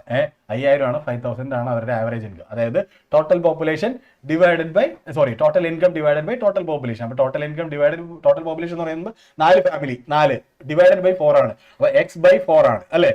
ദെൻ ഈ 3 പേരുടെ എന്താ? 4000, 7000, 3000. 4000, 7000, 3000. അപ്പൊ 3 പേർക്ക് കൂടിയിട്ട് ഇത്രയുണ്ട്. അപ്പൊ ഈ പറയുന്ന 4 ഫാമിലിക്കും കൂടി ആവറേജ് എന്ന് പറയുന്നത് 5000 ആണ് എന്നുണ്ടെങ്കിൽ 20,000 ആണ് അവരുടെ ടോട്ടൽ ഇൻകം എന്ന് പറയുന്നത് അല്ലേ. 4 × 5000, 20,000 ഡിവൈഡഡ് ബൈ 4 ആണ് 5 കിട്ടിയിട്ടുള്ളത്. അപ്പൊ 20,000 ടോട്ടൽ ഇൻകം കിട്ടണമെന്നുണ്ടെങ്കിൽ 4 + 7 11, 11 + 3 14. അപ്പൊ 14,000 3 പേർക്ക് കൂടി ഉണ്ട്. നാലാമത്തെ ആൾക്ക് എത്ര ഉണ്ടാവും? 6,000 ഉണ്ടാവും. ആൻസർ ഇസ് ഡി അല്ലേ. യെസ്, ഞാനും മാത്സ് പഠിച്ചല്ലോ. സിമ്പിൾ ആലോചിച്ചാൽ കിട്ടാവുന്ന സാധനമുള്ളൂ. ഞാൻ ഇച്ചിരി സമയം എടുക്കാൻ വേണ്ടിയിട്ട് പറഞ്ഞത്. Okay, anyway 8th question. Conflicting goals can be developmental goals. Conflicting goals നമ്മൾ ഓൾറെഡി ഡിസ്കസ് ചെയ്ത കാര്യമാണ്. At times 2 people or groups of people may seek things that are conflicting. അതായത് കോൺഫ്ലിക്റ്റിംഗ് ഐഡിയാസ് അല്ലെങ്കിൽ conflicting goals may be developmental goals. നമ്മൾ നേരത്തെ പറഞ്ഞൊരു കാര്യമാണ്, ഒരു ഡാം ഉണ്ടാക്കുമ്പോൾ ഈ ഡാം എന്ന് പറയുന്നത് ഇലക്ട്രിസിറ്റി ജനറേറ്റ് ചെയ്യുന്നുണ്ട്, ഇറിഗേഷൻ ആക്ടിവിറ്റീസ്, അതായത് അഗ്രികൾച്ചറിന് ഗുണം ചെയ്യുന്നുണ്ട്. ഇങ്ങനെയുള്ള ഒത്തിരി കാര്യങ്ങൾ, അതായത് ഇൻലാൻഡ് നാവിഗേഷൻ, റിക്രിയേഷണൽ ആക്ടിവിറ്റീസ്, ഒരുപാട് കാര്യങ്ങൾ അതുകൊണ്ട് ഉണ്ടാവുന്നുണ്ട്. But the same time many people get displaced അല്ലേ. അപ്പൊ അവർക്ക് അതൊരു ഡെവലപ്മെന്റ് അല്ല. അവർക്ക് അവരുടെ ജീവിച്ചിരുന്ന അവരുടെ വീട് നഷ്ടപ്പെടുകയാണ്, അവരുടെ തൊഴിൽ നഷ്ടപ്പെടുകയാണ്, അവരുടെ ചുറ്റുപാടുകൾ നെയ്ബേഴ്സിന് നഷ്ടപ്പെടുകയാണ്. അപ്പൊ അവർക്കൊരു ഡെവലപ്മെന്റ് ആണോ? അല്ല. പക്ഷെ ഇൻഡസ്ട്രിയലിസ്റ്റിനെ സംബന്ധിച്ചിടത്തോളം എന്താ, അവർക്ക് നല്ല രീതിയിൽ എന്താണ് പറയുക, ഇലക്ട്രിസിറ്റി ജനറേറ്റ് ചെയ്യാൻ സാധിക്കുന്നു. കുറെ ഫാർമേഴ്സിനെ സംബന്ധിച്ചിടത്തോളം അവരുടെ ഇറിഗേഷൻ ആക്ടിവിറ്റീസ് മെച്ചപ്പെടുന്നു, അവർക്ക് ഡെവലപ്മെന്റ് ആണ്. അപ്പൊ കോൺഫ്ലിക്റ്റിംഗ് ഗോൾസ് ആണ്, ബട്ട് സെയിം ടൈം അത് ഡെവലപ്മെന്റൽ ഗോൾസും ആയിരിക്കും. അപ്പോൾ ഒരു എക്സാമ്പിൾ നമ്മൾ നോക്കണേ, girl expects as much freedom and opportunity as her brother and he also shares in the house hold work. നമ്മുടെ ഒരു വളരെ എന്താണ് പറയുക, ട്രഡീഷണൽ ആയിട്ടുള്ള ഒരു വ്യൂ ആണ് ഇത് പറയുന്നതെന്ന് പറയുന്നത്. അതായത് ബോയ്സിന് എപ്പോൾ വേണമെങ്കിലും രാത്രി 8 മണിക്കോ 10 മണിക്കോ 12 മണിക്കോ ഒക്കെ കയറി വരാം. പെൺകുട്ടികൾ അങ്ങനെ പോകാൻ പാടില്ല, വരാൻ പാടില്ല. ഇപ്പൊ നമ്മൾ ഇന്നലെ ഡിസ്കസ് ചെയ്ത കുറച്ച് കാര്യങ്ങളാണ് അല്ലേ. അപ്പോൾ എനിക്ക് അതിനോടൊന്നും യോജിപ്പില്ല കേട്ടോ. കാരണം വെച്ചാൽ അവിടെ ബോയ് ആയാലും ശരി ഗേൾ ആയാലും ശരി നമ്മൾ ഒരു സിമിലർ ട്രീറ്റ്മെന്റ് ആണ് കൊടുക്കേണ്ടത്. നമ്മൾ കാണേണ്ട ഒരു രീതി അത് തന്നെയാണ്. വെച്ചാൽ 2 ജെൻഡറിലായി പോയി എന്നുള്ളത് മാത്രമേ ഉള്ളൂ. അതുകൊണ്ട് എന്താണ് ഡിഫറൻസ് എന്ന് പറയുന്നത്? അപ്പോൾ പെൺകുട്ടികളെ സംബന്ധിച്ചിടത്തോളം പെൺകുട്ടികൾ എന്താ ചിന്തിക്കുക, എനിക്ക് കുറച്ചുകൂടെ ഫ്രീഡം വേണം എന്നുള്ളത് ചിന്തിക്കും. അതായത് എനിക്ക് എന്താണ് പറയുക, ഈ പറയുന്ന രീതിയിൽ ഒരു എൻ്റെ ബ്രദറിനുള്ള പോലത്തെ ഓപ്പർച്യൂണിറ്റീസും കാര്യങ്ങളും വേണമെന്നുള്ളത് ഞാൻ ചിന്തിക്കും. ബട്ട് സെയിം ടൈം എൻ്റെ ബ്രദർ ചിന്തിക്കുന്നത് എന്തായിരിക്കും, ആ ബ്രദറിന് വേറെ ഗോൾസ് ആയിരിക്കും, വേറെ കാര്യങ്ങളായിരിക്കും. ഇത് കോൺഫ്ലിക്റ്റിംഗ് ആയിരിക്കും. അപ്പം നമ്മുടെ രണ്ടുപേരുടെയും സംഗതികൾ മാച്ച് ചെയ്യത്തില്ല. പക്ഷെ രണ്ടുപേരും ചിന്തിക്കുന്നത് ഇവർക്ക് ഡെവലപ്പ് ചെയ്യാനുള്ള കാര്യങ്ങൾ തന്നെയാണ്. Simple. Similarly to get more electricity industrialist may want more dams. Yes, നമ്മൾ ഓൾറെഡി പറഞ്ഞു. But this may submerge the land and disturb the lives of people who are displaced, such as tribals. Yes. അപ്പോൾ ഇൻഡസ്ട്രിയലിസ്റ്റിന് എന്താണ് electricity വേണം, അതുകൊണ്ട് dams നല്ലതാണെന്ന് ചിന്തിക്കുമ്പോൾ അവിടെ താമസിക്കുന്ന നാച്ചുറൽ ആയിട്ടുള്ള അവിടുത്തെ ഇൻഹാബിറ്റൻസിനെ സംബന്ധിച്ചിടത്തോളം, ട്രൈബൽസിനെ സംബന്ധിച്ചിടത്തോളം അവരുടെ ഹാബിറ്റാറ്റ് ഡിസ്പ്ലേസ്ഡ് ആവുകയാണ് എന്നുള്ളതാണ്, അല്ലെങ്കിൽ അവരുടെ താമസ സ്ഥലത്തെ അവർക്ക് ഇല്ലാതാവുകയാണ് എന്നുള്ളതാണ് അല്ലേ. ഓക്കെ, അപ്പോൾ ആ രീതിയിൽ നോക്കുമ്പോൾ അതിന് കോൺഫ്ലിക്റ്റിംഗ് ഐഡിയാസ് അല്ലെങ്കിൽ കോൺഫ്ലിക്റ്റിംഗ് ഗോൾസ് എന്നുള്ള രീതിയിൽ നമുക്ക് പറയാൻ പറ്റും. അപ്പോൾ ആ രീതിയിൽ അത്തരം കാര്യങ്ങളൊന്നും ആലോചിച്ചിട്ട് ചെയ്താൽ money in your pocket may not buy all the goods and services you need to live well. Is it true or not? Elucidate. ഇങ്ങനത്തെ ടൈപ്പ് ഓഫ് ക്വസ്റ്റ്യൻസ് ചോദിക്കാനുള്ള ചാൻസസ് വളരെ കൂടുതലാണ്. അതായത് നിങ്ങളുടെ ഐഡിയ പറയാ, ഇത് ശരിയാണോ തെറ്റാണോ എന്നുള്ളത്. ശരിയാണെന്ന് പറഞ്ഞാൽ നിങ്ങളത് ശരിയാണ് എന്നുള്ളത് പ്രൂവ് ചെയ്യണം. അതായത് നിങ്ങളുടെ കയ്യിലുള്ള പൈസ കൊണ്ട് നിങ്ങൾക്ക് വേണ്ട സാധനങ്ങൾ മുഴുവൻ വാങ്ങിക്കാൻ പറ്റില്ല എന്നുള്ളതാണ് പറയുന്നത്. ശരിയാണോ തെറ്റാണോ? ശരിയാണോ തെറ്റാണോ? യെസ്, ശരിയാണോ തെറ്റാണോ? തെറ്റാണെന്ന് പറയുന്ന ആൾക്കാരുണ്ട്. എനിക്ക് എന്ത് വേണമെങ്കിൽ, എൻ്റെ പൈസ ഉണ്ട്, എനിക്ക് എന്ത് വേണമെങ്കിലും വാങ്ങാം എന്ന് പറയുന്ന ആൾക്കാരുണ്ട് ഇല്ലേ. എൻ്റെ നല്ലോണം കാശുണ്ട്, എൻ്റെ പൂത്ത കാശുണ്ട്, എനിക്ക് എന്ത് വേണമെങ്കിലും മേടിക്കാം എന്ന് പറയുന്ന ആൾക്കാരുണ്ട്. പറ്റുമോ? ഇല്ല, പലപ്പോഴും ഇത് പറ്റാറില്ല. എന്തുകൊണ്ടാ? അതായത് money cannot buy us a pollution free environment. നമ്മുടെ കയ്യിൽ കുറെ കാശുണ്ട്, പക്ഷെ പൊല്യൂഷൻ ഫ്രീ എൻവയോൺമെന്റ് നമുക്ക് വാങ്ങാൻ പറ്റുമോ? നമുക്ക് വാങ്ങാൻ പറ്റൂ? ഇല്ല. It is already polluted, right? Then money cannot buy us a disease-free life and might not be able to get protection from infectious diseases. പറ്റുമോ? ഇല്ല. നമ്മൾ കൊറോണ വന്നപ്പോൾ അനുഭവിച്ചതല്ലേ. നമ്മുടെ കയ്യിൽ ആയിരക്കണക്കിന് ലക്ഷക്കണക്കിന് രൂപയൊക്കെ നമ്മുടെ കയ്യിലുണ്ടാവും. നമുക്ക് എന്താണ് പറയുക, മക്ഡൊണാൾഡ്സിൽ പോകാനുള്ള കാശുണ്ടാവും, KFCയിൽ പോകാനുള്ള കാശുണ്ടാവും, എല്ലാം ഉണ്ടാവും. പക്ഷേ കൊറോണ വന്ന് ലോക്ക്ഡൗൺ ആയിട്ട് അങ്ങനെ അടച്ചിരിക്കുമ്പോൾ എന്താ സംഭവിച്ചത്? ഈ കാശ് എടുത്തിട്ട് കഴിക്കാൻ പറ്റില്ലല്ലോ. ഫുഡായിട്ട് KFC പോകണമെന്ന് വിചാരിച്ചാൽ നടക്കുമായിരുന്നോ? മക്ഡൊണാൾഡ്സിൽ പോകണമെന്ന് വിചാരിച്ചാൽ നടക്കുമായിരുന്നു? ഒന്നും നടക്കില്ലായിരുന്നു, അല്ലേ? അപ്പോൾ പൈസ മേടിക്കൊണ്ട് മേടിക്കാൻ പറ്റില്ല. അപ്പോൾ ഈ പറയുന്ന രീതിയിലുള്ള സിറ്റുവേഷൻ വന്നാൽ നമുക്ക് നടക്കില്ല, അല്ലേ?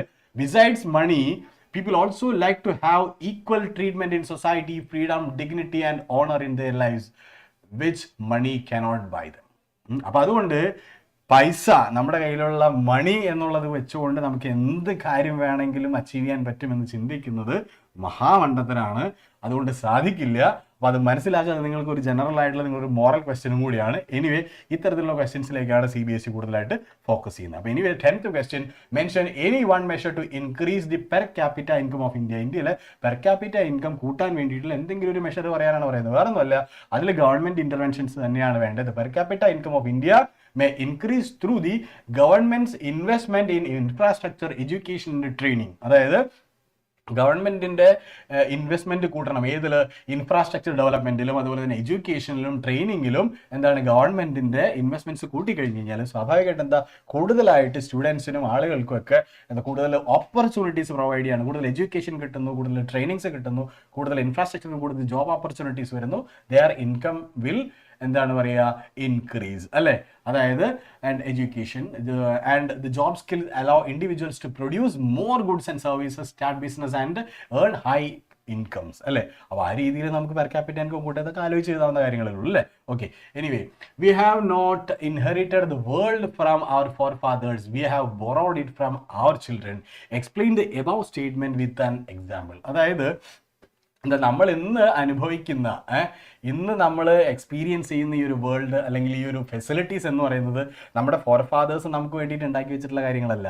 But the same time we have borrowed it from our children. അതായത് അവർ ചിൽഡ്രൻ എന്ന് പറഞ്ഞു കഴിഞ്ഞാൽ നമ്മുടെ ഫ്യൂച്ചർ ജനറേഷനിൽ നിന്ന് നമ്മൾ എടുത്തിട്ടുള്ള സൗകര്യങ്ങളാണ്. സിമ്പിൾ ആയിട്ടുള്ളൊരു കോൺസെപ്റ്റാണ്. ഞാനിത് മുഴുവൻ എക്സ്പ്ലെയിൻ ചെയ്യുന്നില്ല. സിമ്പിൾ സാധനമാണ്. ഇത്ര ആലോചിച്ചാൽ മതി. ഒരു സസ്റ്റൈനബിൾ ഡെവലപ്മെന്റ് എന്ന് പറയുന്ന ഒരു കോൺസെപ്റ്റാണത്. അതായത് എന്താണ്, വേറൊന്നുമല്ല, നമുക്ക് ആവശ്യങ്ങളുണ്ട്. ഈ ആവശ്യങ്ങൾ നടത്തണം എന്നുണ്ടെങ്കിൽ നമ്മുടെ റിസോഴ്സസ് ഉണ്ട്. ഈ റിസോഴ്സസിനെ നമുക്ക് യൂട്ടിലൈസ് ചെയ്യാം.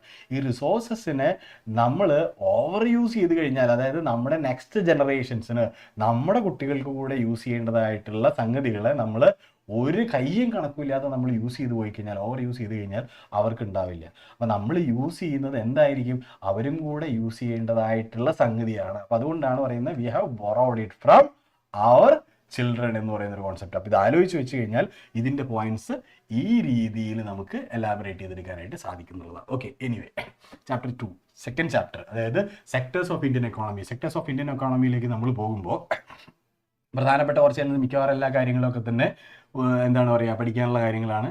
സിമ്പിളാണ്, കുറച്ചുകൂടെ സിമ്പിളായിട്ടൊരു ചാപ്റ്ററാണ്. അപ്പം അത് വലിയ കാര്യമായിട്ടൊന്നുമില്ല.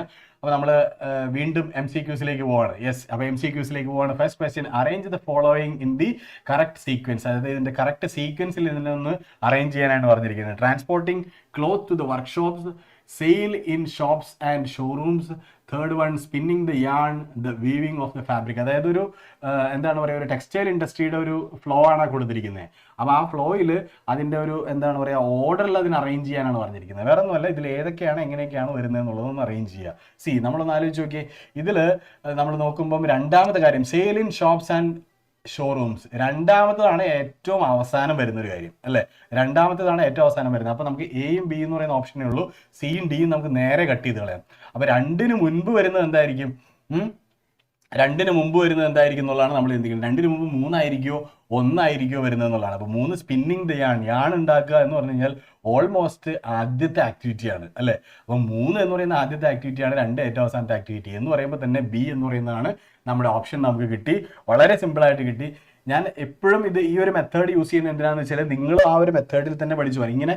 ഇങ്ങനെ പഠിച്ചിട്ടില്ലാത്ത ആളുകൾ ഇങ്ങനെ പഠിക്കണ്ട, എല്ലാം വായിച്ചു നോക്കിയിട്ട് ചെയ്താൽ മതി. പക്ഷേ ഇങ്ങനെ പഠിച്ചിട്ടുള്ള ആളുകൾ ഇങ്ങനെ തന്നെ പ്രാക്ടീസ് ചെയ്തുകൊണ്ടേയിരിക്കുക, നമുക്ക് എലിമിനേറ്റ് ചെയ്ത് പോകാനുള്ള രീതിയിൽ. അപ്പോൾ നമുക്ക് സമയം നന്നായിട്ട് മാനേജ് ചെയ്യാനായിട്ട് സാധിക്കുന്നുള്ളതാണ്. ഓക്കെ, അപ്പോൾ ആൻസർ ഈസ് ബി എന്നുള്ളതാണ് അല്ലേ. Then second question, choose the correct option from the following. അതായത് ലിസ്റ്റ് 1 കൊടുത്തിട്ടുണ്ട്, ലിസ്റ്റ് 2 കൊടുത്തിട്ടുണ്ട്. അതായത് ഒരു സെക്ടറും കൊടുത്തിട്ടുണ്ട്, സെക്ടറിനുള്ള എക്സാമ്പിൾ ആദ്യം കൊടുത്തിട്ടുണ്ട്. അപ്പോൾ കൊറിയർ എന്ന് പറയുന്നത് ഏത് സെക്ടറിലാണ്? Courier service. Fisherman, carpenter, transporter, ഇവരൊക്കെ ഏത് സെഗ്മെന്റിലാണ് എന്നുള്ളത് കൊടുത്തിരിക്കുന്നത്. കറക്റ്റ്ലി മാച്ച്ഡ് ആയിട്ടുള്ളത് ഏതാണ് എന്നുള്ളതാണ് ചോദ്യം. കറക്റ്റ്ലി മാച്ച്ഡ് ആയിട്ടുള്ളത് ഏതാ? പെട്ടെന്ന് ആൻസർ വരട്ടെ. സെക്കൻഡ് ക്വസ്റ്റിന്റെ ആൻസേഴ്സ് പെട്ടെന്ന് വന്നിട്ട് courier tertiary sector, fisherman secondary sector, carpenter primary sector, transporter secondary sector. ഇതിൽ ഏതാണ് എക്സാക്ട്ലി മാച്ച് ചെയ്തിരിക്കുന്നത് എന്നുള്ളതാണ് ചോദ്യം. എക്സാക്ട്ലി മാച്ച് ചെയ്തിരിക്കുന്നത് സെക്കൻഡ് ക്വസ്റ്റിന്റെ ആൻസർ എന്ന് പറയുന്നത് എ ആണ് കൂടുതൽ പേര് ഇടുന്നത് അല്ലേ. എല്ലാവരും ഇടുന്നത് എ ആണ് ഇടുന്നത്. എ ആണോ ആൻസർ? നമുക്ക് നോക്കിയാലോ, എ ആണോ ആൻസർ എന്നുള്ളത് നമുക്ക് നോക്കിയാലോ. യെസ്, ഓപ്ഷൻ എ ആണ് അല്ലെ. ആൻസർ എ ആണ്. കൊറിയർ എന്ന് പറയുന്നത് ടെർഷ്യറി സെക്ടർ, സർവീസ് സെക്ടറിൽ പെടുന്നതാണ് കൊറിയർ എന്ന് പറയുന്നത്. ഫിഷർമാൻ എന്ന് പറയുന്നത് പ്രൈമറി സെക്ടർ ആണ് അല്ലെ, ഫിഷിംഗ് ആക്ടിവിറ്റി എന്ന് പറയുന്നത്. കാർപ്പൻറ്റർ എന്ന് പറയുന്നത് സെക്കൻഡറി ആക്ടിവിറ്റിയാണ്. ട്രാൻസ്പോർട്ടർ എന്ന് പറയുന്നത് ടെർഷ്യറി ആക്ടിവിറ്റി ആണ് അല്ലെ, സർവീസ് സെക്ടർ ആണ്. അപ്പോൾ അതുകൊണ്ട് നമുക്ക് കറക്റ്റ് ആൻസർ എന്ന് പറയുന്നത് courier tertiary activity, tertiary sector ആണ് അല്ലേ. Yes, right answer is option A. Then third one, identify which sector of the following jobs belong to. ഇപ്പൊ നേരത്തെ പോലെ തന്നെ സെക്കൻഡ് ക്വസ്റ്റ്യൻ പോലെ തന്നെയാണ് വരുന്നത്. എന്താണ്? Identify which sector of the following jobs belongs to. അതായത് garment production, research and development, banking, mining അല്ലേ. ഇതെങ്ങനെ മാച്ച് ചെയ്യുക എന്നുള്ളതാണ്. Primary, secondary, tertiary, quaternary. ഇത്രയുണ്ട്. യെസ്, ഒന്ന് മാച്ച് ചെയ്തിട്ട് പെട്ടെന്ന് പറഞ്ഞേ എ ആണോ, ബി ആണോ, സി ആണോ, ഡി ആണോ എന്നുള്ളത് പറഞ്ഞേ പെട്ടെന്ന് പറഞ്ഞേ. ഗാർമെന്റ് പ്രൊഡക്ഷൻ എന്ന് പറയുമ്പോൾ തന്നെ നമുക്കറിയാം അത് സെക്കൻഡറി ആക്ടിവിറ്റിയാണ്. Research and development. ഓക്കെ, ചിലപ്പോൾ നമുക്കൊരു ഐഡിയ കിട്ടില്ല അത് ഏത് സെക്ടറിലാണ് പെടുന്നത് എന്നുള്ളത് നമുക്കൊരു ഐഡിയ കിട്ടുന്നില്ല അല്ലേ. ബാങ്കിങ് എന്ന് പറയുന്നത് ഓക്കെ, അത് സെക്കൻഡറി ആണോ ടെറിഷറി ആണോ എന്നൊരു സംശയം വരുന്നത്. മൈനിങ് എന്ന് പറയുന്നത് പ്രൈമറി ആക്ടിവിറ്റി ആണെന്ന് അറിയാം. അപ്പോൾ എ എന്ന് പറയുന്നത് സെക്കൻഡറിയും ഡി എന്ന് പറയുന്നത് നമുക്ക് എന്താണ്, പ്രൈമറി ആക്ടിവിറ്റി ആണ്. അപ്പോൾ ഡി എന്ന് പറയുന്നത് 1 ആണെന്ന് പറയുമ്പോൾ തന്നെ ഒറ്റ ഓപ്ഷനേ അവിടെ ഉള്ളൂ. ബി എന്ന് പറയുന്ന ഒരു ഓപ്ഷനിൽ മാത്രമേ ഡി 1 ആയിട്ട് വരുന്നുള്ളൂ. അപ്പോൾ നമ്മുടെ ഓപ്ഷൻ എന്ന് പറയുന്നത് ബി ആണ്. പെട്ടെന്ന് തന്നെ ആൻസറിലേക്ക് നമുക്ക് എത്താൻ പറ്റുന്നില്ലേ? Yes, okay. Then fourth question, if there is a disruption by transporters and lorries refuse to transport vegetables, milk, etc. from rural areas to urban areas, food will become scarce in the urban areas where farmers will be unable to sell their products. Which of the following sectors will be affected due to the situation stated above? അതായത് ഈ lorry drivers പെട്ടെന്നൊരു strike നടത്തുകയാണ്. അപ്പോൾ ഈ strike നടത്തുമ്പോൾ എന്ന് വെച്ചാൽ മിൽക്കും അതുപോലെ തന്നെ വെജിറ്റബിൾസും സാധനങ്ങളും ഒന്നും എന്താണ് ഒരു സ്ഥലത്ത് നിന്ന് വേറെ സ്ഥലത്തേക്ക് കൊണ്ടുപോകാൻ പറ്റുന്നില്ല. റൂറൽ ഏരിയയിൽ അത് പ്രൊഡ്യൂസിങ് ഏരിയയിൽ നിന്ന് എന്താണ് മാർക്കറ്റിലേക്ക് കൊണ്ടുപോകാൻ പറ്റുന്നില്ല, അർബൻ ഏരിയയിൽ കൊണ്ടുപോകാൻ പറ്റുന്നില്ല. അപ്പോൾ അവർക്ക് ഫുഡ് ഷോർട്ടേജ് ഉണ്ടാവുന്നു. അപ്പോൾ ഏത് സെക്ടേഴ്സ് ആണ് അഫക്റ്റഡ് ആവുന്നത് എന്നുള്ളതാണ് ചോദ്യം. ഏത് സെക്ടേഴ്സ് ആണ് അഫക്റ്റഡ് ആവുന്നത്? പ്രൈമറി, സെക്കൻഡറി സെക്ടേഴ്സിൽ മാത്രമേ അഫക്റ്റഡ് ആവുന്നുള്ളൂ? സെക്കൻഡറി, ടെറിഷറി ആണോ? അല്ലെങ്കിൽ 3 സെക്ടേഴ്സ് ഉണ്ട്, അല്ലെങ്കിൽ ടെറിഷറിയും പ്രൈമറിയും മാത്രമാണോ എന്നുള്ളതാണ്. യെസ്, അതായത് അഗ്രികൾച്ചർ ഏരിയ സെക്ടറിനെ എന്താണ് അഡ്വേഴ്സ് ആയിട്ട് ബാധിക്കും. ദെൻ സെക്കൻഡറി സെക്ടർ മാനുഫാക്ചറിങ് ഇൻഡസ്ട്രീസിനെ അത് ബാധിക്കും. ദെൻ ടെറിഷറി സെക്ടർ ഈ പറയുന്ന രീതിയിൽ ട്രാൻസ്പോർട്ട്, മാർക്കറ്റിംഗ് പോലുള്ള ആക്ടിവിറ്റീസ്. അപ്പം ഓപ്ഷൻ വിൽ ബി സി എന്നുള്ളതാണ്. Then fifth question, Anagha works for a sweet shop. Anagha ഉണ്ടായിരുന്നുള്ളത് നമ്മുടെ ഒരു അനഘ സിയാറുണ്ട് അല്ലേ. അനഘയ്ക്ക് വേണ്ടിയിട്ടാണ് ഈ ക്വസ്റ്റ്യൻ ഉണ്ട്. അപ്പോൾ Anagha works for a sweet shop in her village on a contract basis and gets a meager salary after working in the entire day. She doesn't get any holidays or paid leave, or rather her employer deducts her salary whenever she is absent from the work. Find out in which of the following sectors she is working. അതായത് Anagha work ചെയ്യുന്നത് എന്താ ഒരു sweet ഷോപ്പിലാണ് work ചെയ്യുന്നത്.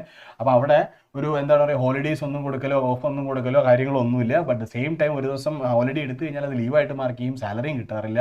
അപ്പോൾ ഇങ്ങനെ ഒരു job സെക്യൂരിറ്റിയിൽ ഇങ്ങനത്തെ കാര്യങ്ങളൊന്നുമില്ലാത്ത ഒരു സെക്ടറാണ്. അപ്പോൾ അത് ഏത് സെക്ടറിലാണ് അനഘ വർക്ക് ചെയ്യുന്നത് എന്നുള്ളത് ഇത്തരം ഒരു സിറ്റുവേഷനിൽ നിന്നുകൊണ്ട് നമുക്ക് അനലൈസ് ചെയ്തെടുക്കാൻ പറ്റും എന്നുള്ളതാണ് ചോദ്യം. ഈ കൈൻഡ് ഓഫ് ചോദ്യങ്ങളായിരിക്കും ചോദിക്കുക. അല്ലാതെ എന്താണ് പ്രൈമറി സെക്ടർ അല്ലെങ്കിൽ ഓർഗനൈസ്ഡ് സെക്ടർ എന്താ, അൺഓർഗനൈസ്ഡ് സെക്ടർ എന്താണെന്നുള്ളത് ഡയറക്റ്റ് ചോദിക്കാനുള്ള ചാൻസസ് ആർ വെരി ലെസ് എന്നുള്ളതാണ്. Okay, then what will be the answer? D will be the answer. Unorganised sector എന്നുള്ളതാണ്. ഡി ആണ് എല്ലാവരും കൊടുത്തിരിക്കുന്ന ആൻസർ എന്ന് പറയുന്നത് ഡി ആണ്. Okay, thank you so much. Okay, anyway, sixth question, not every good and service that is produced and sold need to be counted to know the total production in each sector. Assertion. Then reason എന്താ കൊടുത്തിരിക്കുന്നത്? The value of final goods already includes the value of all intermediate goods. അതായത് first ഓപ്ഷനും second option, first statement second statement. ആദ്യം തന്നെ നോക്കേണ്ടത് എന്താ? രണ്ടും ശരിയായിട്ടുള്ള സ്റ്റേറ്റ്മെന്റുകളാണ് നോക്കുക. Not every good and service that is produced and sold needs to be counted to know the total production in each sector. ശരിയാണ്. ഓരോ സെക്ടറിലും വന്നിരിക്കുന്ന, ഓരോ ലെവലിലും വന്നിരിക്കുന്ന പ്രോഡക്ട്സ് എടുത്ത് നോക്കേണ്ട കാര്യമില്ല. The value of final goods already includes the value of all the intermediate. Yes, നമ്മൾ rice എടുക്കുന്നു അല്ലേ? റൈസ് എടുത്തിട്ട് നമ്മൾ ആ റൈസിനെ നമ്മൾ എന്ത് ചെയ്യും? ഗ്രൈൻഡ് ചെയ്തതിന് ശേഷം റൈസ് പൗഡർ ഉണ്ടാക്കുന്നു, അരിപ്പൊടി ഉണ്ടാക്കുന്നു അല്ലേ? ഈ അരിപ്പൊടി ഉണ്ടാക്കിയതിന് ശേഷം എന്താ? അതിൽ നിന്ന് നമ്മൾ എന്തുണ്ടാക്കുന്നു? Steam cake, പുട്ടുണ്ടാക്കുന്നു. പുട്ടുണ്ടാക്കി കഴിഞ്ഞപ്പോൾ പുട്ട് വിൽക്കുമ്പോൾ ഒരു വിലയായിരിക്കും. അപ്പോൾ ഈ പുട്ടിൻ്റെ വില എന്ന് പറയുന്നത് ഈ അരിയുടെ വിലയും ഈ അരി ഗ്രൈൻഡ് ചെയ്യാനെടുത്ത വിലയും അതിനൊക്കെ ഉപയോഗിച്ച ലേബറിൻ്റെ വില, ഇതെല്ലാം കൂടെ കൂട്ടിയിട്ട് തന്നെയായിരിക്കും ഈ ഒരു പീസ് ഓഫ് പുട്ടിന് വരുന്ന വില എന്ന് പറയുന്നത്. ഓക്കെ, അപ്പോൾ ഫൈനൽ ഗുഡിൽ അതുണ്ട്. അപ്പം ഫസ്റ്റ് സ്റ്റേറ്റ്മെന്റ് ശരിയാണ്, സെക്കൻഡ് സ്റ്റേറ്റ്മെന്റ് ശരിയാണ്. സെക്കൻഡ് സ്റ്റേറ്റ്മെന്റ് എന്താണ്? ഫസ്റ്റിന്റെ കറക്റ്റ് എക്സ്പ്ലനേഷൻ ആണ്. So answer will be A. Option will B A. D പറഞ്ഞിട്ടുള്ള ആരാ? ഡി കുറേ പേര് പറഞ്ഞിട്ടുണ്ട്. ഡി അല്ല answer. Answer will be A എന്നുള്ളതാണ്.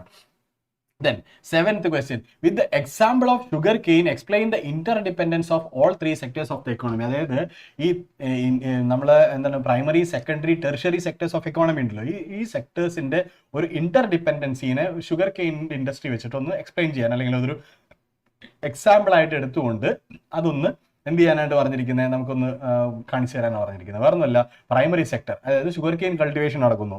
ഇനി സെക്കൻഡറി സെക്ടറിലേക്ക് വരുമ്പോൾ ഇതെന്താ? Processing of sugar cane to make sugar. അതായത് ഷുഗർ കെയിൻ പ്രോസസ്സ് ചെയ്തിട്ട് ഷുഗർ ആക്കാനോ അല്ലെങ്കിൽ ജാഗറി ആക്കാനോ ഇരിക്കുന്നു. അപ്പോൾ ഒരു എന്താ പ്രോസസ്സിംഗ് ആക്ടിവിറ്റി, ഒരു മാനുഫാക്ചറിങ് ആക്ടിവിറ്റി, സെക്കൻഡറി ആക്ടിവിറ്റി നടക്കുന്നത് ഷുഗർ കെയിൻ കൊണ്ട് തന്നെ. ടെർഷ്യറി സെക്ടർ എന്താ? ഈ ഷുഗർ കെയിൻ പ്രൊഡ്യൂസ് ചെയ്യുന്ന കൾട്ടിവേറ്റിംഗ് ഏരിയയിൽ നിന്ന് മാനുഫാക്ചറിംഗ് ആയിട്ട് അതിന്റെ ഫാക്ടറിയിലേക്ക്, ഷുഗർ കെയിൻ ഫാക്ടറിയിലേക്ക് ട്രാൻസ്പോർട്ട് ചെയ്യുന്ന ആ ട്രാൻസ്പോർട്ടേഷൻ എന്ന് പറയുന്നത് എന്താ? ടെർഷ്യറി സെക്ടറാണ്, ടെർഷ്യറി ആക്ടിവിറ്റിയാണ് നടക്കുന്നത് അല്ലെ? അതുപോലെ തന്നെ ഈ ഫൈനൽ ഗുഡ് ഷുഗർ പ്രൊഡ്യൂസ് ചെയ്ത് കഴിഞ്ഞാൽ അല്ലെങ്കിൽ ജാഗറി പ്രൊഡ്യൂസ് ചെയ്ത് കഴിഞ്ഞാൽ അത് മാർക്കറ്റിലേക്ക് കൊണ്ടുപോകുന്ന ആ ഒരു ട്രാൻസ്പോർട്ടേഷൻ എന്ന് പറയുന്നത് എന്താ? ടെർഷ്യറി ആക്ടിവിറ്റിയാണ്, എന്താണ്? ഒരു സർവീസ് ആണ്. അതുപോലെ തന്നെ അത് മാർക്കറ്റ് ചെയ്യുന്നു, sale of goods, sale of sugar അല്ലെ? അതും എന്താണ്? ഒരു ടെർഷ്യറി ആക്ടിവിറ്റിയാണ്. അപ്പോൾ ഇങ്ങനെ നമുക്ക് കണക്ട് ചെയ്യാൻ പറ്റത്തില്ല. അപ്പോൾ ആ രീതിയിൽ, അപ്പോൾ ഒരു എക്സാമ്പിൾ വെച്ചുകൊണ്ട് ഈ രീതിയിൽ the interdependence of all the three sectors of economy നിങ്ങളൊന്ന് എന്താണ് പറയുക, ഇന്റർ കണക്ട് ചെയ്ത് കാണിക്കൂ എന്ന് പറഞ്ഞു കഴിഞ്ഞാൽ ഷുഗർ കെയിൻ അല്ലെങ്കിൽ വേറെ എന്തെങ്കിലും ഒരു സംഗതി വെച്ചിട്ട് ഇതേ രീതിയിൽ നമ്മളൊന്ന് കണക്ട് ചെയ്ത് കാണിച്ചു കൊടുക്കുക. Okay, then how can more job opportunities be created in rural areas? Rural ഏരിയാസിൽ കൂടുതൽ ജോബ് ഓപ്പർച്യൂണിറ്റീസ് എങ്ങനെ ക്രിയേറ്റ് ചെയ്യാൻ പറ്റുന്നതാണ് ചോദിക്കുന്നത്. അതായത് people can be employed in projects like construction of dams, multi-purpose projects, roads, canals, etc. അല്ലേ? അതായത് റോഡും കനാലുകളും ഈ പറയുന്ന ഡാംസ് ഒക്കെ കൺസ്ട്രക്ട് ചെയ്യുന്നതിൽ കൂടുതലായിട്ട് ആളുകൾക്ക് ജോബ് ഓപ്പർച്യൂണിറ്റീസ് കൊടുക്കുക. അപ്പോൾ ഇത് ഞാൻ കൂടുതൽ പറയേണ്ട കാര്യമില്ല. നമുക്ക് ആലോചിച്ച് കഴിഞ്ഞാൽ നമ്മുടെ കോമൺ സെൻസിൽ നമുക്ക് വർക്കൗട്ട് ചെയ്തെടുക്കാവുന്ന കുറച്ച് കാര്യങ്ങളുള്ളൂ റൂറൽ ഏരിയാസിൽ. ഇങ്ങനത്തെ ഒരു ചോദ്യം ഞാൻ ഉൾപ്പെടുത്തിയതിൻ്റെ കാരണം ഇങ്ങനെ സിറ്റുവേഷൻ ബേസ്ഡ് ആയിട്ടായിരിക്കും ക്വസ്റ്റ്യൻസ് വരിക. അപ്പോൾ അതുകൊണ്ട് അതിൻ്റെ നമ്മുടെ ചിന്ത കുറച്ചുകൂടെ നമ്മൾ സെറ്റ് ആക്കേണ്ടതുണ്ട്. അതുകൊണ്ടാണ് ഞാൻ പറഞ്ഞത് നിങ്ങൾ നന്നായിട്ട് ഉറങ്ങുക എന്നുള്ള കാര്യങ്ങളൊക്കെ പറഞ്ഞത്. അപ്പോൾ ചാപ്റ്റർ 3, തേർഡ് ചാപ്റ്റർ എന്ന് പറയുന്നത് എന്താ? Money and credit, modern forms of money, loan activities of banks, formal and informal credits, SHGs, self help ഗ്രൂപ്പുകൾ. ഇതാണ് പ്രധാനപ്പെട്ട 4 പോയിന്റുകൾ നമുക്കിതിൽ ഡിസ്കസ് ചെയ്യാനുള്ളത്. ഒന്നാമത്തെ ക്വസ്റ്റ്യൻ. അപ്പോൾ നമ്മൾ സെറ്റാണോ? നിങ്ങൾ ചാറ്റിൽ എന്താ ചെയ്തുകൊണ്ടിരിക്കുന്നത്? ഞാൻ കാണുന്നില്ല ഇപ്പോൾ ചാറ്റ്. ഞാൻ ഇങ്ങനെ എക്സ്പ്ലെയിൻ ചെയ്ത് പോയിക്കൊണ്ടിരിക്കുന്നതുകൊണ്ട് ഞാൻ ചാറ്റ് കാണുന്നില്ല. ചാറ്റിൽ എന്താ ചെയ്തുകൊണ്ടിരിക്കുന്നത്? സെറ്റാണോ? നിലവിൽ വരെ ഇതുവരെയുള്ള കാര്യങ്ങളൊക്കെ സെറ്റാണോ? തീ കൊടുത്തേ. പവറാണോ? ക്ലാസ് എത്ര പവറല്ല എന്നാണോ? ഞാൻ പറഞ്ഞു ഓൾറെഡി എൻ്റെ തൊണ്ട പ്രശ്നമുണ്ട്. ഞാൻ അതുകൊണ്ടാണ് ഒരുപാട് ശബ്ദം എടുത്ത് ഞാൻ ഇങ്ങനെ ചുമച്ച് തകർക്കും. ചിലപ്പോൾ ഞാൻ ചോര തുപ്പും ഇവിടെ. പക്ഷെ ഇത് ചോരക്കളവാക്കണ്ട എന്ന് വിചാരിച്ചുകൊണ്ടാണ് ഞാൻ ഇങ്ങനെ നിൽക്കുന്നത്. ഓക്കെ, സെറ്റ് അല്ലേ? ഓക്കെ അല്ലേ? നമുക്ക് എന്തായാലും കാര്യങ്ങൾ കിട്ടിയാൽ പോരെ, നമുക്ക് മാറ്റർ കിട്ടിയാൽ പോരെ, നമുക്ക് വേണ്ട കണ്ടന്റ് കിട്ടിയാൽ പോരെ. നമുക്ക് കണ്ടന്റ് കിട്ടുന്നുണ്ടല്ലോ. ആവശ്യത്തിനുള്ള കണ്ടന്റ് കിട്ടുന്നില്ലേ? Ready set. Okay, thank you for cooperating with me. Okay, thank you. അപ്പോൾ നമ്മുടെ first question, a potter making pots wants to exchange pots for wheat. ഒരു പോട്ടർ അദ്ദേഹം പോട്ട്സ് ഉണ്ടാക്കുന്നു, കുടങ്ങൾ ഉണ്ടാക്കുന്നു, പോട്ടുകൾ ഉണ്ടാക്കുന്നുണ്ട്. പക്ഷെ അദ്ദേഹത്തിന് വീറ്റ് ആവശ്യമുണ്ട്. Luckily he meets a farmer who has wheat and is willing to exchange it for pots. അതായത് അദ്ദേഹത്തിന്റെ ഭാഗ്യം കൊണ്ട് എന്തോ അദ്ദേഹം പോകുന്ന വഴിക്ക് അദ്ദേഹത്തിന് ഒരു വീറ്റ് ഫാർമർ അല്ലെങ്കിൽ ഒരു വീറ്റ് ട്രേഡറെ കാണാൻ പറ്റി, അദ്ദേഹത്തിന് പോട്ട് ആവശ്യം ഉണ്ടായിരുന്നു. അപ്പോൾ അതുകൊണ്ട് ഇവർ തമ്മിൽ എക്സ്ചേഞ്ച് ചെയ്തു. What is this situation known as? Barter system ആണ്. അപ്പോൾ ഇതെന്താണ്? What is this situation known as? Incidence of wants, double incidence of want, barter system of wants, none of the above. ഇതിലേതാണ്? യെസ് ബാർട്ടർ സിസ്റ്റം എന്ന് മാത്രം നമുക്ക് പറയാൻ പറ്റില്ല. Barter system എന്ന് മാത്രം പറയാൻ പറ്റില്ല. ഒരെണ്ണം കൊടുത്ത് വേറെ വാങ്ങുന്നതിനല്ല. പക്ഷേ luckily he meats the farmer എന്നുള്ളത് പറഞ്ഞിട്ടുണ്ട്. അപ്പോൾ അദ്ദേഹത്തിന് അത് ആവശ്യമുണ്ടായിരുന്നു, ഇദ്ദേഹത്തിന് ഇത് ആവശ്യമുണ്ടായിരുന്നു അല്ലേ. അപ്പോൾ double incidence of wands, double coincidence of wands എന്ന് നമുക്ക് പറയാനായിട്ട് സാധിക്കും. ആദ്യ കാലഘട്ടങ്ങളിൽ ഇങ്ങനെയായിരുന്നു. ഈ പറയുന്ന ഡബിൾ കോയിൻസിഡൻസ് ഓഫ് വാൻസ് ഉണ്ടെങ്കിൽ മാത്രമേ സാധനങ്ങൾ കൊടുക്കൽ വാങ്ങലുകളൊക്കെ നടന്നിരുന്നുള്ളൂ. ബട്ട് സെയിം ടൈം നമ്മൾ എന്താണ് പിന്നീട് currencies, modern forms of money വന്നതിന് ശേഷമാണ് what is the primary function of money? Medium of exchange, standard of deferred payments, credit creation, all of the above. What is the primary function of the money? അപ്പോൾ what are the functions of money എന്ന് വെച്ച് കഴിഞ്ഞാൽ നമുക്ക് വേണമെങ്കിൽ ഇതെല്ലാം പറയാം, all of the above എന്ന് പറയാം. But what is the primary function? ശ്രദ്ധിക്കണം, എപ്പോഴും നമ്മൾ ശ്രദ്ധിക്കണം എന്താണ് what they are asking എന്നുള്ളത്. You should be careful, you should be cautious about your questions. Okay, fine. Then what is the primary function of the money? What is the primary function of the money? എന്താണ്? A medium of exchange. അതാണ് മണീന്റെ primary section അല്ലേ. Prayer time. അപ്പോൾ prayer ടൈമുള്ള ആളുകൾക്ക് ഒന്ന് പോയിട്ട് പെട്ടെന്ന് prayer നടത്തിയിട്ട് നമ്മൾ എന്തായാലും നമ്മൾ ഡിസ്കസ് ചെയ്യുന്നുണ്ട്. ഇതിൻ്റെ ഇത് ഓൾറെഡി നിങ്ങൾക്ക് ഉണ്ടാവുമല്ലോ, നിങ്ങൾക്ക് കാണാമല്ലോ. മിസ്സായ പോർഷൻസ് നമ്മൾ കാണുകയും ചെയ്യാം. ഓക്കെ, എനിവേ, അപ്പോൾ പ്രെയർ ഉള്ള ഒരു പ്രെയർ നടന്നോട്ടെ, നോ ഇഷ്യൂസ്. ഓക്കെ, അപ്പോൾ ദെൻ തേർഡ് വൺ. അതിൽ പോയാ അതിലിൻ്റെ ക്വസ്റ്റ്യൻ വന്നിട്ടുണ്ട് കേട്ടോ. Atulinte question was Atul Vasudev is a poor agricultural labor and needs a loan for cultivation on his small piece of land. Which of the following would definitely offer him a fair interest rate and flexible terms of credit? Atul തന്നെ ഇതിന്റെ answer പറഞ്ഞേ. അതിലുണ്ടോ ചാറ്റിലുണ്ടെങ്കിൽ അതിൽ തന്നെ answer പറഞ്ഞേ. അതിന് വേണ്ടിയിട്ടാണ് ഞാൻ ഈ ക്വസ്റ്റ്യൻ ഇട്ട്. ഞാൻ നിങ്ങൾക്ക് എല്ലാവർക്കും വേണ്ടിയിട്ടാണ് ഇരുന്ന് ഈ ക്വസ്റ്റ്യൻസ് പ്രിപ്പയർ ചെയ്തത്. നോക്കൂ, നിങ്ങൾ ഇന്നലെ വന്നപ്പോഴാണ് എനിക്കറിയുന്നത് ആരൊക്കെ ഉണ്ടെന്നുള്ളത്. എന്നിട്ട് അവരുടെ എല്ലാം പേര് വെച്ചിട്ട് ഞാൻ ക്വസ്റ്റ്യൻ വരെ ഇട്ടില്ലടാ. എന്നിട്ട് ആ ക്വസ്റ്റ്യൻ ഒരു ആൻസർ ദാ. അതുൽ വാസുദേവ്, യെസ്, ഇവിടെ കമോൺ അതുൽ വാസുദേവ് വന്നേ. വേഗം പറയും. അതില് ഒരു പുവർ ഫാർമറാണ്. അപ്പൊ പുള്ളിക്ക് ഒരു ചെറിയ പീസ് ഓഫ് ലാൻഡിൽ കുറച്ച് കൃഷി ചെയ്യണം. എന്തൊക്കെയോ കൃഷി ചെയ്യണം. എന്താണ് പുള്ളി കൃഷി ചെയ്യുന്നതെന്ന് നമുക്കറിയില്ല. പക്ഷെ എന്തായാലും പുള്ളിക്ക് കൃഷി ചെയ്യണം. അപ്പോൾ ഇദ്ദേഹത്തിന് എവിടെ നിന്നാണ് ഏറ്റവും കുറവ് ഇൻട്രസ്റ്റിലും ഒരു കൊളാറ്ററലൊന്നും ഇല്ലാതെ വലിയ ടേംസ് ഓഫ് കണ്ടീഷൻസ് ഒന്നും ഇല്ലാതെ ലോൺ കിട്ടുന്നത് എന്നുള്ളതാണ് ചോദ്യം. അതുൽ വാസുദേവ് ഇവിടെ കമോൺ വരൂ. അതുൽ വാസുദേവ് എവിടെ പോയി? അതിൽ ഇതിന്റെ ആൻസർ പറയണ. ഇതിന്റെ ആൻസർ ഇട്ടേക്ക്, പെട്ടെന്ന് ഇട്ടേക്ക്. അപ്പൊ വില്ലേജ് മണി ലെൻഡറിന്റെ അടുത്ത് നിന്നാണോ, കോപ്പറേറ്റീവ് സൊസൈറ്റിയിൽ നിന്നാണോ, കൊമേഴ്സ്യൽ ബാങ്കിൽ നിന്നാണോ, റിച്ച് ലാൻഡ് ഓൺ? ഞാനിവിടെ അതിലിന്റെ പേരിട്ടെന്ന് പറഞ്ഞിട്ടുള്ള. അപ്പൊ ഒരു സാധാരണക്കാരനായിട്ടുള്ള ഒരു ഫാർമറിന് അത്തരത്തിലൊരു ആവശ്യത്തിന് വേണ്ടിയിട്ട് which of the following would definitely, അത് എന്ത് ചെയ്തിട്ടുണ്ട്, ബോൾഡ് ചെയ്തിട്ടുണ്ട്, definitely offer him a fair interest rate and flexible terms of credit. അദ്ദേഹത്തിന് വേണമെങ്കിൽ വില്ലേജ് മണി ലെൻഡറിൽ നിന്ന് കിട്ടും. പക്ഷെ അതൊരു ഫെയർ ഇൻട്രസ്റ്റ് റേറ്റ് ആയിരിക്കില്ല, ഹൈ ഇൻട്രസ്റ്റ് റേറ്റ് ആയിരിക്കും അല്ലെ. Cooperative society fair interest rate ആണ്. വലിയ കുഴപ്പമില്ലാത്ത ഫ്ലെക്സിബിൾ ടേംസ് ഓഫ് ക്രെഡിറ്റും കൂടിയാണ്.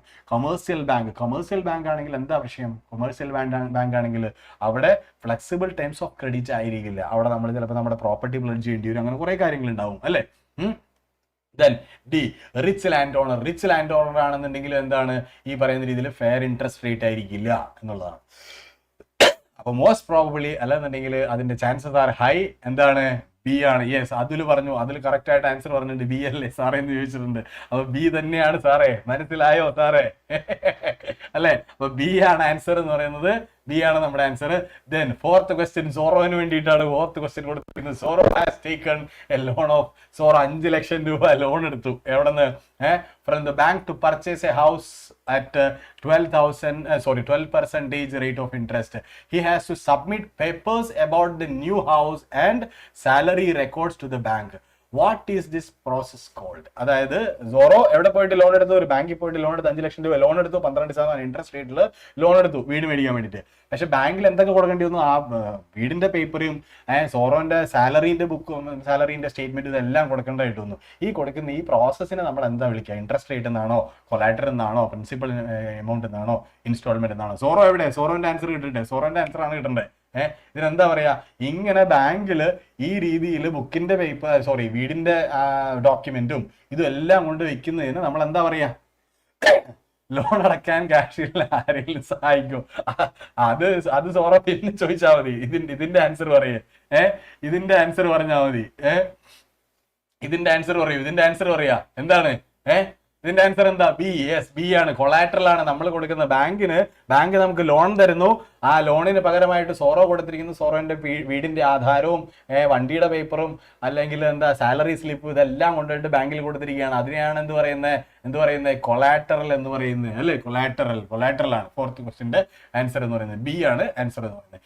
In India who issues the currency notes on behalf of the central government. അപ്പൊ സെൻട്രൽ ഗവൺമെന്റിന് വേണ്ടിയിട്ട് ആരാണ് കറൻസി നോട്ട്സ് പ്രിന്റ് ചെയ്യുന്നത് എന്നുള്ളതാണ്.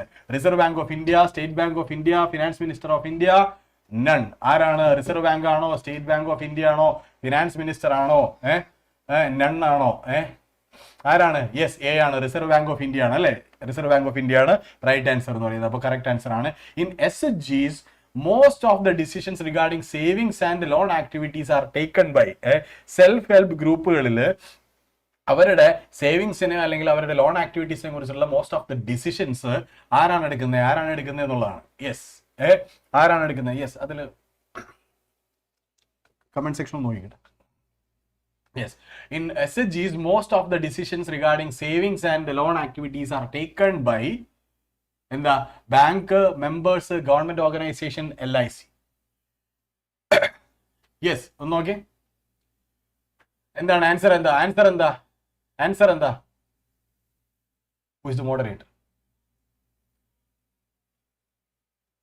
യെസ്, ആൻസർ എന്താണ്? ബി ആണ്, അല്ലെ? ബി ആണ് ആൻസർ. എല്ലാവരും ബി ഇട്ടിട്ടുണ്ട്. Yes, B. മെമ്പേഴ്സ് ആണ്. അതായത് ഒരു SHGയില് ആരാണ് ഇതിടുന്നത്? ആരാണ് ഇതിന്റെ ഡിസിഷൻസ് എടുക്കുന്നത്? ഈ പറയുന്ന അവരുടെ ലോൺ ആക്ടിവിറ്റീസിന്റെ ആയാലും അവരുടെ എന്താണ് പറയുക സേവിങ്സിന്റെയും കാര്യങ്ങളുമായിട്ട് ബന്ധപ്പെട്ടുള്ള ഡിസിഷൻസ് എടുക്കുന്നത് ആരാണ് ഇതെടുക്കുന്നത്? ഡിസിഷൻസ് എടുക്കുന്നത് ബാങ്ക് ആണോ, മെമ്പേഴ്സ് ആണോ, ഗവൺമെന്റ് ഓർഗനൈസേഷൻ ആണോ, LIC ആണോ? മെമ്പേഴ്സ് ആണ്. ബി ആണ് അതിന്റെ ആൻസർ എന്ന് പറയുന്നത്, അല്ലേ? യെസ്, മോഡറേറ്റർ ആരാ? യെസ്, എന്റെ സ്ലൈഡ്. നെക്സ്റ്റ് എന്താ ആൻസർ? ബി ആണ്, അല്ലേ? അപ്പൊ next question, what are the forms of modern currency? Modern കറൻസിന്റെ ഫോംസ് എന്താണ്? മോഡേൺ കറൻസിന്റെ ഫോംസ് ഏതൊക്കെ ഫോംസിലാണ്? പേപ്പർ നോട്ട്സ് ഉണ്ട്, കോയിൻസ് ഉണ്ട്, അല്ലെ? And why is the modern currency accepted as a medium of exchange? ഈ പറയുന്ന പേപ്പർ നോട്ട് കൊണ്ടേ കൊടുത്തു കഴിഞ്ഞാൽ 100 രൂപ എന്ന് പറയുന്ന എഴുതിയിരിക്കുന്ന ഒരു പേപ്പർ നമ്മൾ കൊണ്ടേ കൊടുത്തു കഴിഞ്ഞാൽ 100 റുപ്പീസിന് വർത്ത് ആയിട്ടുള്ള സാധനങ്ങൾ നമുക്ക് തരുന്നു. ഇത് ആരാ തരുന്നത് അല്ലെങ്കിൽ ഇത് എന്തിനു തരുന്നത്? ചിലപ്പോൾ പറയാലോ ഇത് പേപ്പറാണ്, നമുക്ക് എടുക്കാൻ പറ്റില്ല എന്ന് പറയാൻ പറ്റുമല്ലോ. അപ്പോൾ അത് എന്തുകൊണ്ടാണ് അത് അക്സെപ്റ്റ് ചെയ്യുന്നത് എന്നുള്ളതാണ് ചോദ്യം. Modern currency is accepted as a medium of exchange because modern currency is authorised by the government of the country. ആ ഒരു കൺട്രീന്റെ, ആ ഒരു നേഷന്റെ ഗവൺമെന്റ് ആണ് അത് ഓതറൈസ് ചെയ്യുന്നത്. അതായത് അത് ലീഗലൈസ്ഡ് ആയിട്ടുള്ള ലീഗൽ ടെൻഡർ മണി ആണ് എന്നുള്ളത് ആരാണ് ഓതറൈസ് ചെയ്യുന്നത്? ആ ഗവൺമെന്റ് ആണ് ഓതറൈസ് ചെയ്യുന്നത്. യെസ്, അത് സെറ്റ് ആക്കിയിട്ടുണ്ട് കേട്ടോ സഫാൻ, അതെല്ലാം സെറ്റ് ആക്കിയിട്ടുണ്ട്, അതൊക്കെ പോയി, കുഴപ്പമില്ല. നമ്മൾ നല്ല കാര്യങ്ങൾ മാത്രം ശ്രദ്ധിക്കുക, നമ്മൾ ഈ മോശം കാര്യങ്ങൾ ശ്രദ്ധിക്കേണ്ട. നമ്മൾ എപ്പോഴും പോസിറ്റീവ് വൈബിലായിരിക്കണം. ഓക്കെ, മോശം കാര്യങ്ങൾ വരുന്ന കാര്യങ്ങളൊക്കെ അവിടെ നടന്നോട്ടെ, നോ ഇഷ്യൂസ്, അതൊക്കെ നടന്നിട്ട് അത് ചില ആളുകളുടെ കൾച്ചറാണ്. അത് നമുക്കൊന്നും പറയാൻ പറ്റില്ല. നമ്മുടെ വീട്ടിൽ ശീലിപ്പിച്ചു വിട്ടേക്കണല്ലേ അങ്ങനെ, പിന്നെ നമ്മൾ പറഞ്ഞിട്ട് കാര്യമുണ്ടോ? നോ ഇഷ്യൂസ്, പോട്ടെ, സാരില്ല. അപ്പൊ anyway, the law legalises the use of rupees in India as a medium of payment and it cannot be refused in doing transactions in India. എന്താ? അതായത് the law legalise the use of rupees in India. ഇന്ത്യയിലാണെന്നുണ്ടെങ്കിൽ Indian parliament പാസ്സാക്കിയിരിക്കുന്ന നിയമപ്രകാരം reserve bank issue ചെയ്യുന്ന notes, legal tender notes എന്ന് പറയുന്നത് എന്താണ്? നമുക്ക് എവിടെയും ആക്സെപ്റ്റബിൾ ആണ്. ഒരാൾക്കും അതിന്റെ യൂസിനെ, അതിന്റെ ട്രാൻസാക്ഷനെ ഡിനൈ ചെയ്യാനായിട്ട് സാധിക്കില്ല, അല്ലേ? അതായത് in India the reserve Bank of India issues currency notes on behalf of the government. അപ്പൊ അതുകൊണ്ടാണ് ഇത് ലീഗലി അക്സെപ്റ്റബിൾ ആണ് അല്ലെങ്കിൽ അക്സെപ്റ്റ് ചെയ്യപ്പെടണം എന്ന് പറയുന്നത്. ഓക്കെ, അപ്പൊ മോഡേൺ കറൻസീസിന്റെ ഫോംസ് എന്താണ്? പേപ്പർ നോട്ട്സ് ഉണ്ട്, കോയിൻസും ഉണ്ട്. അത് ഈ രീതിയിൽ Reserve Bank of India issue ചെയ്യുന്നു, ഗവൺമെന്റ് ഓതറൈസ് ചെയ്യുന്നു. അതുകൊണ്ട് it must be acceptable. Okay, then business is all about solving people's problems at a profit. അതായത് ബിസിനസ് എന്ന് പറയുന്നത് it's all about solving people's problem. ആളുകളുടെ പ്രശ്നങ്ങളെ സോൾവ് ചെയ്യുക എന്നുള്ളത് തന്നെയാണ് ബിസിനസ് എന്ന് പറയുന്നത്. ബട്ട് അറ്റ് എ പ്രോഫിറ്റ്, ചെറിയൊരു പ്രോഫിറ്റില്. അതായത് നമ്മൾ ചില ആൾക്കാരെ കണ്ടിട്ടില്ലേ, ലൈക്ക് ഇപ്പൊ നമ്മൾ ഈ വീഡിയോ റീൽസ് ഒക്കെ കാണാറുണ്ട് നമ്മുടെ യൂട്യൂബിലൊക്കെ. രണ്ടാളുകൾ റോഡിൽ കൂടി ഇങ്ങനെ അങ്ങോട്ടും ഇങ്ങോട്ടും ഓപ്പോസിറ്റ് വണ്ടി പോകുന്നു. അപ്പോൾ ഒരാൾ പെട്ടെന്ന് ഇങ്ങനെ വണ്ടി ഇത് ചെയ്യുമ്പോൾ മറ്റേ ആൾ പോയിട്ട് സൈഡിലേക്ക് വീഴാൻ പോകുന്നു. അപ്പോൾ തന്നെ മൂന്നാമത് കണ്ടുകൊണ്ടിരിക്കുന്ന ഒരാൾ വന്നിട്ട് എന്ന് പറയുന്നു, ഓ ഇനിയിപ്പോൾ ഈ വണ്ടിയിൽ പ്രശ്നമാണ്, അതിന് അങ്ങനെ ചിലവുണ്ട്, അതിന് 500 രൂപ വേണം. അപ്പോൾ മറ്റു പുള്ളിയെടുത്ത് പോയിട്ട് പറയുന്നത് 1000 രൂപ മേടിച്ചു തരാം, അല്ലെങ്കിൽ 500 രൂപ മേടിച്ചു തരാമെന്ന് പറഞ്ഞിട്ട് അപ്പുറത്ത് 1000 രൂപ മേടിച്ചുകൊണ്ട് വന്നിട്ട് പുള്ളി ഇവിടെ 500 രൂപ കൊടുത്തിട്ട് 500 രൂപ പുള്ളിയുടെ പോക്കറ്റിലിട്ട് പോകണമൊക്കെ കണ്ടിട്ടില്ലേ? എന്താ അതൊരു ആളുകളുടെ ഇടയിലൊരു പ്രശ്നം സോൾവ് ചെയ്തതാണ്. പക്ഷേ രണ്ടുപേർക്കും കാര്യങ്ങൾ സോൾവ് ആയി. അറ്റ് ദ സെയിം ടൈം പുള്ളിൻ്റെ പോക്കറ്റിൽ ഒരു 500 രൂപ വീഴുകയും ചെയ്തു. ഇങ്ങനെയൊക്കെയാണ് ചെയ്യുന്ന പല ആളുകളും എന്ന് പറയുന്നത്. പക്ഷേ ഇതൊക്കെ തന്നെയാണ് ബിസിനസ് പറയുന്നത്. അപ്പോൾ ഈ രീതിയിൽ നമ്മൾ നോക്കുമ്പോൾ ഇത് നമ്മൾ ബാങ്കിൻ്റെ ഒരു ആക്ടിവിറ്റി ഒക്കെ explain how banks functions like a business with respect to the above statement. ഈ പറഞ്ഞിരിക്കുന്ന സ്റ്റേറ്റ്മെന്റ് വെച്ച് ബാങ്ക് എങ്ങനെയാണ് ഫംഗ്ഷൻ ചെയ്യുന്നത്? ഒന്നുമില്ല, people have extra cash with them. ആളുകളുടെ കയ്യിൽ കുറച്ച് കാശ് കൂടുതലുണ്ട്. ഇവരെന്ത് ചെയ്യും? ഇവർ നേരെ കൊണ്ടുപോയിട്ട് ബാങ്കിൽ ഡെപ്പോസിറ്റ് ചെയ്യും അല്ലേ? അപ്പോൾ അവർക്ക് എന്ത് ചെയ്യും? അവിടെ അവർക്ക് ഒരു 5% ഇൻട്രസ്റ്റ് കിട്ടുന്നതായിരിക്കും. ഞാനൊരു 1000 രൂപ കൊണ്ട് ബാങ്കിൽ വെച്ചു, കൊടുത്തു, ഡെപ്പോസിറ്റ് ചെയ്തു, എൻ്റെ അക്കൗണ്ടിൽ ഡെപ്പോസിറ്റ് ചെയ്തു, എനിക്ക് 5% ഇൻട്രസ്റ്റ് കിട്ടുന്നുണ്ട്. ഇത് കഴിഞ്ഞ് കഴിഞ്ഞപ്പോൾ എന്താ, കുറച്ച് കഴിഞ്ഞപ്പോൾ അതിൽ വാസുദേവ് നേരത്തെ ലോൺ എടുക്കാൻ വന്നല്ലോ. അപ്പോൾ പുള്ളിക്ക് ലോൺ ആവശ്യമുണ്ട്. അപ്പോൾ അതിൽ വന്നിട്ട് എന്ത് ചെയ്തു? ബാങ്കിൽ നിന്ന് പുള്ളിക്ക് 500 രൂപ ലോൺ വേണം. പുള്ളി വന്നിട്ട് അവിടെ 500 രൂപ ലോൺ എടുത്തുകൊണ്ട് പോകണം. അപ്പോൾ ബാങ്ക് എന്ത് ചെയ്യുന്നു വെച്ചാൽ 10% ഇൻട്രസ്റ്റ് നീ തന്നാലേ എനിക്ക് തരുള്ളൂ എന്ന് പറയും. അതിൽ ഓർത്ത് പറയും. അപ്പം അതിലെന്ത് ചെയ്യും? 500 റുപ്പീസ് മേടിച്ചുകൊണ്ട് പോയിട്ട് അതിന്റെ 10% ഇൻട്രസ്റ്റ് ബാങ്കിന് പേ ചെയ്യും. ബാങ്ക് എന്താ, എനിക്ക് അതിന് 5% ഇൻട്രസ്റ്റ് ബാങ്ക് എനിക്ക് തന്നാൽ മതി. യെസ്, അപ്പോൾ ബാങ്കിന്റെ കയ്യിൽ 5% ഉണ്ട്. ഈ ആക്ടിവിറ്റി, ഈ സാധനം അങ്ങോട്ട് എഴുതി വെച്ചാൽ മതി, വേറെ ഇഷ്യൂസ് ഒന്നുമില്ല. ഓക്കെ, അപ്പോൾ സെറ്റ് അല്ലേ? റെഡി അല്ലേ? അത് ഓക്കെ അല്ലേ? അത് ഓക്കെ അല്ലേ? ഓക്കെ ആണല്ലോ, കുഴപ്പമൊന്നുമില്ലല്ലോ. യെസ്, തീ കൊടുത്ത് പൊളിച്ചുകൊണ്ടിരിക്കുകയാണ്. എന്താണ് ഇപ്പൊ പെട്ടെന്ന് തീ ഇടാൻ കാരണം? ഇപ്പൊ പെട്ടെന്ന് തീ കൊടുക്കാൻ കാരണം എന്താ? കമന്റ് ബോക്സ് കത്തിക്കുവാണല്ലോ. ആരെങ്കിലും കത്തിച്ചു വിടാണോ? എനിക്കറിയില്ല കേട്ടോ, ഞാൻ കണ്ടില്ല, ഒന്നും കണ്ടില്ല, ഞാൻ ഇതിലായിപ്പോയി. ഓക്കെ, ഇനി സെറ്റാണ്. Okay, thank you. അപ്പൊ how do self help groups SHGs help borrowers to overcome the problem of lack of collateral? explain. അതായത് നമുക്കറിയാം, നമുക്കിപ്പോൾ ഒരു ബാങ്കിൽ നിന്ന് ലോൺ എടുക്കണം എന്നുണ്ടെങ്കിൽ നമ്മൾ നേരത്തെ പറഞ്ഞ പോലെ സോറോ വീട് വെച്ചു ലോൺ എടുത്തു എന്ന് പറഞ്ഞില്ലേ, അതുപോലെ നമ്മളൊരു കൊളാറ്ററൽ വെക്കണം അല്ലേ? അപ്പൊ ഈ കൊളാറ്ററൽ ഇല്ലാതെ എങ്ങനെ ലോൺ കിട്ടും എന്നുള്ളതിന് വലിയൊരു എക്സാമ്പിൾ ആണ് SHGs എന്ന് പറയുന്നത്. അതായത് സെൽഫ് ഹെൽപ്പ് ഗ്രൂപ്പുകൾ നമുക്കറിയാം 15 to 20 മെമ്പേഴ്സ് ഉള്ള ഒരു ഗ്രൂപ്പ് ആയിരിക്കും. അത് ലേഡീസിന്റെ ഉണ്ടാവാം, അല്ലെങ്കിൽ മെയിൽസിന്റെ ഉണ്ടാവാം. SHGs എന്ന് പറയുന്നത് ഇവര് ഒരു 15 പേരോ 20 ചേർന്നിട്ട് ഗ്രൂപ്പായിട്ട് ഇവർ ഒരു മന്ത്ലി അല്ലെങ്കിൽ വീക്കിലി ഒരു സർട്ടൺ എമൗണ്ട് അവരൊരു സേവിങ്സിലേക്ക്, ചിലപ്പോൾ 100 റുപ്പീസ് അവരെല്ലാ ആഴ്ചയിലും എല്ലാ വീക്കിലിയും അവരുടെ സേവിങ്സിലേക്ക് വെക്കും. ഈ സേവിങ്സിൽ നിന്ന് ഇവർ ലോൺ കൊടുക്കും. അതിൽ ഒരാൾക്ക് ഇപ്പം എനിക്ക് നമ്മളൊരു 10 പേര് ചേർന്നിട്ട് അല്ലെങ്കിൽ ഒരു 20 പേര് ചേർന്നിട്ട് ഒരു SHG രൂപീകരിച്ചു എന്ന് വിചാരിക്കുക. എനിക്ക് ഒരു 1000 രൂപയുടെ ആവശ്യം വരുന്നത് അല്ലെങ്കിൽ ഒരു 5000 ആവശ്യം വരുമ്പോൾ ഞാൻ ആ ഗ്രൂപ്പിൽ നമ്മൾ സേവിങ്സ് വെച്ചിരിക്കുന്നതിന് തന്നെ ഒരു 5000 ഞാൻ ലോൺ ആയിട്ട് എടുക്കും. അപ്പോൾ എനിക്ക് കൊളാറ്ററൽ കൊടുക്കേണ്ട ആവശ്യമില്ല, 5000 റുപ്പീസ് എനിക്ക് കിട്ടി. പക്ഷേ 5000 ഇപ്പോൾ ബാങ്ക് ആണെങ്കിലും കൊളാറ്ററൽ ചോദിക്കില്ല. പക്ഷേ എനിക്ക് 1 ലാഖിൻ്റെ ആവശ്യം വരികയാണ്. അപ്പോൾ എന്ത് ചെയ്യുന്നു വെച്ച് കഴിഞ്ഞാൽ, ഈ ബാങ്കുകൾക്കറിയാം സ്വാഭാവികമായിട്ടും ബാങ്ക് ഈ SHGക്ക്, അതായത് സെൽഫ് ഹെൽപ്പ് ഗ്രൂപ്പിന് ഒരു 20 lakh റുപ്പീസ് ലോൺ കൊടുത്തു കഴിഞ്ഞ് കഴിഞ്ഞാലും ഈ 20 lakh റുപ്പീസ് 20 പേർക്ക് ഓരോ ലക്ഷം രൂപയായിട്ട് കൊടുക്കും അങ്ങോട്ടും ഇങ്ങോട്ടും. ഇത് കൊടുത്തു കഴിഞ്ഞിട്ട് ഇതിൻ്റെ കൃത്യമായിട്ടുള്ള ഇൻസ്റ്റാൾമെന്റ്സ് പേ ചെയ്യേണ്ട സമയത്ത് ഞാനിപ്പോൾ പേ ചെയ്യുന്നില്ല എങ്കിൽ ബാക്കി 19 പേരും എന്താ എൻ്റെ മേലെ കയറി പൊങ്കാലയിടും എന്നുള്ളത് ബാങ്കിനറിയാം. അപ്പോൾ ബാങ്കിന് അറിയാവുന്നതുകൊണ്ട് ബാങ്ക് എന്ത് ചെയ്യും? കൊടുക്കും കൃത്യമായിട്ട്. കൊളാറ്ററൽ മേടിച്ചില്ലെങ്കിലും കുഴപ്പമില്ല, ഒരുത്തനടച്ചില്ലെങ്കിൽ ഈ 19 പേരും അവനെ നശിപ്പിച്ച് കളയും എന്നുള്ളത് അറിയാവുന്നത് കൊണ്ട് ബാങ്ക് ധൈര്യമായിട്ട് ആ കാശ് കൊടുക്കും. അപ്പോൾ കൊളാറ്ററൽ ഇല്ലാതെ നമുക്ക് ലോൺ കിട്ടും 1 lakh rupees. Very simple. Okay, അപ്പോൾ ഈ സംഭവം എന്ത് ചെയ്യണം? ഈ സംഭവം ഒന്ന് ആലോചിച്ചിരുന്നു കഴിഞ്ഞാൽ ഇത് സിമ്പിളായിട്ട് നിങ്ങൾക്ക് എഴുതി വിടാനായിട്ട് സാധിക്കും. ഇത്ര രീതിയിലാണ് കാര്യങ്ങൾ ചോദിക്കുക. അപ്പോൾ ഞാൻ പറയുന്നത് ഈ രീതിയിൽ തോട്ട് പ്രോസസ്സ് നിങ്ങളുടെ പോട്ടെ എന്നുള്ളതാണ്. ഓക്കെ, അപ്പോൾ ഇനി നമ്മുടെ 4th ചാപ്റ്റർ എന്ന് പറയുന്നത് ഗ്ലോബലൈസേഷൻ ആൻഡ് ഇന്ത്യൻ എക്കോണമി. നമ്മുടെ സമയമായോ? 8:32 ആയി. നമ്മുടെ സമയമായിട്ടുണ്ട്, ഏകദേശം നമ്മുടെ സമയമായിട്ടുണ്ട്. പക്ഷെ നമ്മൾ പെട്ടെന്ന് തന്നെ ഈ ചാപ്റ്റർ ഫൈനൽ ചെയ്യാം. ഓക്കെ, ഞാൻ ഒറ്റ സെക്കൻഡ് ഇച്ചിരി വെള്ളം കുടിച്ചോട്ടെ.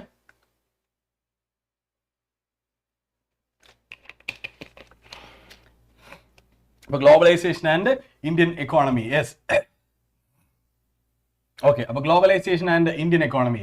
Which of the following is not an example of the process of globalisation? അതായത് ഗ്ലോബലൈസേഷൻ എന്ന് പറയുന്നതിന്റെ ഒരു ഭാഗമല്ലാത്ത അല്ലെങ്കിൽ അതിന്റെ ഒരു പ്രോസസ് അല്ലാത്തത് എന്താണ് ഈ പറഞ്ഞിരിക്കുന്നതിൽ എന്നുള്ളതാണ്. അപ്പൊ ഗ്ലോബലൈസേഷൻ എന്ന് പറഞ്ഞാൽ നമുക്കറിയാം, വേൾഡ് അണ്ടർ വൺ റൂഫ് എന്നുള്ള രീതിയിൽ there is no barriers, there is no walls അല്ലേ? അതാണ്. അപ്പോൾ വേൾഡ് കർലോ ദുനിയ മുട്ടിമേ എന്നുള്ളതാണ് അല്ലേ? Sorry, fine. ഓക്കെ, അപ്പോ which of the following is not an example of the process of globalisation? അതായത് Google headquarters is at California with multiple offices across the world.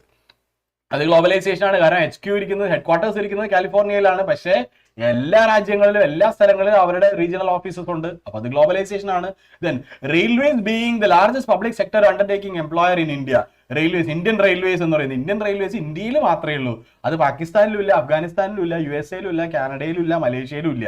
അപ്പോൾ അതെന്താ ഇന്ത്യയിൽ മാത്രമേ ഉള്ളൂ. അപ്പോൾ അതിന് നമുക്ക് ഗ്ലോബലൈസേഷൻ എന്ന് നമുക്ക് പറയാനായിട്ട് സാധിക്കില്ല. ദെൻ മക്ഡൊണാൾഡ്സ് ഇൻട്രൊഡ്യൂസിങ് മക് ആലു ടിക്കി അല്ലേ, aloo tikki, McAloo tikki especially for the Indian menu. ഇന്ത്യൻസിന് വേണ്ടിയിട്ട് എന്താ മക്ഡൊണാൾഡ്സിന്റെ സ്പെഷ്യൽ ഡിഷ് മക് ആലു ടിക്കി. ആലു ടിക്കി നമുക്കറിയാം നമ്മുടെ ഇവിടുത്തെ ഒരു ഡിഷാണ്, അതായത് ഉരുളക്കിഴങ്ങിന്റെ ടിക്കി, ആലുവിന്റെ ടിക്കി എന്ന് പറയുന്നത്. അത് മക്ഡൊണാൾഡ്സിന്റെ ബ്രാൻഡിലേക്ക് വരുന്നു. മക്ഡൊണാൾഡ്സ് എന്താ US ബ്രാൻഡാണ് അല്ലേ. അപ്പോൾ അവർ ഇവിടെ വന്നിട്ട് അവരുടെ ഔട്ട്ലെറ്റ്, അവരുടെ ഫ്രാഞ്ചൈസി കൊണ്ടുവരുന്നു. ആ ഫ്രാഞ്ചൈസിയിൽ അവർ ഇന്ത്യനൈസേഷൻ ചെയ്യുന്നു എന്ന് പറഞ്ഞു കഴിഞ്ഞാൽ അത് ഗ്ലോബലൈസേഷൻ തന്നെയാണ് അല്ലേ. Spanish family having masala dosas for their weekend breakfast. Yes, അപ്പൊ മസാല ദോശ ഇന്ത്യയിൽ നിന്ന്, പ്രത്യേകിച്ച് സൗത്ത് ഇന്ത്യയിൽ നിന്ന് എന്താന്ന് പറയാ, സ്പെയിനിലേക്ക് പോയി. കണ്ടിട്ടില്ലേ സ്പാനിഷ് മസാല എന്നുള്ളത്? കണ്ടിട്ടില്ല, മൂവി കണ്ടിട്ടില്ലേ? ദിലീപ് അവിടെ പോയിട്ട് മസാല ദോശ ഉണ്ടാക്കി കൊടുക്കുന്ന സെയിം സാധനം. അതാണ് ഗ്ലോബലൈസേഷൻ എന്ന് പറയുന്ന ഒരു സംഗതി. ഓക്കെ ഫൈൻ, സെറ്റ് ആണല്ലോ. അപ്പൊ അതുകൊണ്ട് ഓപ്ഷൻ എന്തായിരിക്കും?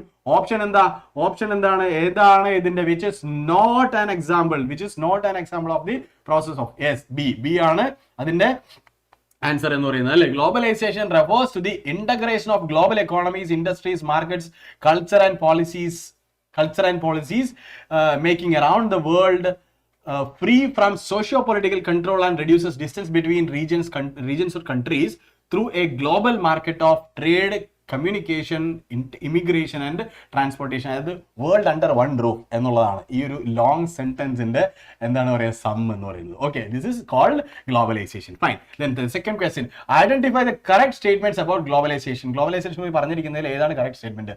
Removal of barriers by the government, then foreign companies are allowed to set up factories, then has enabled all companies to increase their investments, has lessened foreign investment and foreign trade.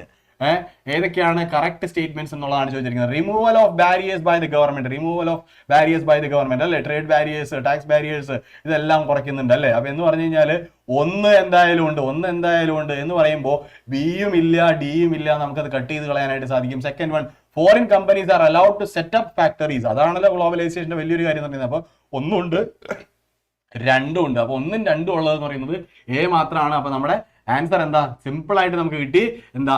A എന്ന് പറയുന്ന answer നമുക്ക് simple ആയിട്ട് കിട്ടി അല്ലേ. The third question, read the given statements in the context of globalization and choose the correct option. It is the only way for the economic development of the country. Then it interlinks only production based activities in dispersed locations in the world. It has always given only positive results in all the countries. This leads to the spread of technology, cultures and diseases from one region to another. Yes, which is the right option? Read the given statements in the context of globalization and choose the correct option. Correct option ആണ് പറയാൻ പറഞ്ഞിരിക്കുന്നത്. എന്താ? ഒന്നാമത്തെ option തെറ്റാ. It is the only way. It is not the only way. It is a way. ശരിയാണ്. It is in some way എന്താണ്, it creates economic development of the country. Then interlinks only production base. Only എന്ന് പറയുന്ന സാധനം പറ്റില്ല നമുക്ക് അവിടെ. Given only positive results, അതും പറ്റില്ല, നെഗറ്റീവ് റിസൾട്ട്സും ഉണ്ട്. അപ്പൊ എന്താ? This leads to the spread of technology, cultures and diseases from one region to another. ഇത് തന്നെയാണ് സംഭവിച്ചിട്ടുള്ളത് അല്ലെ. ഡി ആണ് നമ്മുടെ ആൻസർ എന്ന് പറയുന്നത്. Then critically examine the impact of globalisation India. അതിന്റെ പോസിറ്റീവ്സും നെഗറ്റീവ്സും എന്താണ്? ഗ്ലോബലൈസേഷന്റെ പോസിറ്റീവ് ഇമ്പാക്ട്സും നെഗറ്റീവ് ഇമ്പാക്ട്സും പറയാൻ വേണ്ടിയിട്ടാണ് പറഞ്ഞിരിക്കുന്നത്. എന്തൊക്കെയാണ് positive impacts? Wide variety of goods is now available to consumers. Wide variety of goods are available. Yes, നമുക്ക് ഇവിടെ കിട്ടിയിരുന്ന, ഇന്ത്യയിൽ മാത്രം കിട്ടിയിരുന്ന സംഗതികളല്ല നമുക്ക് എന്താ പുറത്ത് കിട്ടിയിരുന്നത്. ഇപ്പൊ നമുക്ക് KFC കഴിക്കാൻ പറ്റുന്നത് എന്തുകൊണ്ടാണ്? മക്ഡൊണാൾഡ്സ് കഴിക്കാൻ പറ്റുന്നത് എന്തുകൊണ്ടാണ്? ഇതൊക്കെ നമുക്ക് വരുന്നത് ഗ്ലോബലൈസേഷൻ ഉള്ളതുകൊണ്ടാണ് അല്ലേ. യെസ്, കൊറോണ കിട്ടിയത് അങ്ങനെയാണ്, നമുക്ക് ഗ്ലോബലൈസേഷൻ കൊണ്ടാണ്. Okay, then good quality products are available at lower prices. Yes, competition കൂടി അല്ലേ.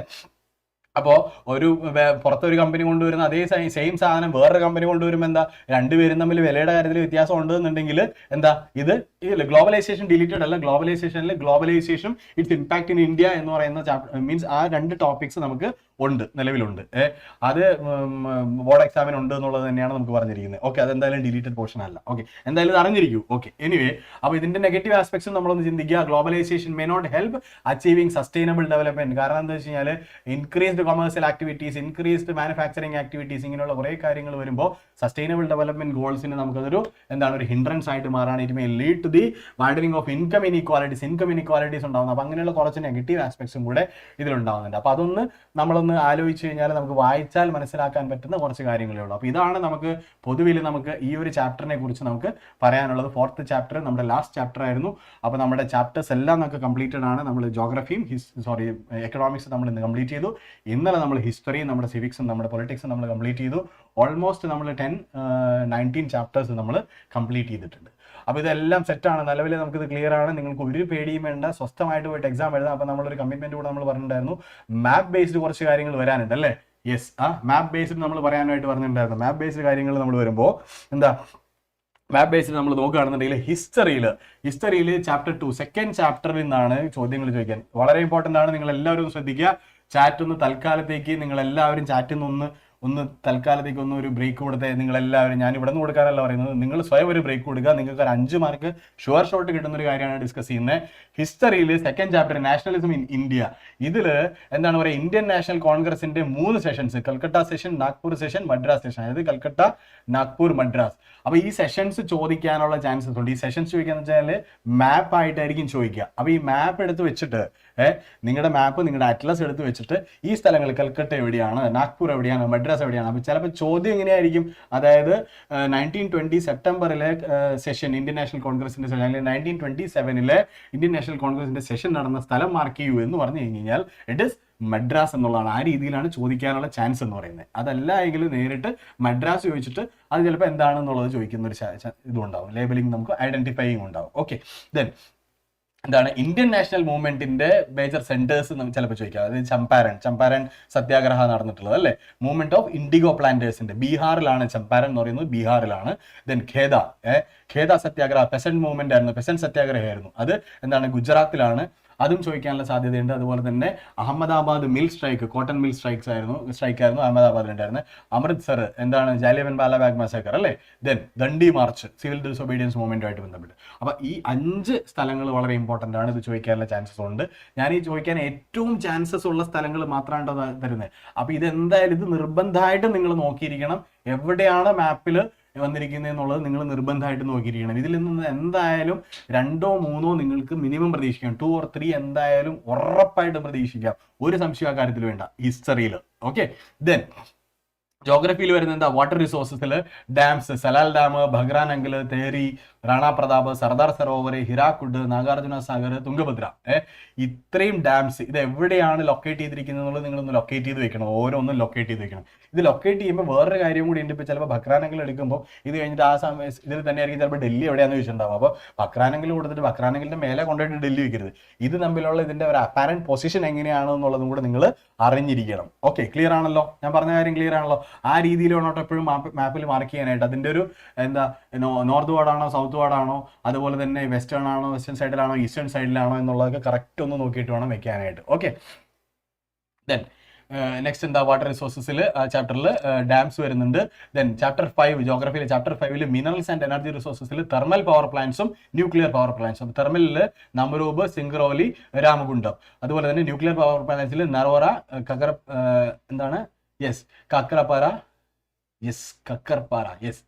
താരാപൂർ, കൽപ്പാക്കം. അതിൽ സ്പെല്ലിംഗ് മിസ്റ്റേക്ക്. ഓക്കെ, കക്കറപ്പാറ.